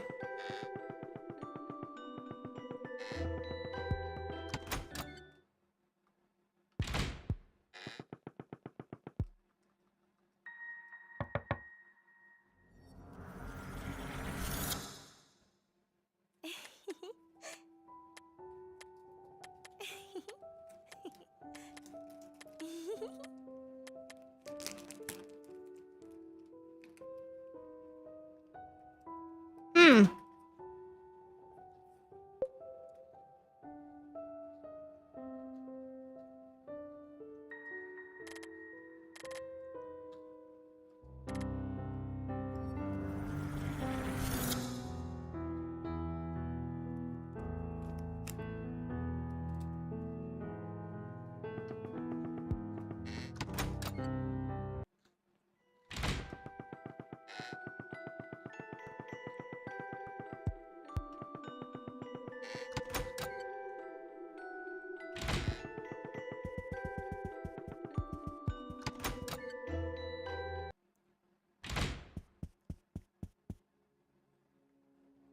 Oh, they actually let us in.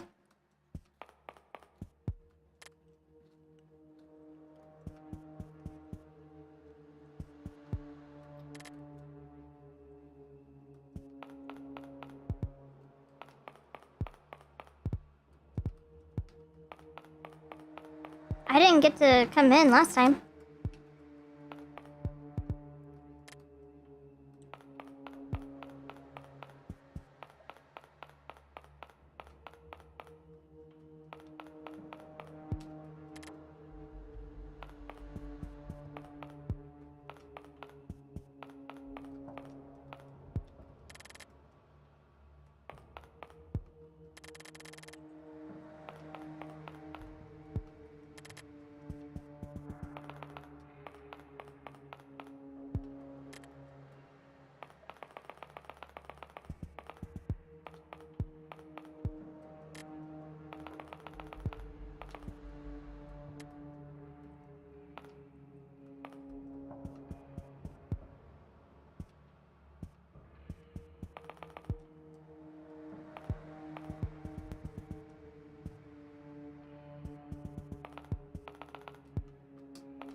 Hmm.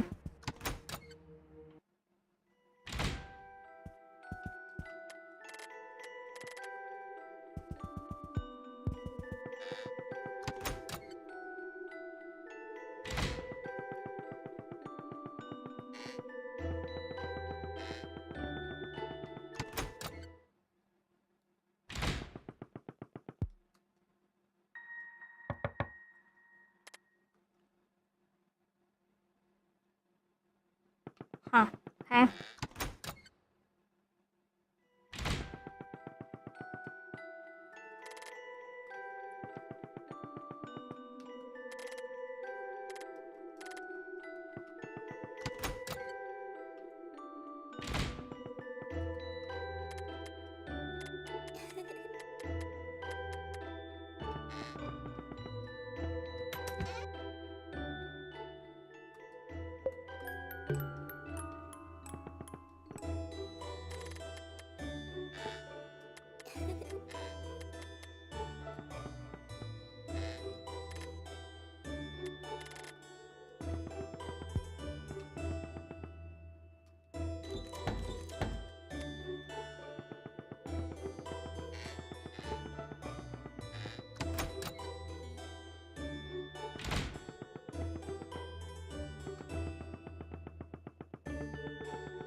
I don't remember.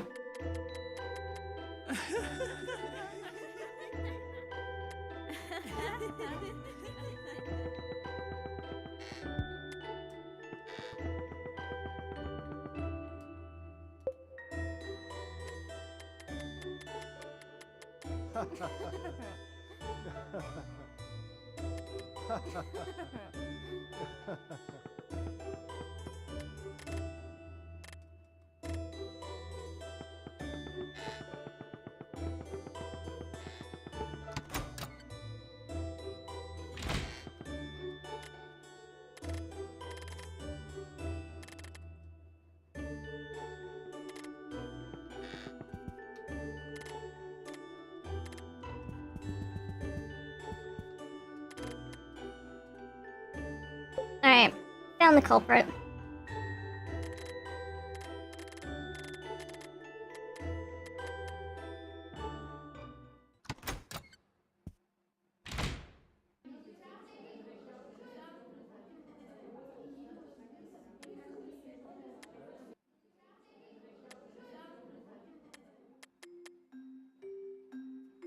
Lady in the white dress.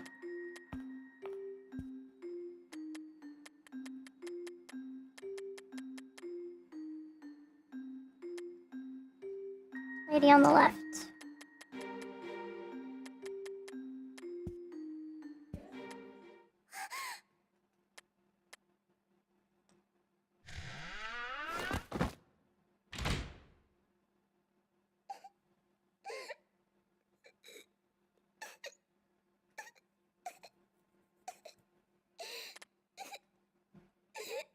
Okay.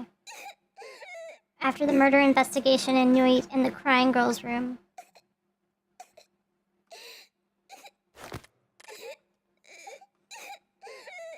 Comes from the other wax thing in the room with the crying girl. You have to face left while using your pocket mirror after opening the window.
Memories of a forgotten boy.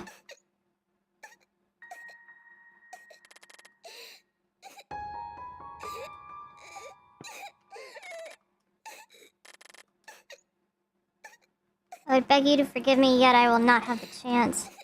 Sadly, you're the youngest of us twins, and thus it is your name that is at stake.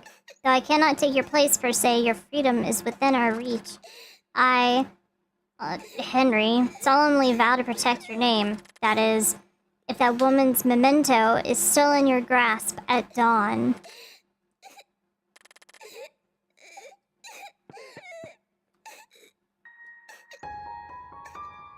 That's wax record, 5 of 5.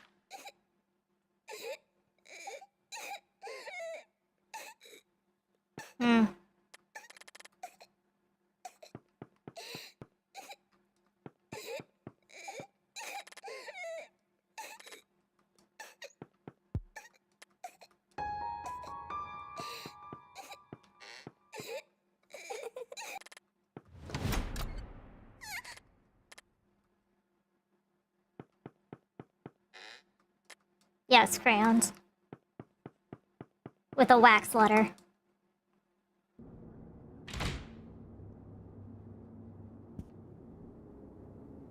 Alright. Should now be able to go in here.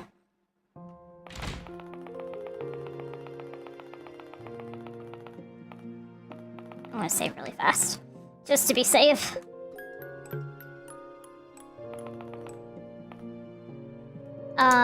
Oh, we didn't get to hear all of the wax recordings.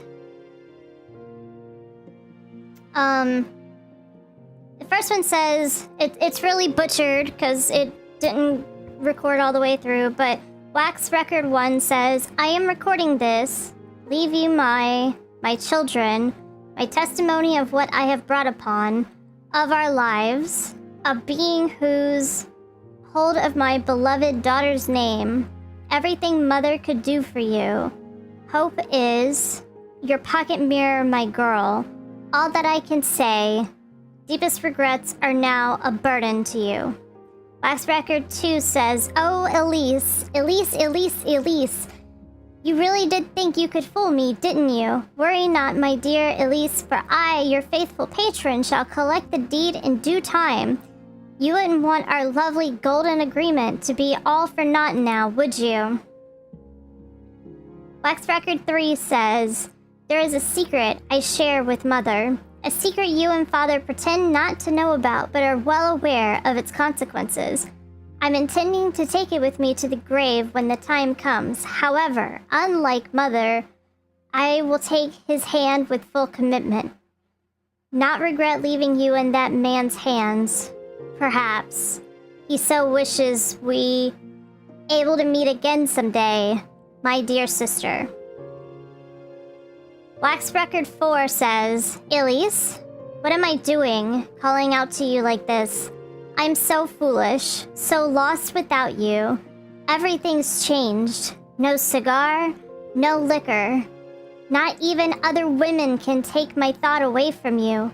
Elise, if only I had known how to help you.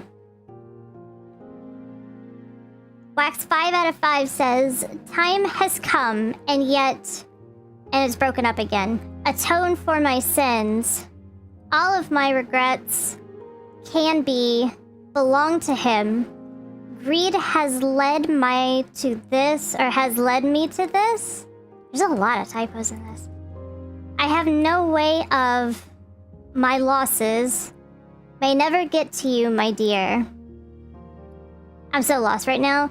We've gotten 5 wax records, and I'm just reading them aloud from the wiki that I'm looking at before I go into this room, because I don't remember where the actual phonogram is. However, apologies will never be enough to cleanse our fates. Free me from my past, my dear friend whom I, faithful night in the woods, meet you in our rightful resting place, my dear love, Rosine? Rosine.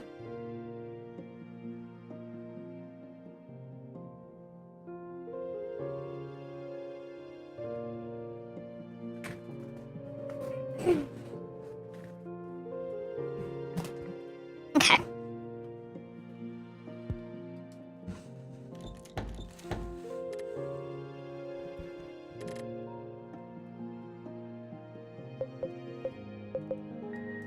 Alright, there's the third one.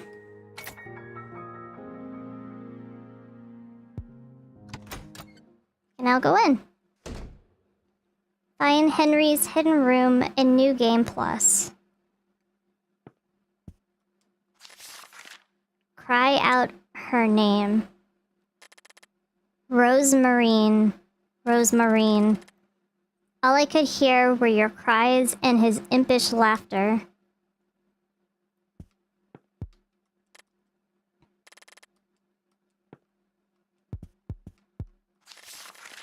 As though she could save you from... Over and over and over again, I heard my mother. Your own poor choices.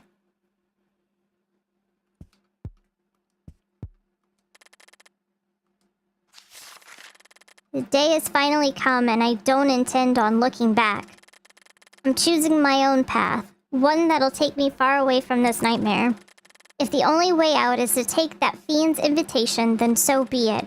I will join him. I will entrust myself to him. All for a single chance at happiness. A single chance at happiness. I can't thank for my own fate. Gotten away with no consequences. In the dead of night, over and over again. It's ripped to pieces, but these say... That foolish mother of mine, after all you've done, yet you still cling to that poor girl's...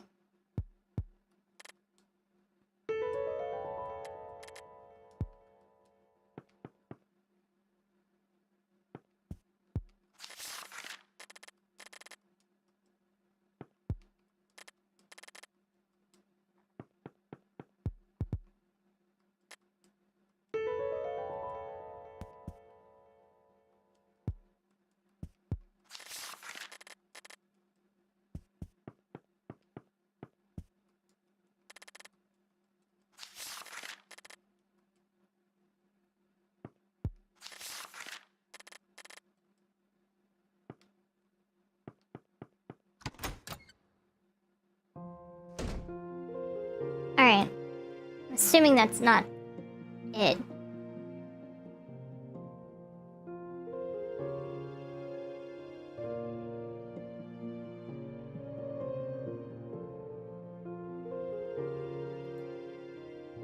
Okay.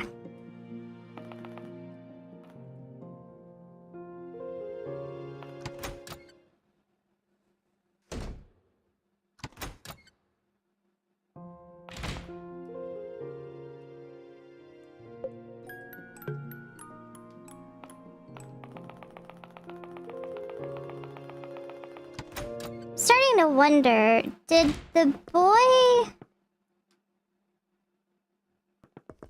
like...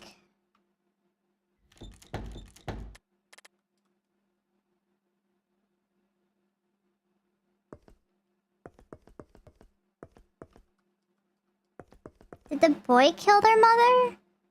No, I'm sorry. Did the boy kill their father?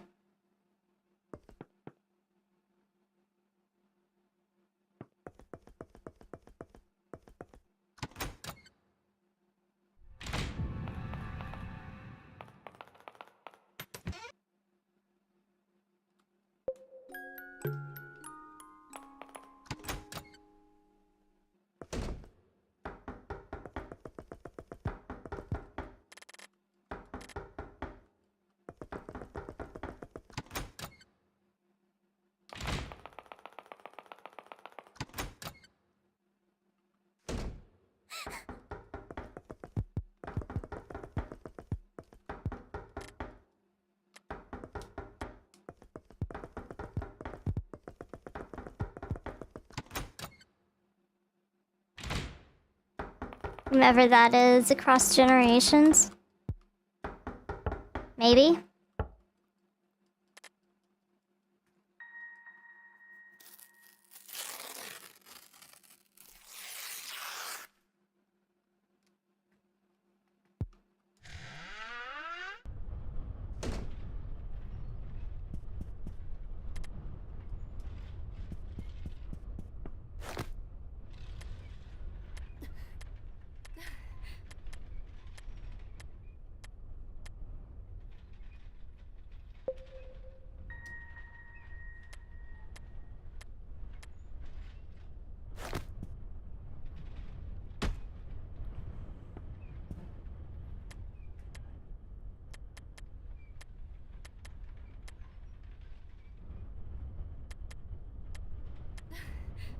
So then my question becomes... who are the girls? And what is their relation to Goldia?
What does her blindness have to do with this?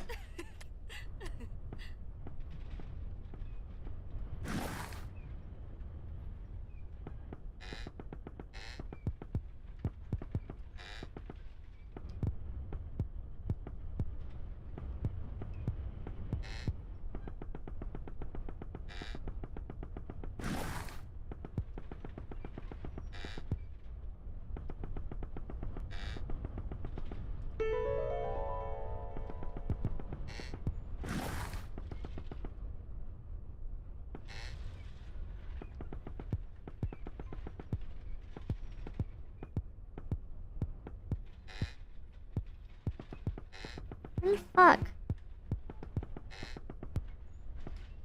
Oh, it's right there.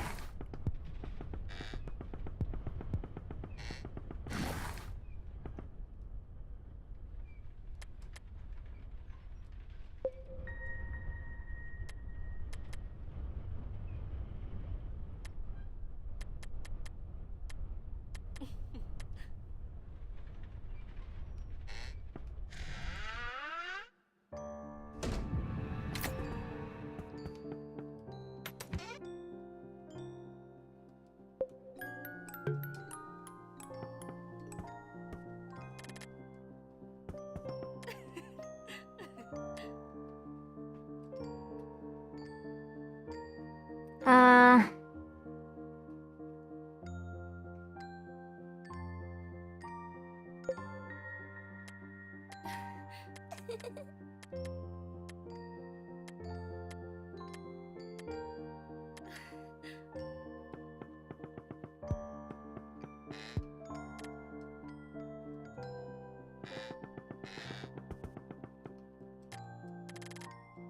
Memories are gifts to be held dearly, as they are the remains of what was once the subject of our love.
I don't remember. Do I hold her hand or no? Don't.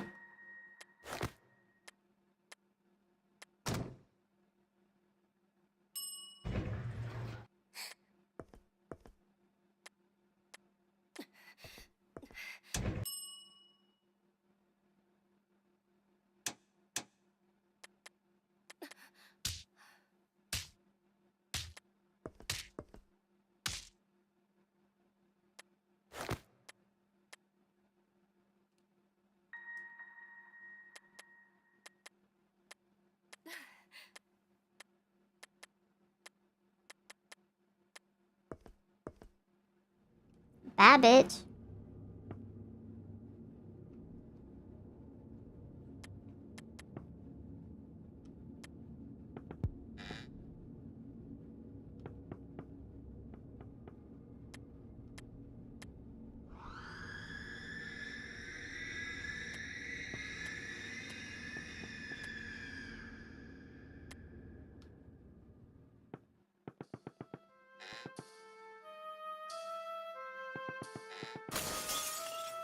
Oh yeah, the fucking flutes.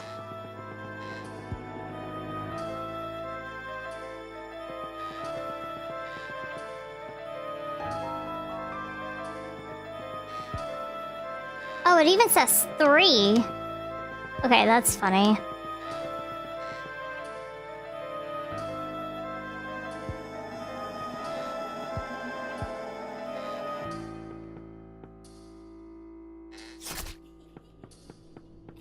I don't know how it hurt me, but okay. It's not like there's scissors there.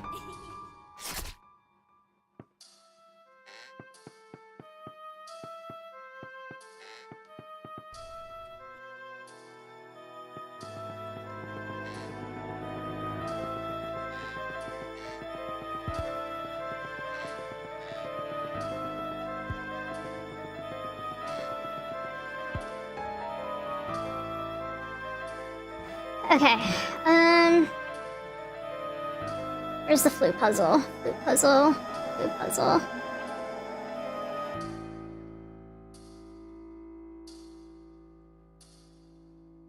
Okay. Gonna get through this pretty quickly. First keyhole is the red one.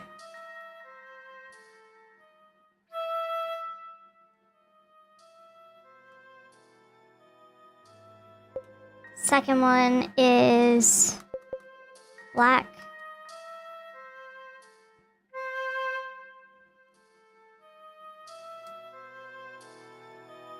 Third one is yellow.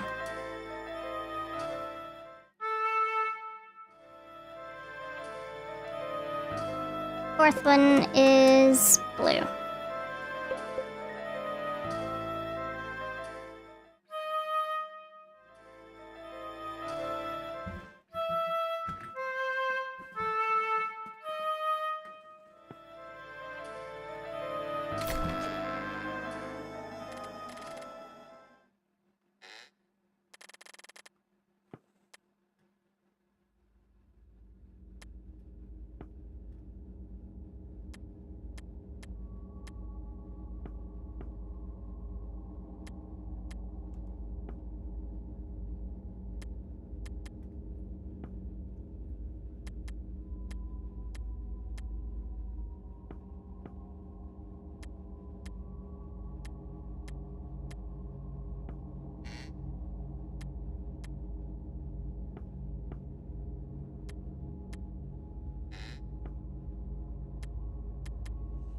I have to wonder, are these girls real?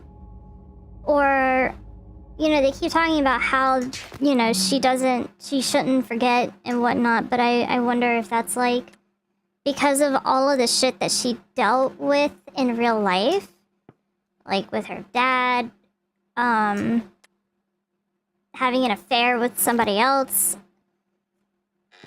her brother having an Oedipus complex. Maybe there are some demons involved. You know, like, what if she just fucking lost it and all of these people are just like her emotions or whatever personified.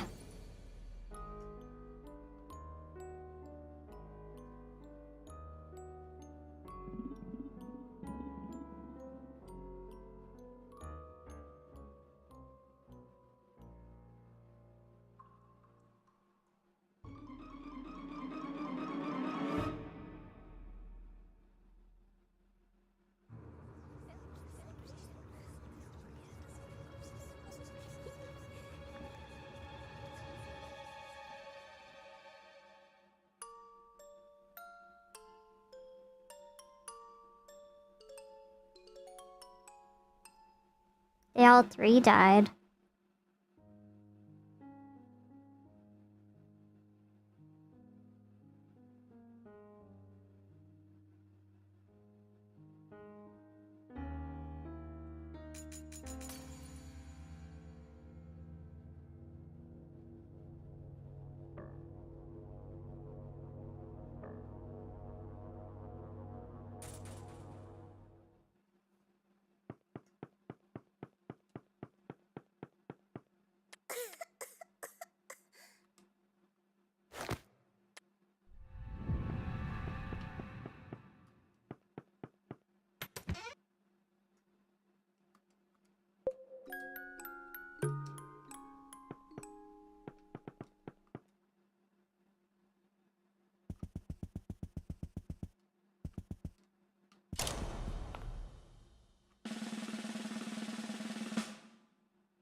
Hey yo, it's the dickhead.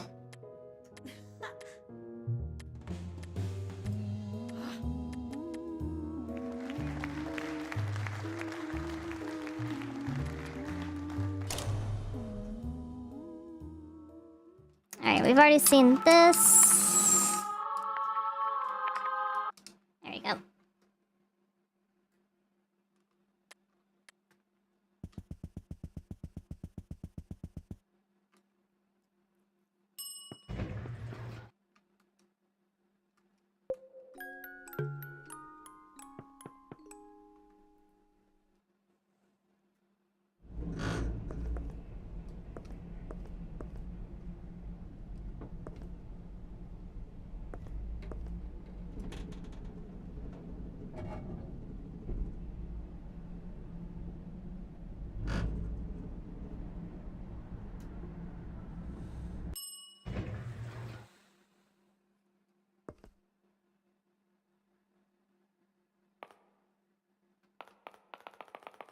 Hi, hi.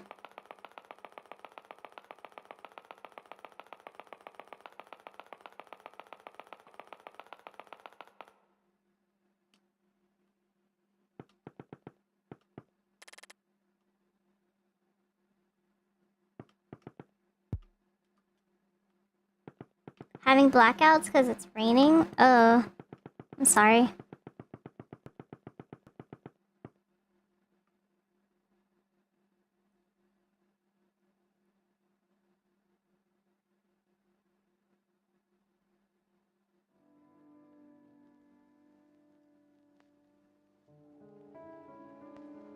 Wait.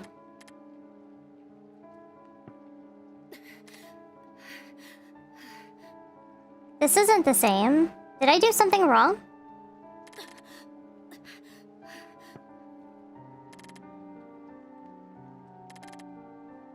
Pathetic, aren't I? No, that's not... What is it you want from me? What do you mean? I've given you everything I could, everything I have. Everything I am for you. Harpay. Stay away, my girl. This isn't a scene you'd like to witness. No, Harpay. Oh.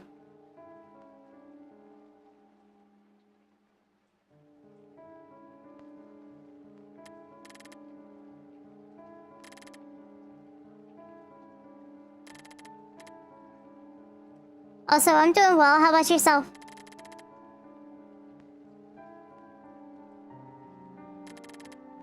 I couldn't gain your trust or even protect you. Harpay, no! All I've done has amounted to nothing. I was never able to guide you. That's not true! In the end, I was never able to protect you. Not from myself, not even from Lisette. I can't... What have I done? I can't protect you from Lisette. What are you talking about, Lisette? Lisette is going to take you away from me. Harpay, please. What have I done? You can't meet Lisette. Not Lisette. Please, don't go near Lisette. Please don't. Don't get near her. Wait, Harpay, let me help you. Lisette. Lisette is... You are... Harpay. Everything I was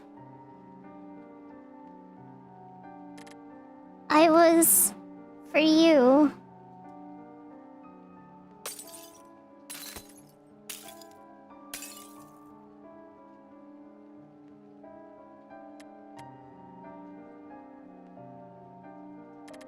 Harpay. No, not you too.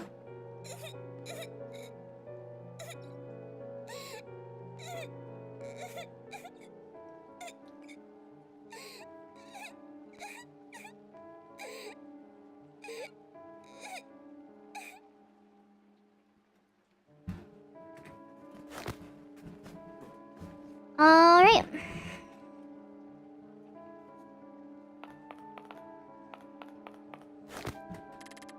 I'm sorry, Harpay.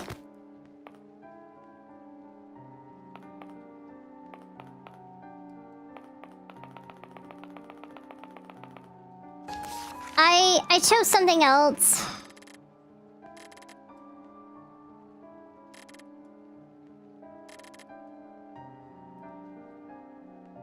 If only she could see it your way.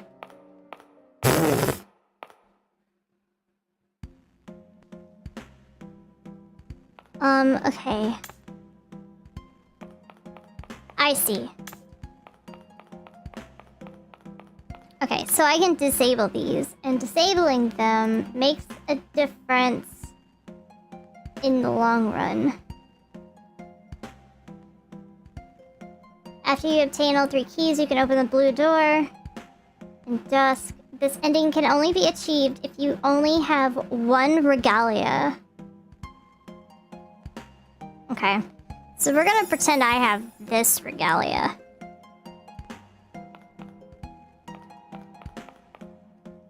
And then we're gonna go on to Ingel.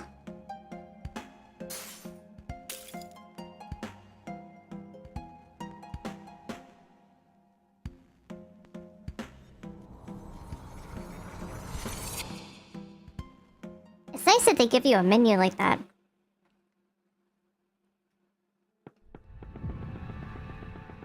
Deja vu, I've just been in this place before.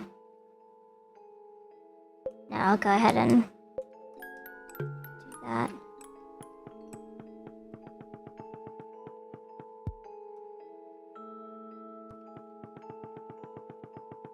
Oh, they don't show up for these. Let's see. If she shows up for hers, because I saved her, I guess.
Let's see, is there a walkthrough of...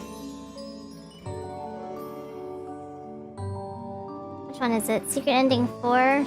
Shattered Delusions. Okay.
Okay.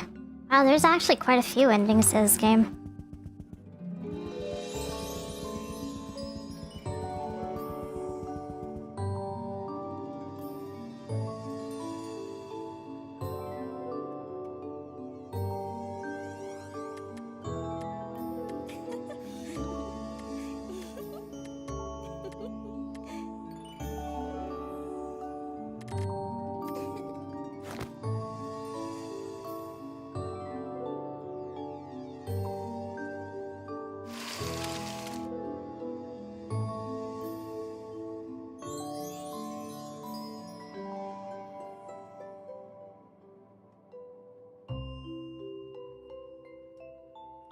thing I do have to say is that the artwork is so pretty.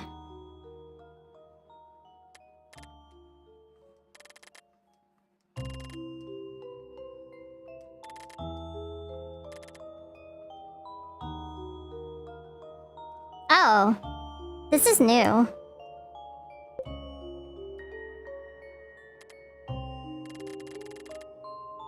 The last thing I remember was waking up in a strange room. All it had was a mirror and a chair. I remember hearing your voice, and next thing I knew, I saw your image on the mirror. I tried to reach out to you, but I couldn't. I see. I'm glad I was able to talk to you in the end, despite all that happened. Me too, Angel. We're together now, so there's nothing to fear, right? You're right.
Wonder if there's a way to get the gold door on the bottom.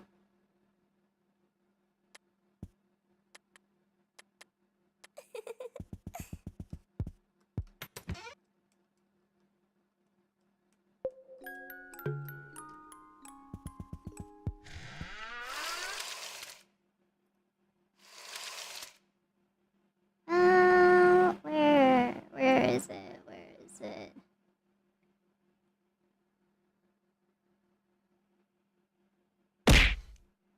Wait. Oh, here we go.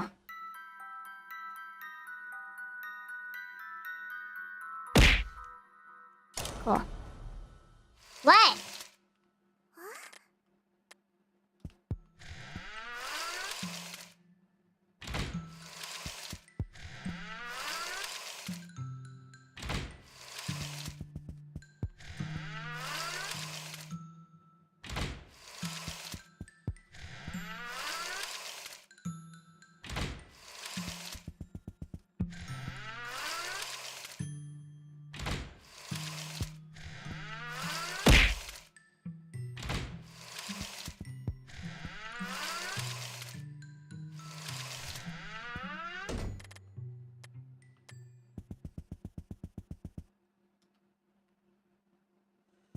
Okay.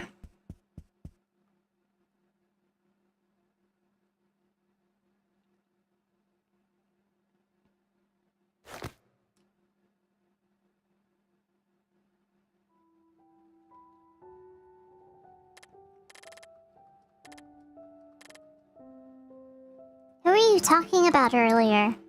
That's something I'd rather not talk about. You see, Angel, I want to protect you. You're the purest part of me, and eventually we will become one. I just think it's better if you don't know. But please, Angel. Alright. Thank you. Everything I'm doing is for our own good. Yes, Angel. I will always be here for you from now on. You will be able to rest soon, alright? Yes.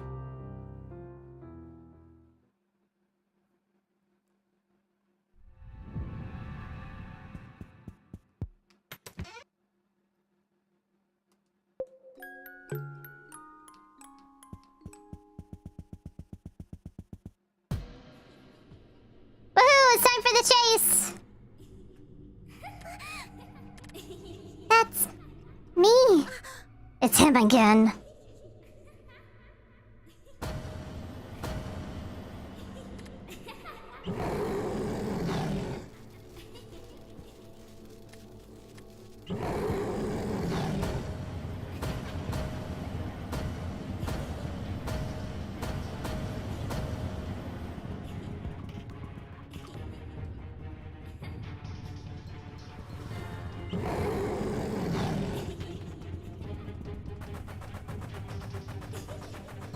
Their pixels changing is actually kind of funny.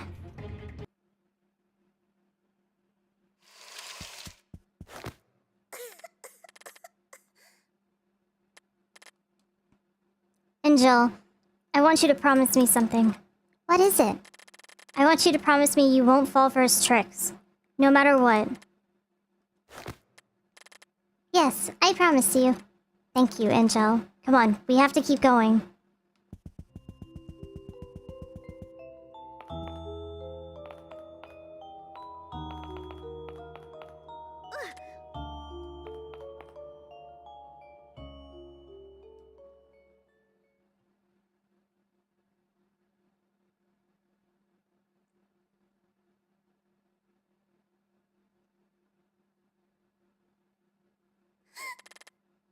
What is that? Oh, she's tied to the candle.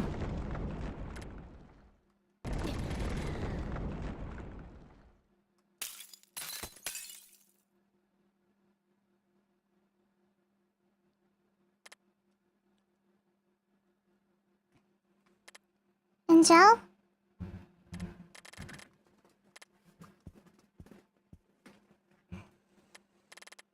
I'm going on ahead.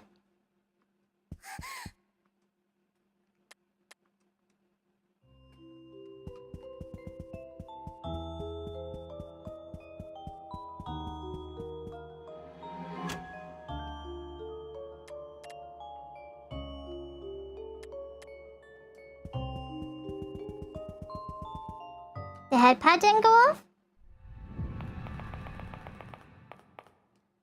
That's weird. I'll have to look into it. Water, water, water, water, water. Drink your fucking water! Water, water, water, water, water. Water, water, water, water, water.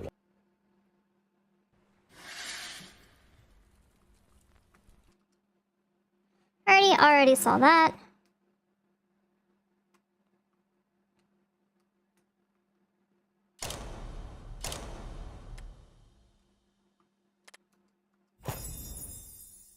But did the beat go off? What?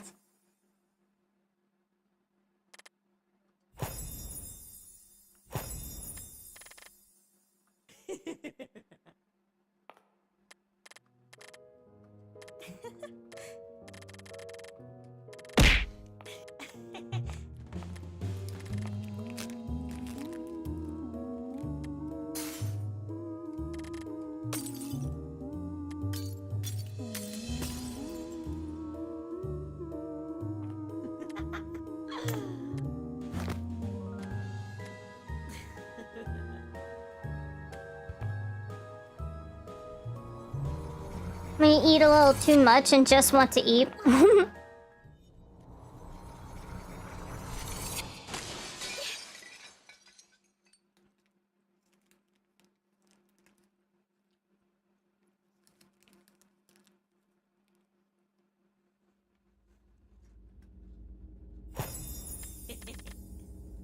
No.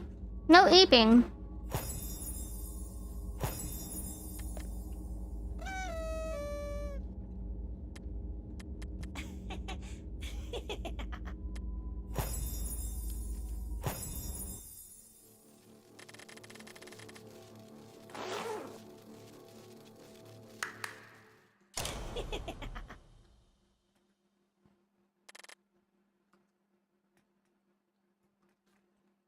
Well, that's really disappointing, Mimir. That you would just sleep and chat.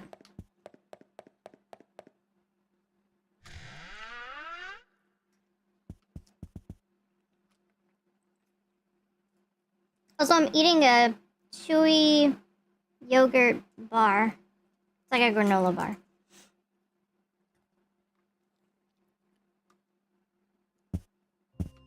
Why would you eep in my chat? It's just a simple question. There's no eeping in my chat.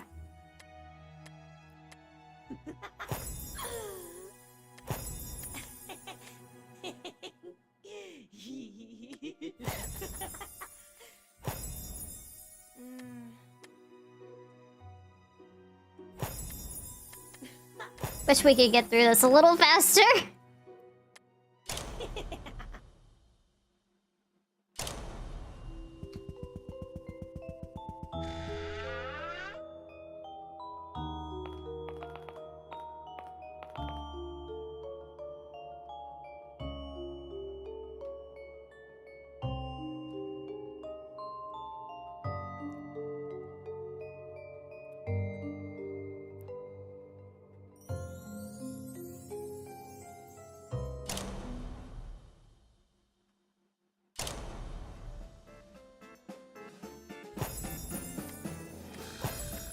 Aren't you normally awake for 12 hours?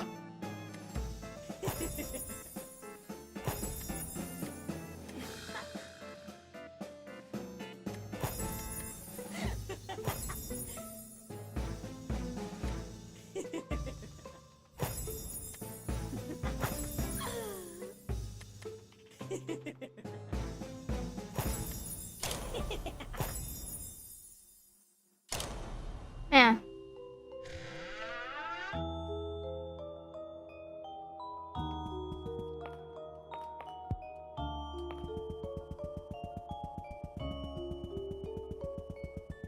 Because if you wake up at 10 and you're awake until later than 10 p.m., that's more than 12 hours. 7:30 to 11, that's it's like a regular day.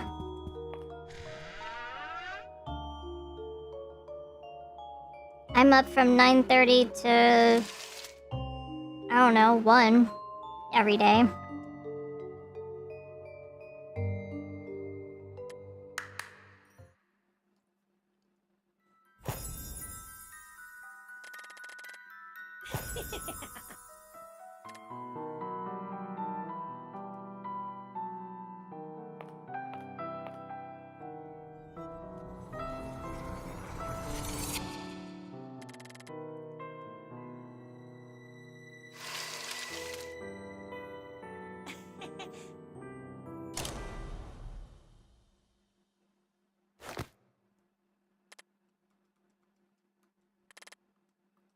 Alright, she finds out. Oh my god, she's here to ruin our life. I've talked to Angel, okay.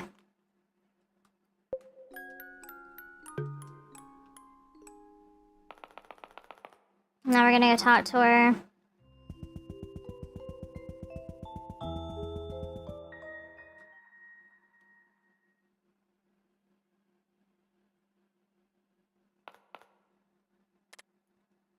Angel!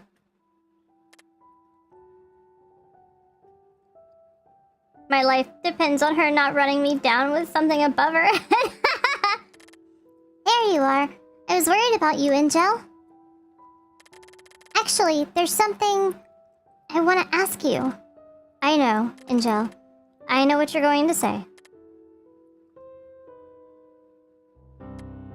Angel, what happened to you? I want to ask you the same thing. I'm sorry about earlier. I'm scared, Angel. He's tricked you, hasn't he? Angel, listen. No. I can't believe you let him fool you. After all I did for you. This isn't fair, Angel. I'm still so confused. I know. I'm confused too, Angel. That's why we need to stick together. If we let him deceive us, then I believe you, Angel. You don't know us the way I do, Angel. I can fix us, but only if you give me the pocket mirror. Fix us. Make us whole again. You won't have to feel lost and confused ever again, Angel. Neither of us will.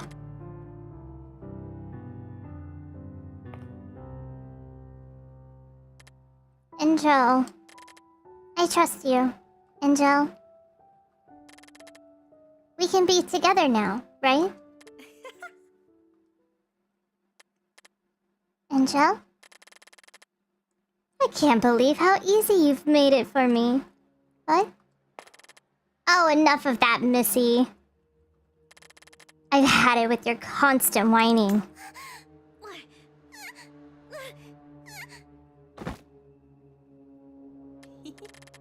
I won. I got the pocket mirror.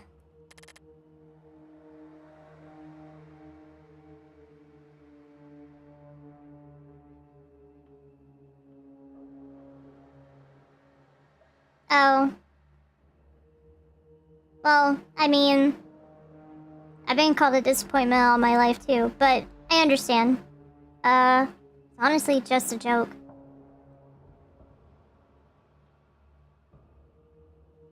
So, sorry, I guess.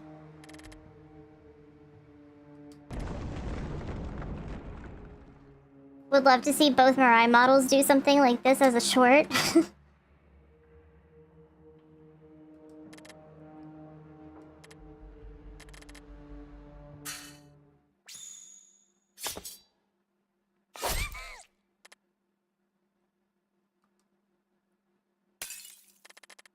My pocket mirror. This is it. I get to live. I will live. Well done, Angel. You fiend. You betrayed me.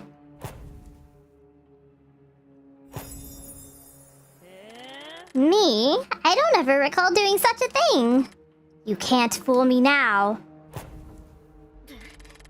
I'm not handing it to you. This pocket mirror is mine.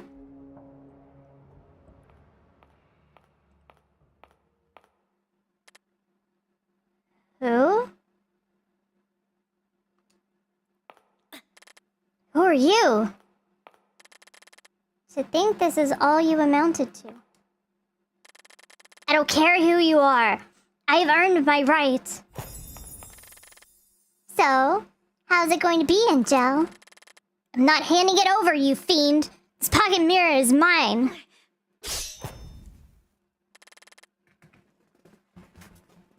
This is my very own chance at happiness.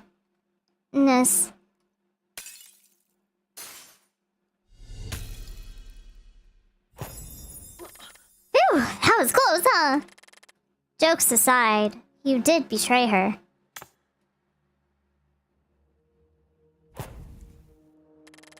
What do you say we should do with this silly thing, Henri? More importantly, wouldn't it be a waste to leave her like this? Rather nice, aren't you? We have to work on that attitude of yours. She did get you the mirror. Might as well keep her. Even if just as a souvenir. Creative, aren't you, Henri? Becoming a golden girl does suit this daughter of mine, that's true. A special, beautiful being bathed in gold from head to toe. Souls once lost to deadly desire and ambition have a different taste to them, don't they? What's more beautiful than your own collection of servants? Worry not, Angel. You will get to live. As part of my very own herd of lost souls, that is.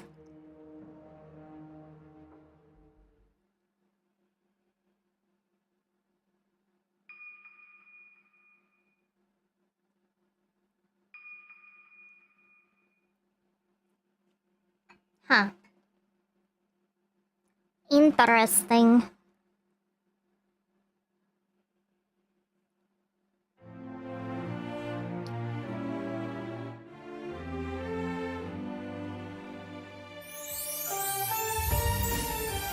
Yeah.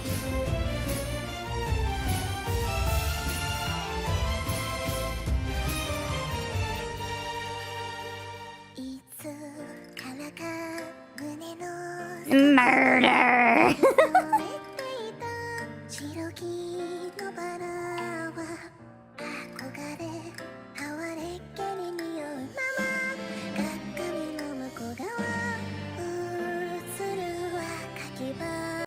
Alright.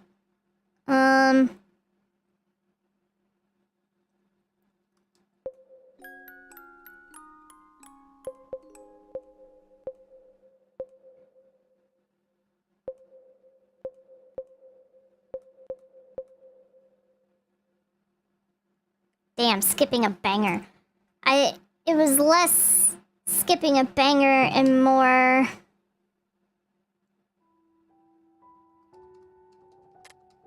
wondering if there's an easier way to get to the end than having to go through all of that again.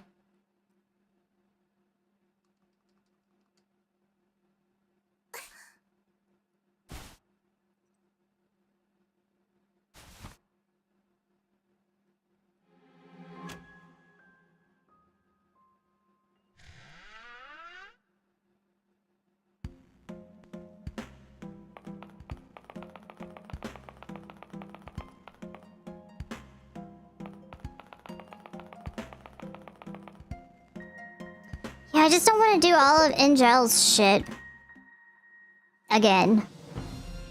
Really just want to go to the end.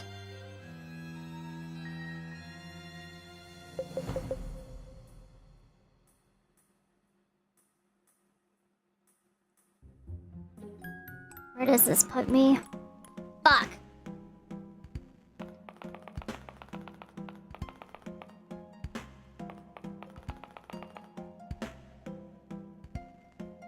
Okay. Well, I don't care anymore.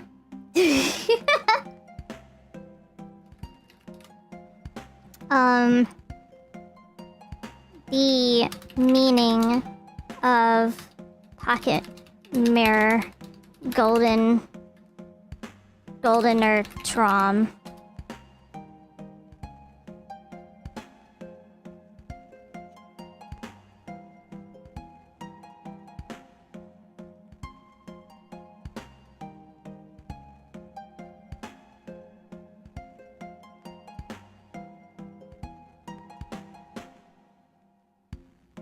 Wanna watch the lore GIF for the rest of the time? I mean, yeah, I was gonna watch a video of the lore GIF. Vid, oh.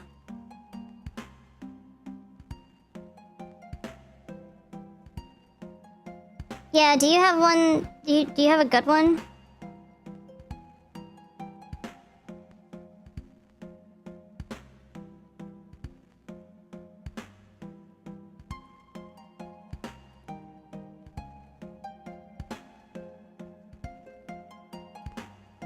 The best one I see is by this person named Patriot Jax. Okay. I'll pull this one up then.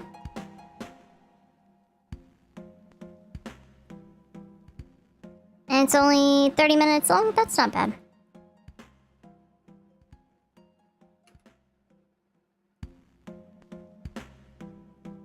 Yeah, it's like 33:53. Alright, you... Huh? You shut up. Thank you. Okay. Go ahead and get rid of that. I wasn't talking about you. Holy fuck.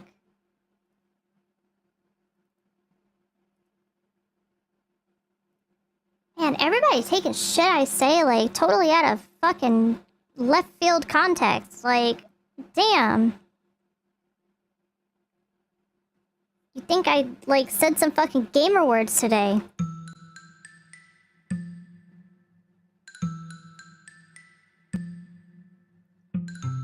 Oh, okay, maybe I should read that. Obvious spoilers for Pocket Mirror.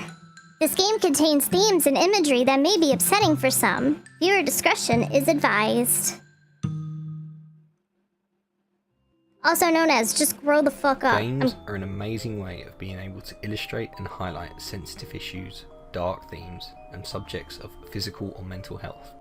Games are a brilliant creative outlet for us, and just like reading a story or watching a film, you get a full Jokes on them, I can't read. level of empathy for those characters in that story.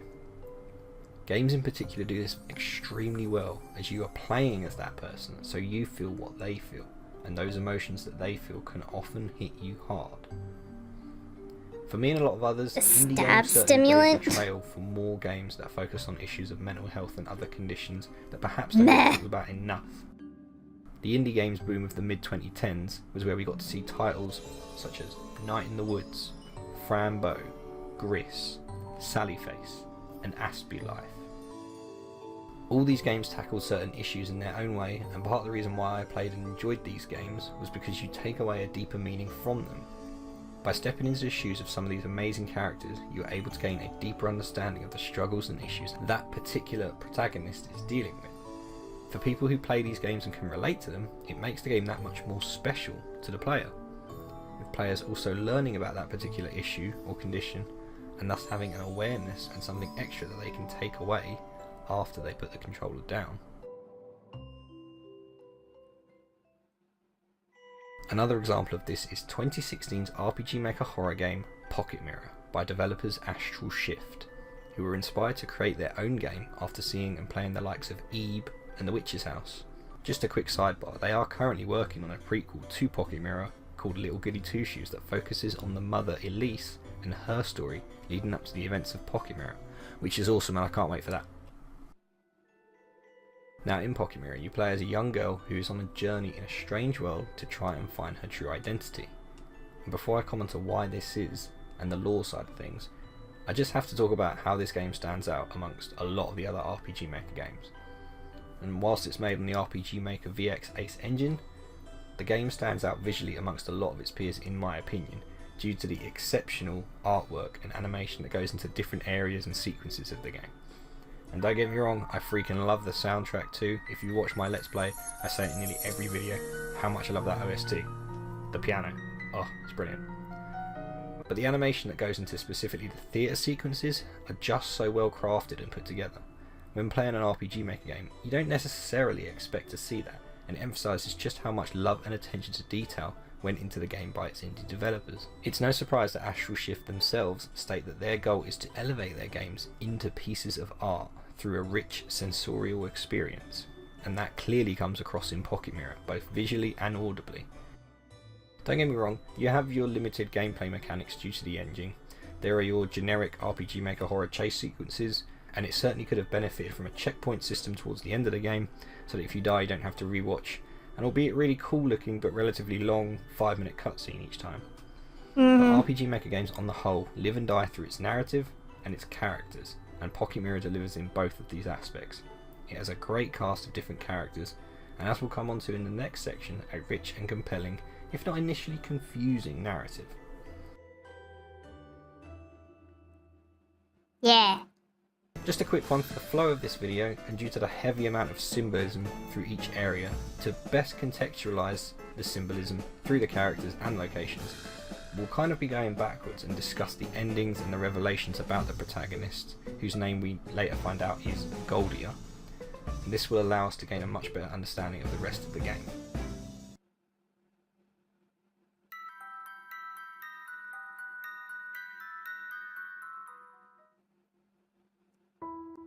Now we learn the most about Goldia, her family and other characters in the theatre sequences and the endings. We learn that Goldia has a largely dysfunctional family despite being wealthy. Her father was away much of the time at war, with the game set in the late 19th century in Austria. She also had a twin brother Henry, though little is known about him, and of course her mother Elise. Now as we see in the Dawn ending, Goldia waking up in a psychiatric hospital, we learn that she was diagnosed with lunacy, schizophrenia and dissociative identity disorder. Oh, I was thinking about that one. This was a result of her dysfunctional family. her father away and distant, and Alright, hold on. Was wondering if MC already suffered from multiple personality disorder or if Elise somehow made that happen in order to protect her from this strange boy, since by abandoning her name and creating this multiple personalities, she would be unattainable. Her disorder was pretty much caused by how unstable her home was. Her mother was ill, brother didn't really care or support her, and dad was constantly at war and fairly distant from the family, so it was a way for her to cope. Interesting.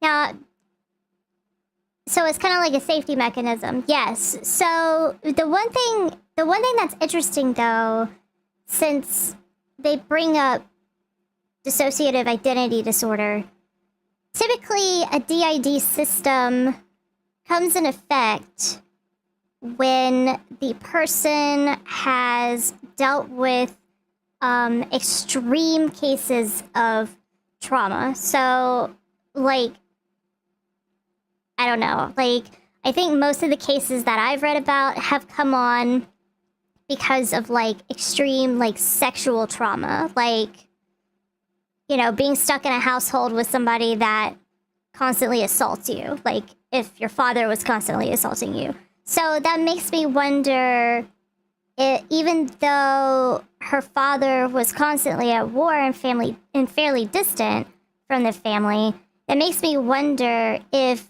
Goldia was sexually assaulted by her father. And that's how she came across dissociative identity disorder. And if that's the case, then that makes total sense. All the other girls make total sense. Because it's about the life and death of each identity. Because identities can live and identities can die. I mean, it's one of those things where they either split or they merge, and you know, you never know when an identity is going to split into another one. You don't know when an identity is going to merge into one. And you know, of course, the goal is to bring all of yourself back together over time and through therapy and whatnot. But that makes total sense.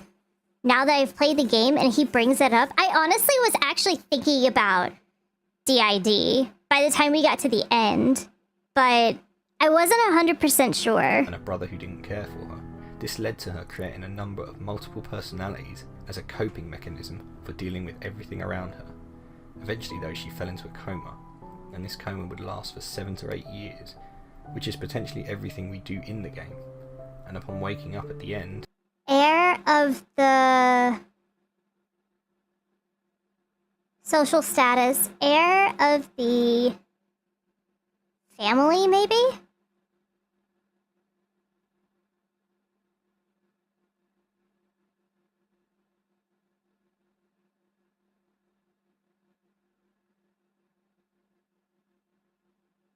Down at the bottom, because my head is so big, it says dissociation.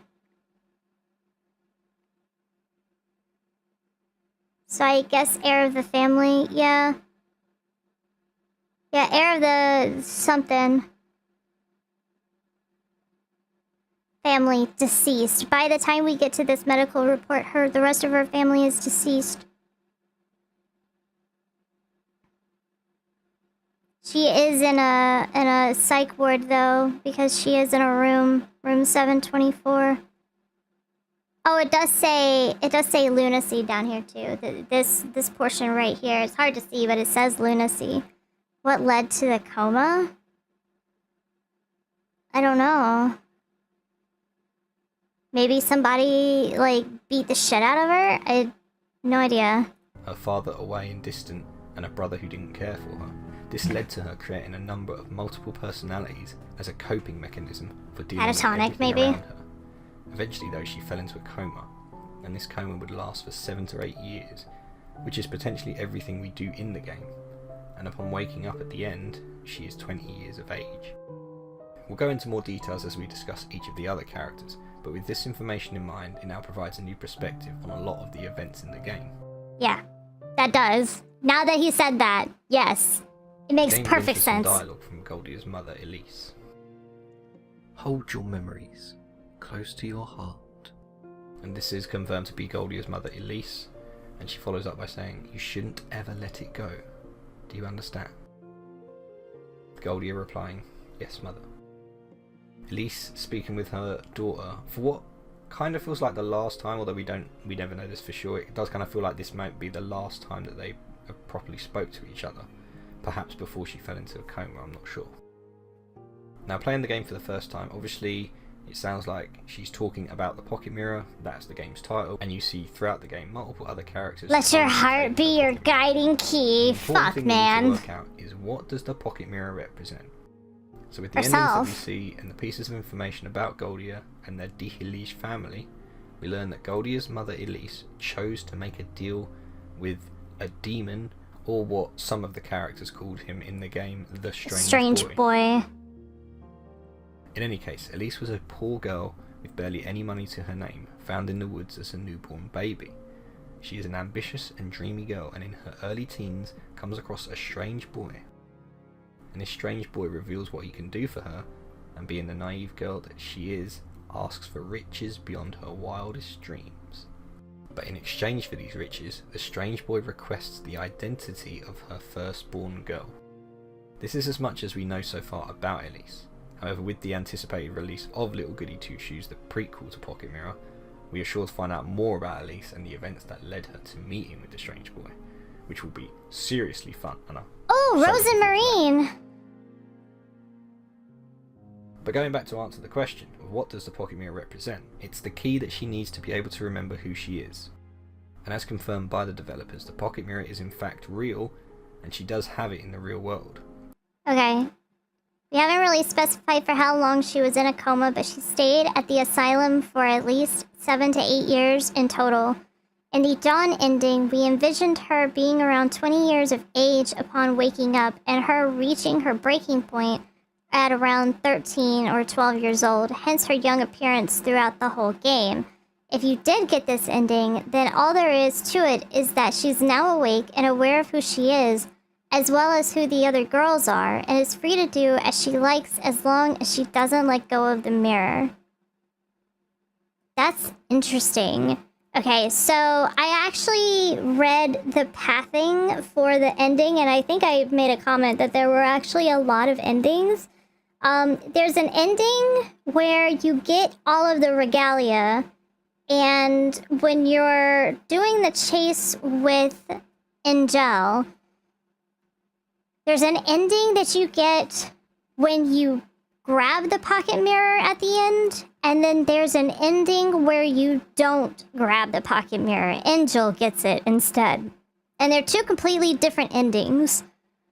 So it's interesting that they're saying that the Dawn ending is the one where so long as she doesn't let go of the mirror, but the Dawn ending was the one where she let Angel get the mirror. So would that mean that she let go of the mirror? If she let Angel get it? I don't know. That's confusing. So this is likely a gift that her mother gave her for one reason or another. Perhaps through her mother's love, gives Goldia a chance at regaining her identity that Elise gave away in a deal with the strange boy. This is why the strange boy creates Angel to try and steal the pocket mirror throughout the game, as this would leave Goldia trapped without her identity known to her and in control of the strange boy, as the original deal intended. This also gives rise to the notion that the strange boy is real, as he met in the real world with Elise, but can also enter dreams, as we see in Pocket Mirror, as much to many YouTube commenters' dismay, the entirety of the game is played in Goldia's comatose state, or in a dream. Yes, it was all in her mind. It doesn't take away from the experience of the game. Who would have said that?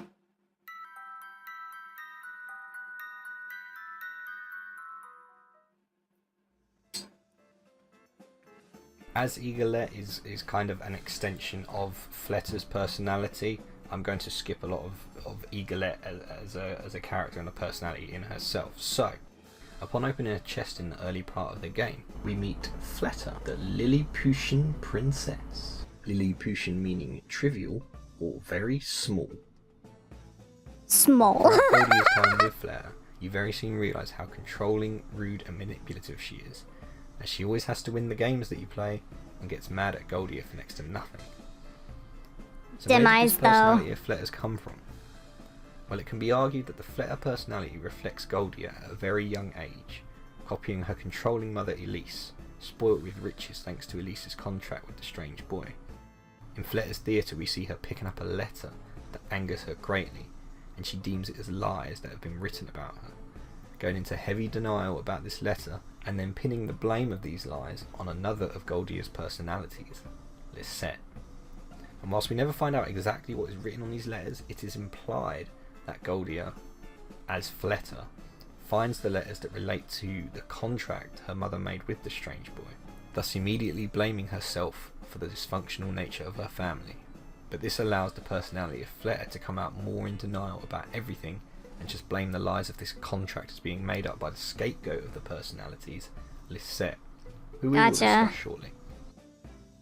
Now, when losing Fletter's game, we get her bad ending, or dead endings, as they are called, and this one is called Porcelain. And I believe the bad endings in the game represent a situation in which one personality takes over Goldia entirely. Fletter states, "I am all you need, miss." And Goldia essentially becomes one of Fletter's dolls, losing control and never finding out who she is, choosing instead to stay and play with Eaglet, and be a child forever.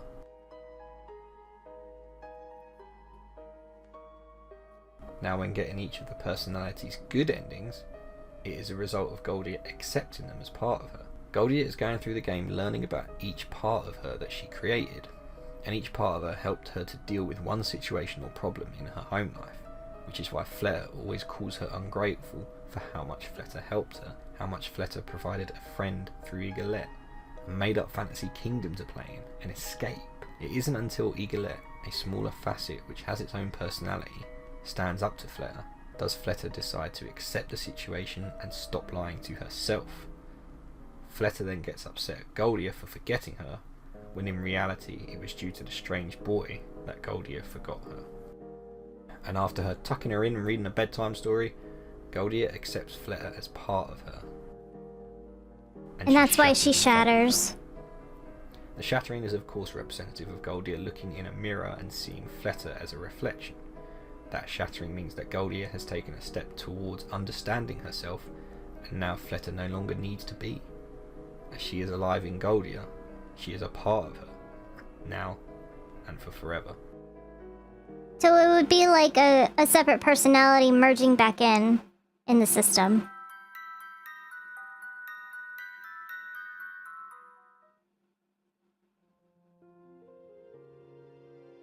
The next section of the game revolves around another personality of Goldia's, that of Harpay, the maiden of pristine eyes. Harpay is a strong, prideful girl who has sworn an oath to protect Goldia from any type of harm. She is the quintessential mother figure of the personalities that Goldia has created, however can be extremely short-tempered when the protagonist chooses to disobey her requests. It is also confirmed that Harpay is indeed blind, as most of us would expect. It's why she gets scared exiting the elevator to a floor where she doesn't remember where everything is. It's why she is seen walking into various objects in one section of the secret manor. And it's why the tea that she gave Goldia when they first met didn't taste nice, because it was mouldy, as confirmed by the developers. Oh! But she only caused us by accident, so that's fine. No! So why did Goldia create this strong protective personality in her mind? Well, this one is slightly more straightforward than the others. Goldia, getting a bit older, perhaps at the age of 8 or 9, and her mental health worsening due to the horrible home life she was enduring, was losing hope that things would turn around. She wouldn't accept that she had any issues and wanted to pretend that everything was fine, that she was fine. And so appeared Harpay in her mind. Harpay who would protect her from harm, from the family and the world around her, and proceed to go about her days learning, improving herself, and trying to be the best version of herself that she could be. She sounds a lot like the shield of a system, if that makes sense. So, like, again, I don't have the idea. I am not a psychiatrist, psychologist. The only part that I know is that I've watched videos and I've done my own research. And, of course, I've gone to therapy, and DID is a question that I have asked my therapist before, and we've had a conversation about it. So from my understanding, and of course I may be wrong, hopefully I'm not, and hopefully I'm like representing it properly. In terms of DID, the system splits in such a way that things that are not met can be met. So, for instance, for Fleta and Igliette, if she was being, I don't know, mistreated. I'm just gonna say that from now on. If she was being mistreated by her father when she was at a younger age, there's a possibility that the feeling of losing one's childhood could come forth. And, and that would show itself as a more childish or child-coded, childlike identity. Igliette was just there to, like he was saying, like, be an extension of that. But I think Igliette was also, like, the part of her personality that, like, you know, wanted to play along, but, like, once it got, like, annoying and over the top and ridiculous, like, her identity came in and was like, no, it's time to stop. We're done here. Like, you've done what you could have done, needed to do, whatever. It's time to end this. So I could see that. I could see Fleta as being like was the only adult figure that protected herself. Exactly. So, well, I think Harpe was supposed to be the protective figure. And I think the reason why they made her blind was actually as a protective mechanism, as a defensive mechanism. She's blind because she's seen things that she doesn't want to see again. And then all of those memories get stuck with that identity because the identity is strong enough to deal with it. So Harpe, like I was saying, is like the shield of the system. She's the one that has to be grown up and has to be strong for everybody, and she has to, you know, take all of these woes and hurts and pains and sorrows and you know, bottle them up and keep them safe, keep them inside, and keep them away from, you know, the main person, which in this case it's like it's Goldia, but it's also, she's also there to keep it from other identities, because anything that gets out to the other identities in the system will be tainted by it too. And so she takes on all of the brunt of, like I was saying, Goldia's like sorrows and hurt, and she holds on to that and shields everybody in the system from it. Yeah, kind of like gears in the system. So if you were to think of Goldia, like, let's say Goldia is made up of different things, or a person is made up of different things, you know, you have different needs in your life, and your emotional and mental health and whatnot, and in order to function as kind of a normal person. I'm not going to say normal because, you know, normal looks different for different people. But in order to live more like a normal person, you know, there are certain things that you have to have that protect you, yourself. And, you know, if it's from the hurts that you've seen, the hurts that you felt, you know, there's that portion of it. You also have the portion of, you know, experiencing a childhood. Like, not a lot of people understand that actually having a childhood is so important to the growth of a person. So if she had no childhood, then, you know, she's already missing a huge gear in the system. And all of these girls have to, like, work together and do their part and protect the system at the same time in order for, Goldia to even be able to, like, function in a way that looks kind of normal. Again, I'm not going to say she's normal, but yeah. But that makes sense. Like, him talking about it and him bringing it up and, like, mentioning that, like, you know, Fleta was, like, her childish, you know, identity. And then we have Harpe, that's, like, her forward-facing, like, strong sister identity, or just strong, you know, I don't know. What do people say nowadays? Like, everybody needs, like, this little bit of, like, gaslight, gatekeep, girl boss kind of bitch in your life and in your personality. And Harpe is, like, that person. But she's, like, she's kind of soft about it. But she's blind because she has taken in all of the visual hurt that Goldia has seen. And just doesn't want to see anymore. Like, if she keeps looking, then she's bound to see something else.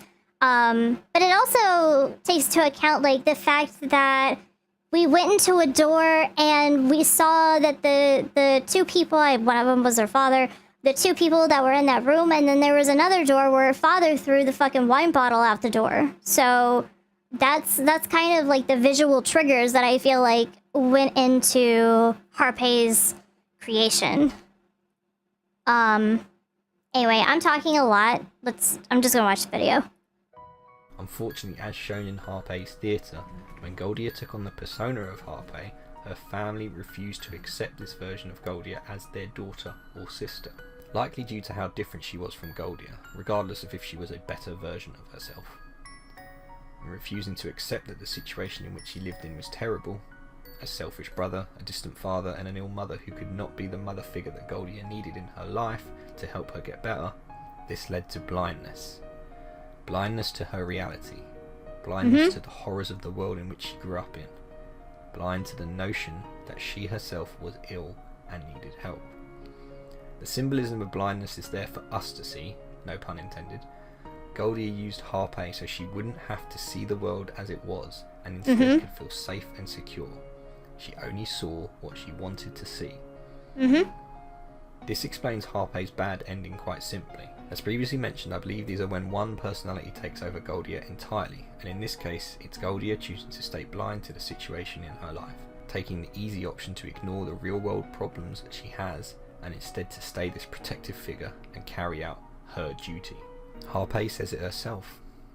You must give in. You must lose control, and never mind your fears.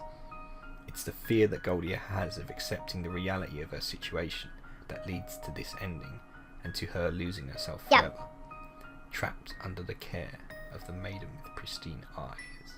I don't know if I've ever said this on stream, but one thing that I've always said about my mental health and my journey and whatnot is that my brain has parental controls set. And of course, like a child, I cannot change the parental controls at any point in time, and of course I can't remove them. And because it's set behind, because certain things are set behind parental control options, there are things that I cannot access. And that's just how my brain works. But yes, I would see Harpe as that. Harpe gets more and more upset with Goldia as we choose even if it means avoiding reality. In Harpe's blind eyes keep us out of harm's way. This eventually leads to this moment. Oh shit! Consistently disobeying her, it is stopping Harpe from being able to carry out her duty, and she can't accept that. The entire reason for her creation. She's trying to protect her and to keep her from harm. And now that Goldia is asking her to instead accept us as we are and to be friends, Harpe doesn't know how to feel. But the slap also represents the end of Harpe, as she is duty bound to keep her from harm, and now Harpe is the one leading her to harm. She can't carry on anymore. And Goldia choosing to accept Harpe for exactly who she is, flaws and faults and all. I don't know if that's an indicator of self-harm. Because if you remember, we're going through this game, after she's already gone comatose. So it would be really dependent on whether or not she already had symptoms of dissociative identity disorder or had already split identities prior to going comatose. But I think also the system wouldn't allow her to self-harm. Especially if she had such a strong figure like Harpay. I don't think it would have happened. I don't think it would have been allowed. I meant like when she was trying to personify Harpay into her life, she's trying to suppress the joys of her other personalities. Oh, possibly.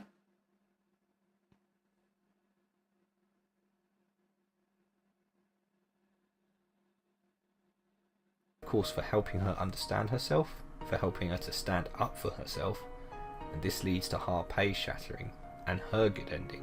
Goldia has once again taken a step further into figuring So she's out internally who she hurting is, herself and by being Harpay the is perfect again person? one more Yeah. facet of who she is in her journey into discovering her identity.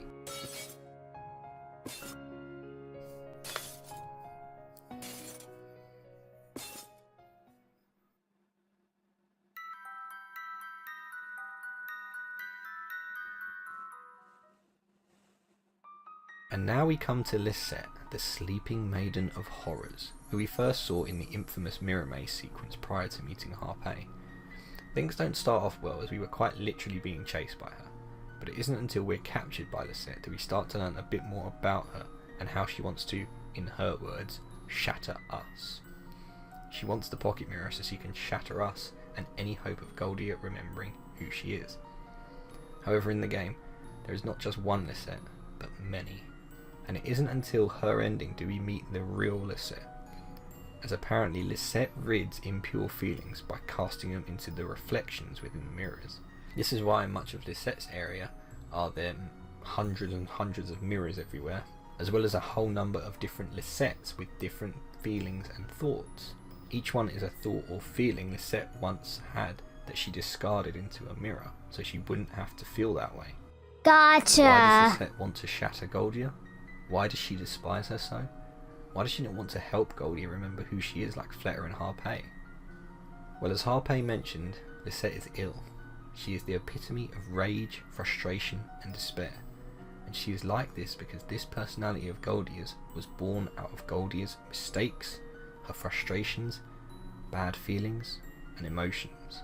Gotcha. In the library during Harpay's section of the game, it talks of someone having nervous outbursts during tutoring sessions, tearing pages out of books, scribbling over her own notes and throwing tantrums. She also did things such as ripping her own hair out during lectures and attempted to harm herself with the quill. She's the When certain self-harm emotions overtook Goldia, likely as a result of domestic violence, her identity. mental health, or other factors in her life.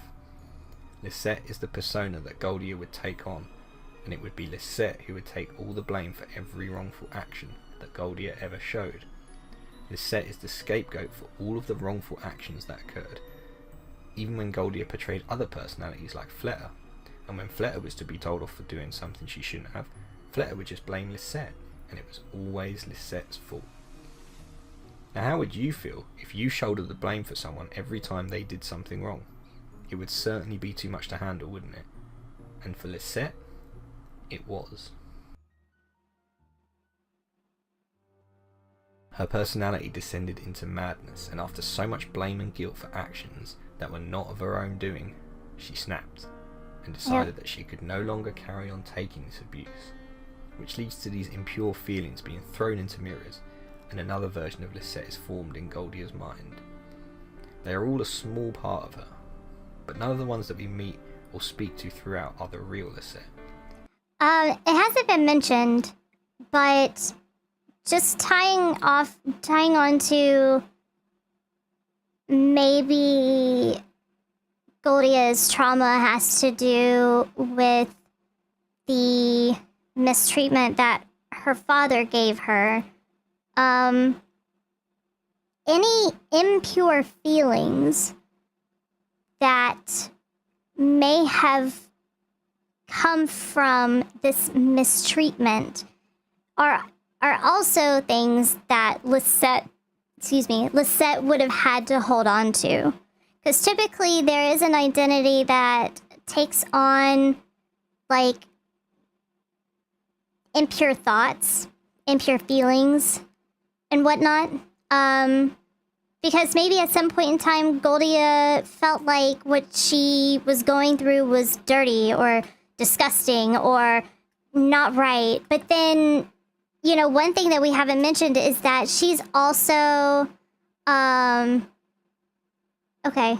I mean, you haven't talked for like an hour, but that's okay. I'm probably only gonna be here for like 20 more minutes anyway.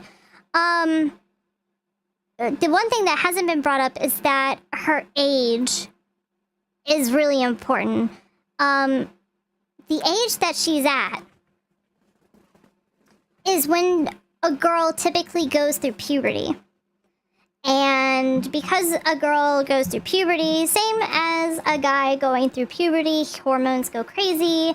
And that could mean that even though she had been assaulted, she also has had to deal with things like having her own natural feelings from it. But because of her trauma with her father, she has to bury those down because now to her, in her brain, they feel unnatural. They feel bad. They don't feel good like they're supposed to.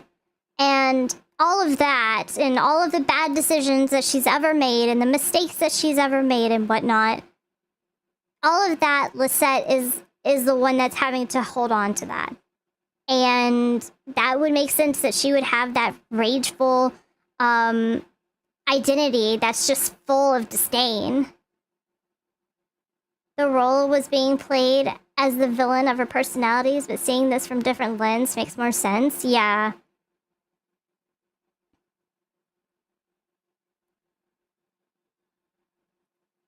She is fractured almost to the point of no return, and this mad version of Lisette, now that Goldia is face to face with her, Enjoy your lurk. wants revenge.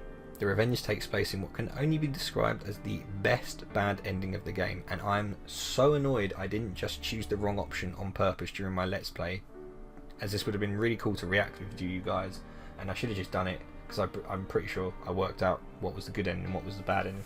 Anyway, in the Midnight Circus, you are face to face with Lisette, and you have a choice to make as Lisette gets her chance to shatter you and the pocket mirror. If Goldia chooses to protect herself from Lisette, she is choosing not to accept Lisette as part of her, and instead to be fearful of this personality that she has created. To protect herself and the others from Lisette, rather than trying to understand and accept her. And upon doing this, Lisette shatters the pocket mirror, shattering Goldia, and Fleta and Arpey too, as well as herself. I was wondering why the two of them showed up, but that makes sense. In her madness. But now Lisette's broken because Goldia's broken. By destroying the pocket mirror, Lisette destroys the one thing that Goldia had to hold on to give her hope for discovering her identity. This absolutely gives me thoughts that this was like the suicide ending. Like, because if Lisette breaks Goldia, that means Goldia is fallen apart, is done. And if Lisette is now going and it's the shattering of the other two identities, that means that the whole system is gone. And that's just, I don't know. I take that as just one very serious way of, it's a total meltdown. Yeah. And probably in this case led to suicide, which is why this is a game over, because we're supposed to be comatose, and the point of the game is supposed to be that, you know, you playing Goldia, you are able to like come back together as a whole, and if this happens, then you're dead.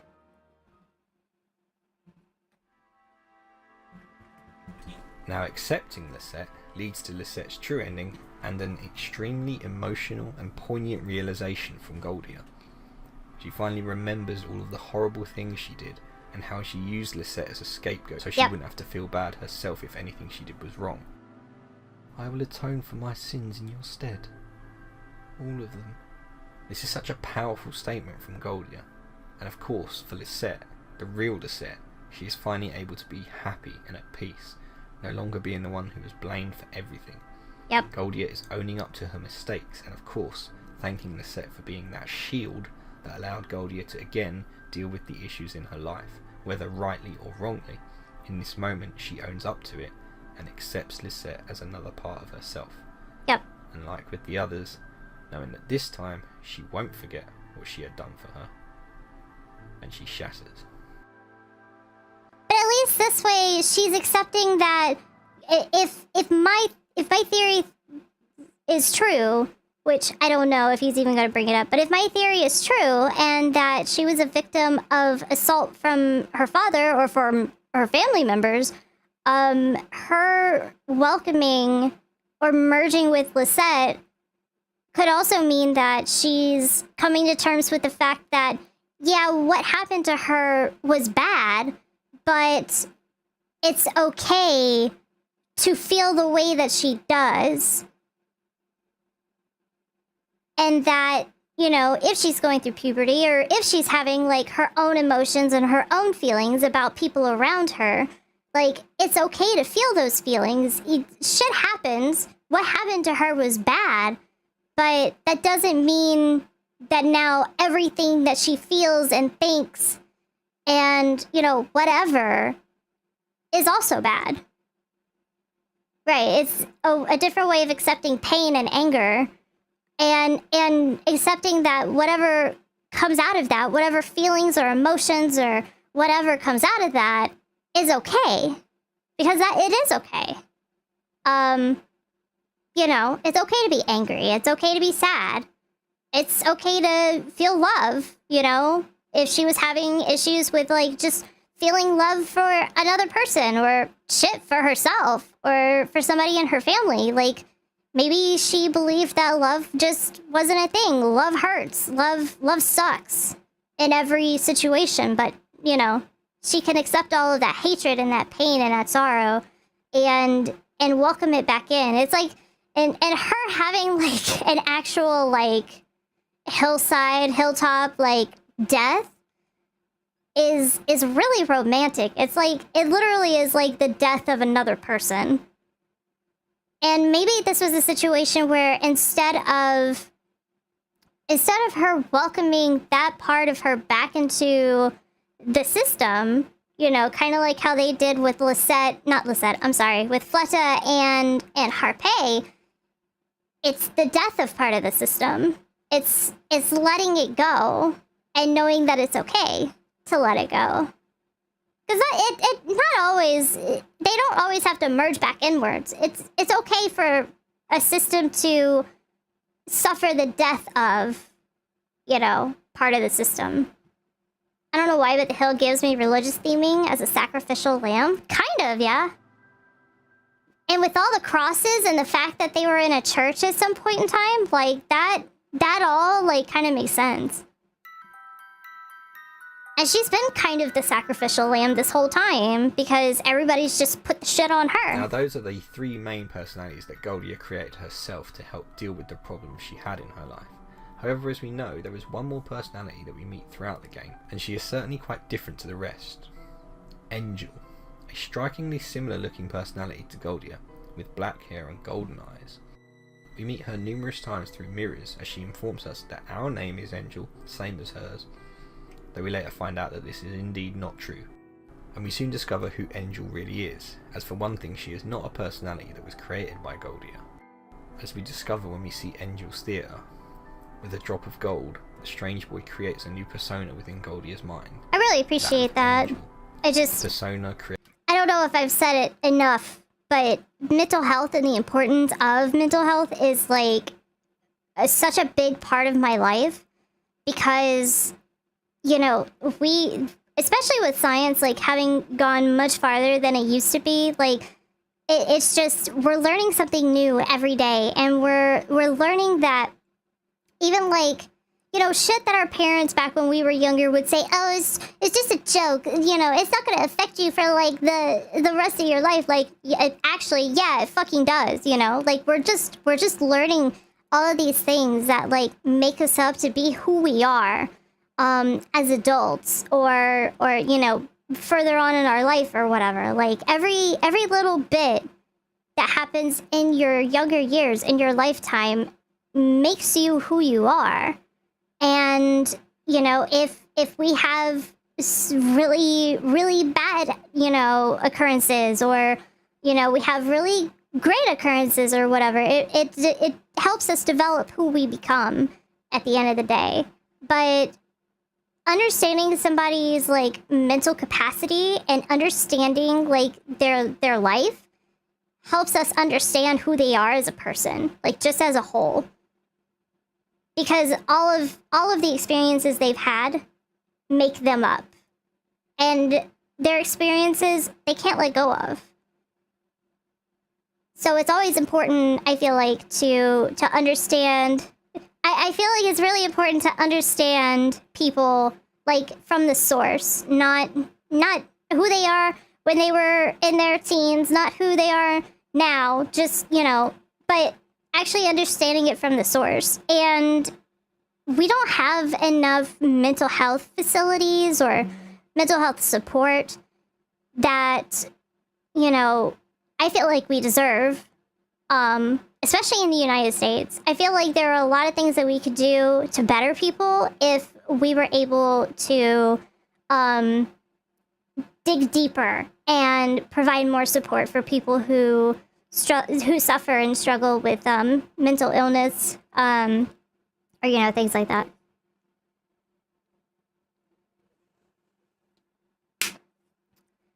Sorry, I had to take a drink of my water. I've been talking way too fucking much. Hi, William. Created for a desire to be happy and a will to live a true life. But to do that, she must take the pocket mirror. Only then can she also be free of this world and become a real girl. The strange boy had put the notion into Angel's mind that she had to take the pocket mirror, and without it she couldn't live a real life. And by doing this, he would ensure that the pact Elise are often gated behind money and free time. Yep. And Goldia is to never know her true identity. Angel, his daughter as he calls her, is merely a tool by which he can retrieve the pocket mirror and stop her from waking up and remembering who she is. We then see all of the moments throughout the game of which Angel was either involved or just watching. Going back to the start of the game where we see a golden finger on the floor, which is that of Angel's, who broke the mirror to get through to the other side. She is watching everything Goldia does throughout the game, and the strange boy is using this as motivation for Angel to take everything from Goldia. During Angel's section of the game, the two discuss many things about the real world, to which Angel is fascinated as she has no knowledge of it. Goldia is constantly asking her questions about who she is, and Angel is of course bending the truth to try and coax the pocket mirror out of her. What I find interesting about this section, specifically the section where the strange boy enlists a horrific version of Angel to chase them, is why would he do this? He created Angel to take the pocket mirror, so it surprises me that he is messing with Angel and moving the world around to confuse and almost try and enlighten Goldia as to the true nature of Angel. As Angel says herself, "He's provoking us," and she gets enraged by this. As well as this, the strange boy is the one that showed Goldia Angel's theatre. He showed her the truth. But why? That would obviously stop Goldia from trusting Angel and of course never let her have the pocket mirror. That aside, as we get to the finale of the game, the two face off after both transforming into their final forms. Goldia decides then that she wants to accept Angel as part of her as well. She wants to remember her, and she wants to have her as much a part of herself as Fleta, Harpe and Lisette. As Goldia is accepting of her, this triggers a transformation, which I believe is symbolic of her coming full circle, with her acceptance and understanding of who she truly is, and can now wake up, but she wants Angel to come with her. Angel, however, rejects the offer and instead doubles down on her desperation to take the pocket mirror and become a real girl herself. And after a very difficult and dramatic chase scene, the pocket mirror floats beyond the both of them and a chase for the pocket mirror is on.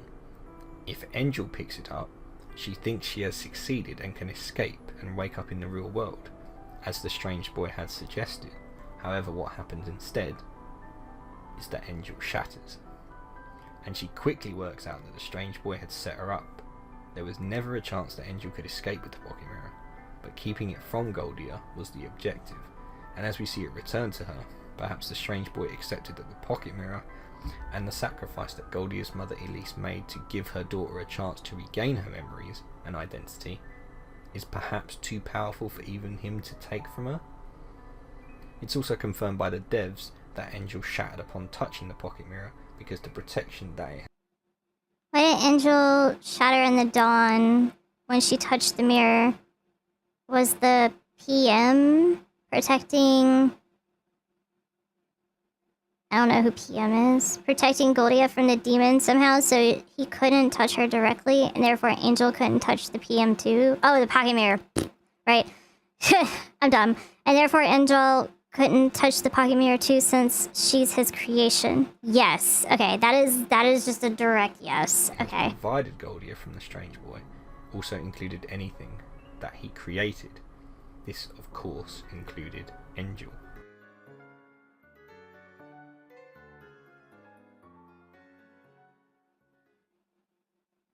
Pocket mirror OP.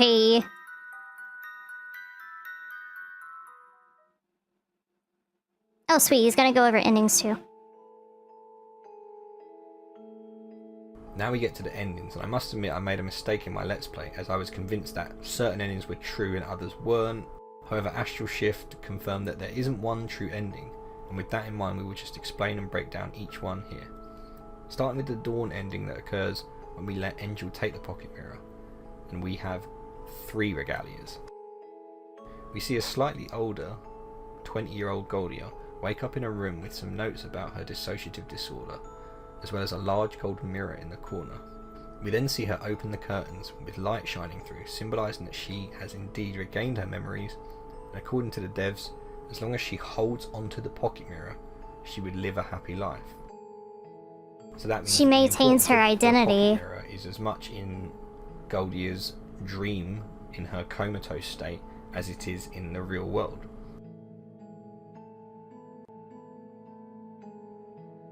Now if we retain the pocket mirror, we discover Angel's regalia, a scythe, which is symbolic of her role in the game and her true intentions to essentially kill Goldia and take her place in the real world. Angel then shatters again, only this time we take her regalia and the gate opens and we see Elise in a small cottage sweeping outside, with a very young Goldia running around finding a pair of red shoes, inspired of course by the Wizard of Oz. This ending, the Little Goody Two Shoes ending, is in fact a scenario that shows what Goldia and Elise's life would have been like had Elise not decided to make her deal with the strange boy. Certainly something a lot more happier. The ending you receive when you do not obtain all 3 of the regalias will lead to this. What appears to be a decision Goldia makes to stay in this comatose state with her other personalities because she does not truly find out who she is. She instead recreates herself in the form of Platinum, a being of ignorant joy who accepts that she will never discover who she truly is, and instead choosing to become something else entirely. She understands that each of Fleta, Harpay and Lisette are reflections of herself, but she is missing the key part, Goldia, and the reason this is because of the regalias. Each of the regalias has a letter. Each one, when put together, spells out the name Goldia. And without all of them, she cannot truly understand who she is. That makes sense. And the last ending, when Goldia has failed to achieve any regalias, leads to the witching hour, in which the strange boy puts on his final theatre for Goldia. Her theatre. It proceeds to show Goldia each of her personalities, why they first appeared, and punishing them right in front of her. Fleta as she needed a friend, Lisette as she needed a scapegoat, and Harpay as she needed protection, and Angel as someone she wanted to accept. But with Goldia not ever understanding what each of them really were to her, she failed in her chance to discover who she was. The strange boy succeeded in taking the pocket mirror, and so Goldia would remain in a comatose state, never knowing who she truly is. The pact that her mother Elise made with the demon was seen through, and a quite horrible ending for the protagonist of this great RPG Maker horror game, comes to fruition. Bro. The strange boy is a metaphor for the bad choices that her mother made.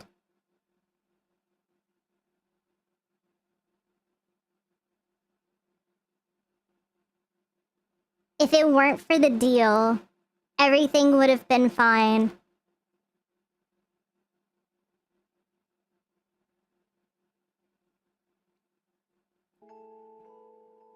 Huh.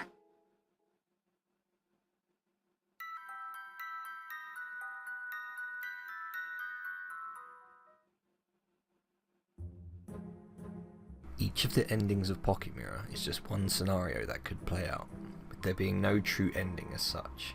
As we know, this game uses a heavy amount of symbolism throughout, and hides a lot of clues to the story in plain sight throughout the game, such as the letters of the regalias.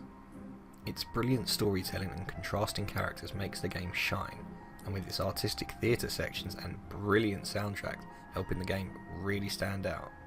And I could go on about how much I enjoy this game and how good I think it is, but I want to go back to the start of the video for a minute. Because when you play the game for the first time, and that realization hits you, that each of Fleta, Harpe and Lisette are creations of Goldia in her mind, it really changes your perspective of the story whilst you play it.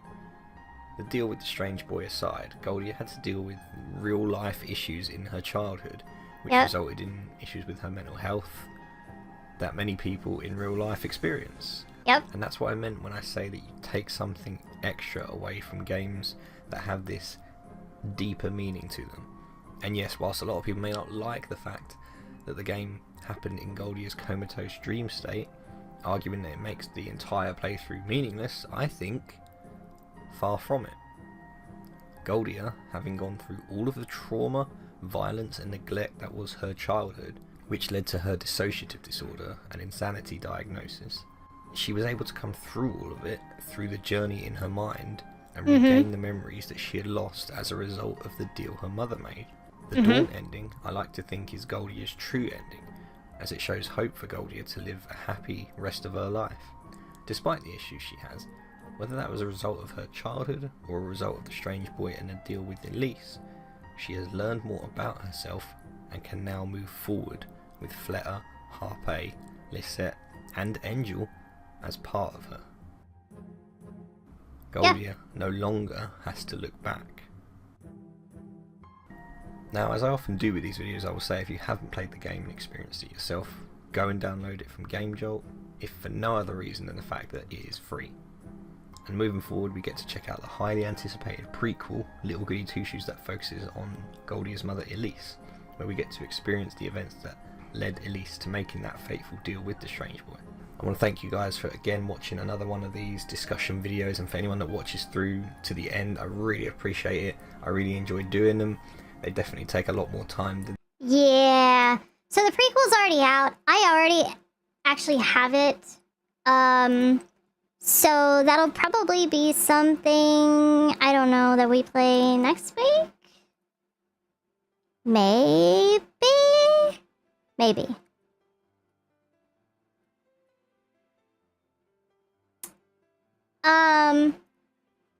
Damn, though. That was fucking sick. Oh, shit. I did something wrong. No, go back. I wanted to like the song. Where is it? There it is. Okay. Whoops. Yeah, I kind of clued into the dissociative identity part. Probably like 3/4 of the way through. Because I wasn't 100%. I didn't know if they were like friends that, you know, died together, or if they were siblings or whatever. But then it's the area with Harpe, I think, is when I finally started cluing in.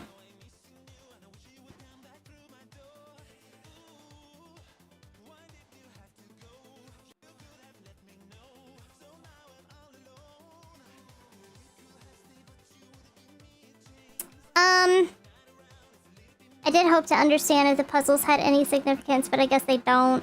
No, I don't think they did. Other than it was just, you know, having to go through the roundabout and to get to the conclusion, you know. So it's not just like a straightforward kind of thing.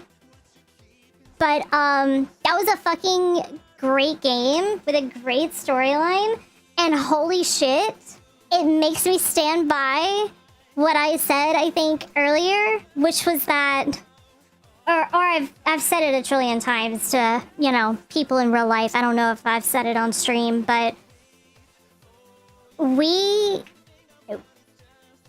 if you were a parent and you had a child, everything everything that you do in your child's life, albeit directly to them, or maybe it's just something that you wanted to do for yourself, or if it's something that's stemmed from jealousy or stemmed from hatred, your child pays attention to that. And all of the bad things that you do to them affects them for the rest of their life. Even the things that you know, don't do directly to them affects them for the rest of their life. And so all the choices that you have to make as a parent have to be, you know, right and good and just. Or you end up with crazy people like me.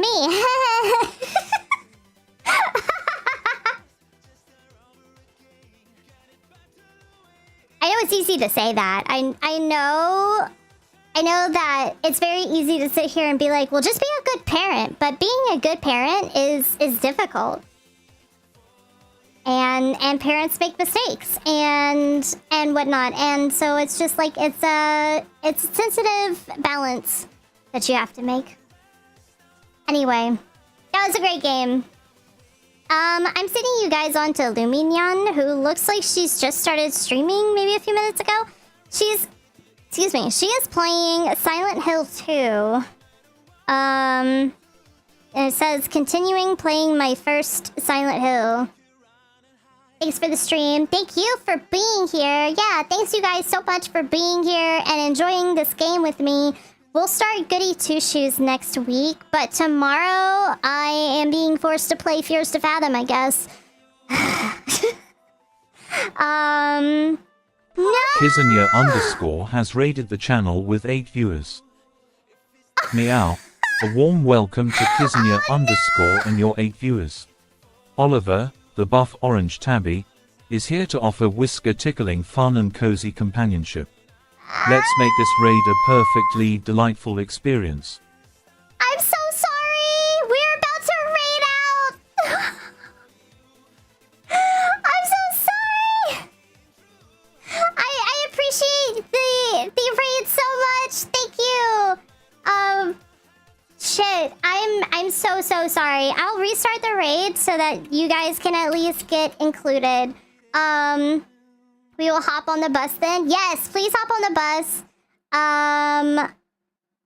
Let's see. Please make sure to give Kizunya a shout out if that didn't already happen. Double the raid time. Yeah. We are raiding Luminion. As I said earlier, she is playing Silent Hill 2 for the first time. And y'all didn't get to experience it today, but today we were playing Pocket Mirror Golden Nurtrom. We finished it, and we were talking about playing Fears to Fathom tomorrow. So tomorrow we're playing Chapter 5, Episode 5 of Fears to Fathom. I forget what it's called right off the gate, but anyway, we'll be playing that tomorrow, and then next week we're playing Goody Two-Shoes, so please come back for that. I'm sorry for y'all. Thank you so much for the raid. I greatly appreciate it. Please come back tomorrow. I will be streaming from 10 a.m. to 5 p.m. tomorrow. That's Eastern Standard Time. And like I said, we're playing Fears to Fathom Episode 5. So, please come by and maybe you'll get to experience me scream my fucking head off again. Anyway, y'all take care. Love you guys so much. I will see you later. Get good eeps tonight. And that's it. Bye. Bye-bye.